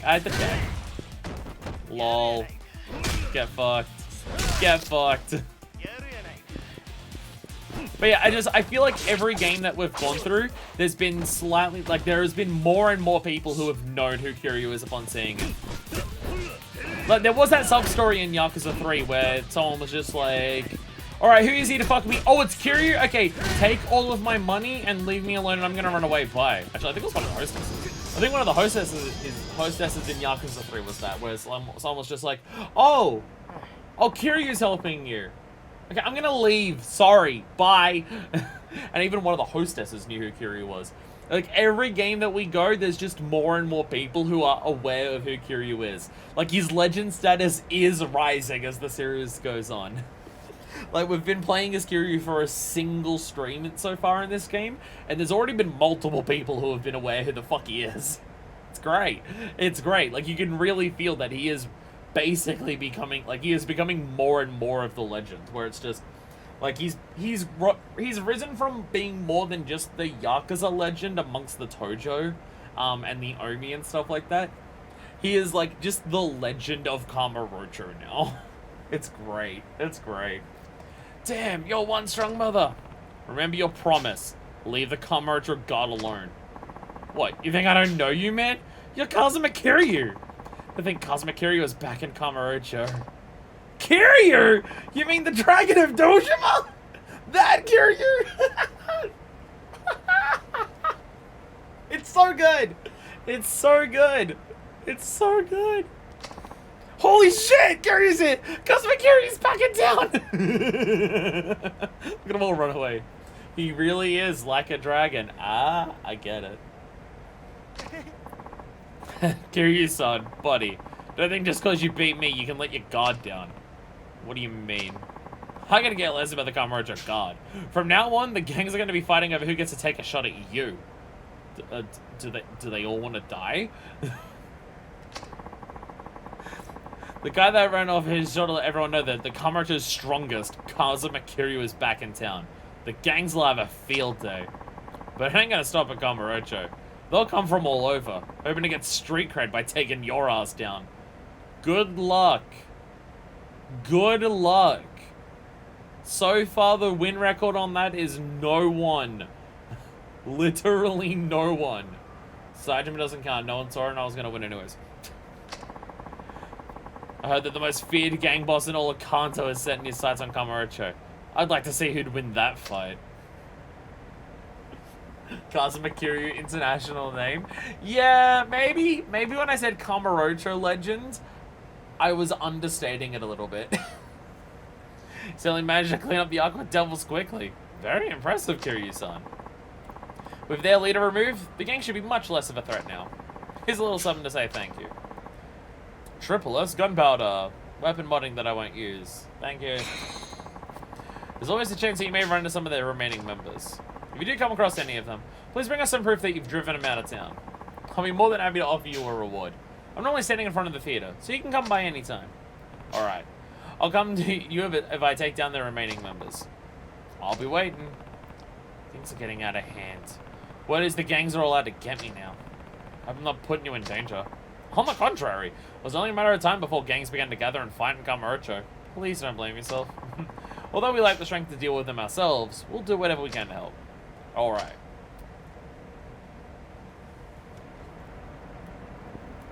Again, I still would have really liked if all of the long form content was based. Actually, let me just check.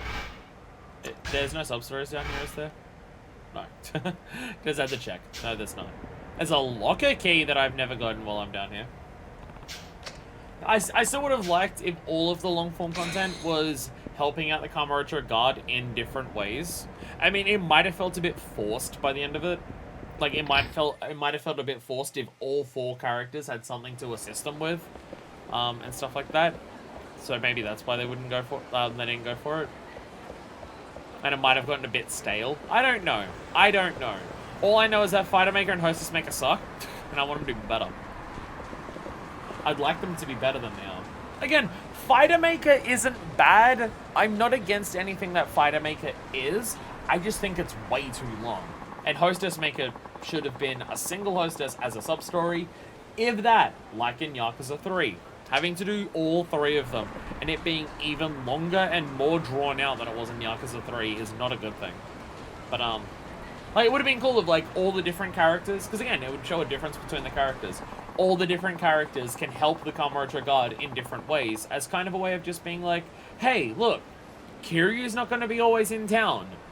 Like, there's not always going to be someone here who is the street legend to protect the town.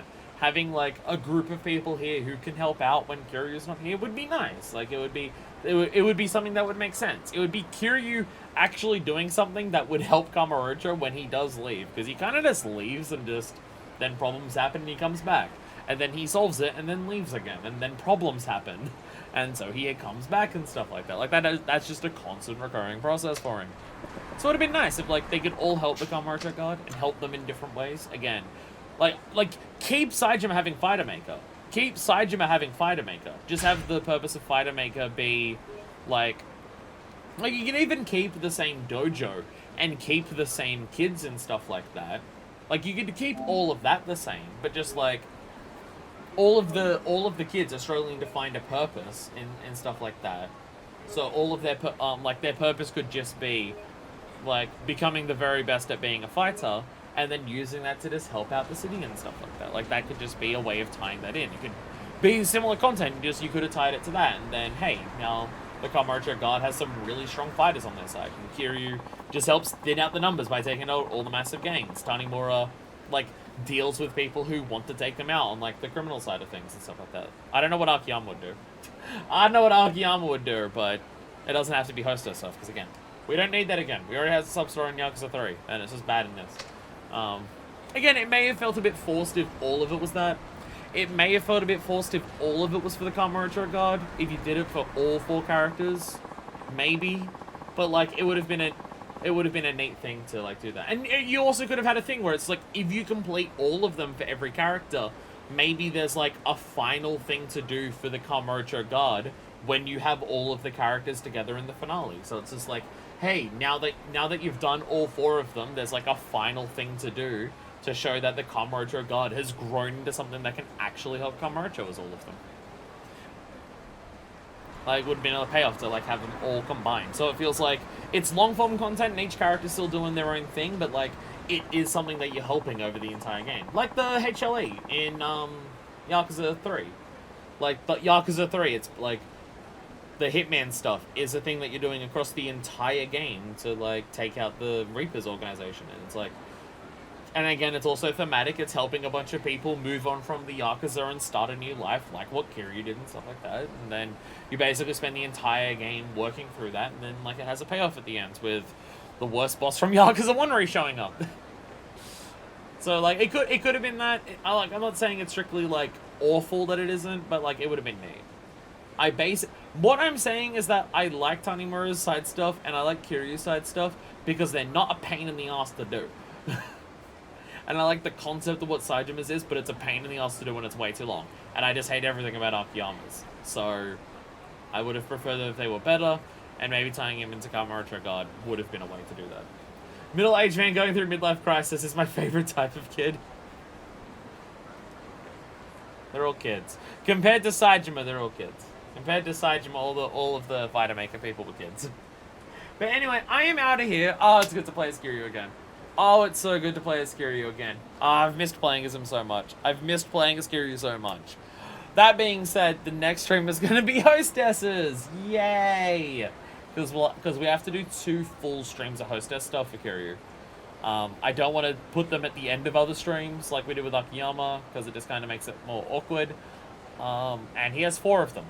And we can do 2 in a single stream, so it makes sense to just get it done in during streams. So the next stream for Kiryu is going to be hostess stuff, because we'll have to do it at some point. And probably better to get it out of the way sooner rather than later. So we'll do 2 hostesses next time, then we'll probably just do more sub-stories, the next chunk of story. And it'll probably be the stream after that is also more hostesses. And stuff like that. But anyway, thank you all so much for watching. Until next time, this is version 2, signing out.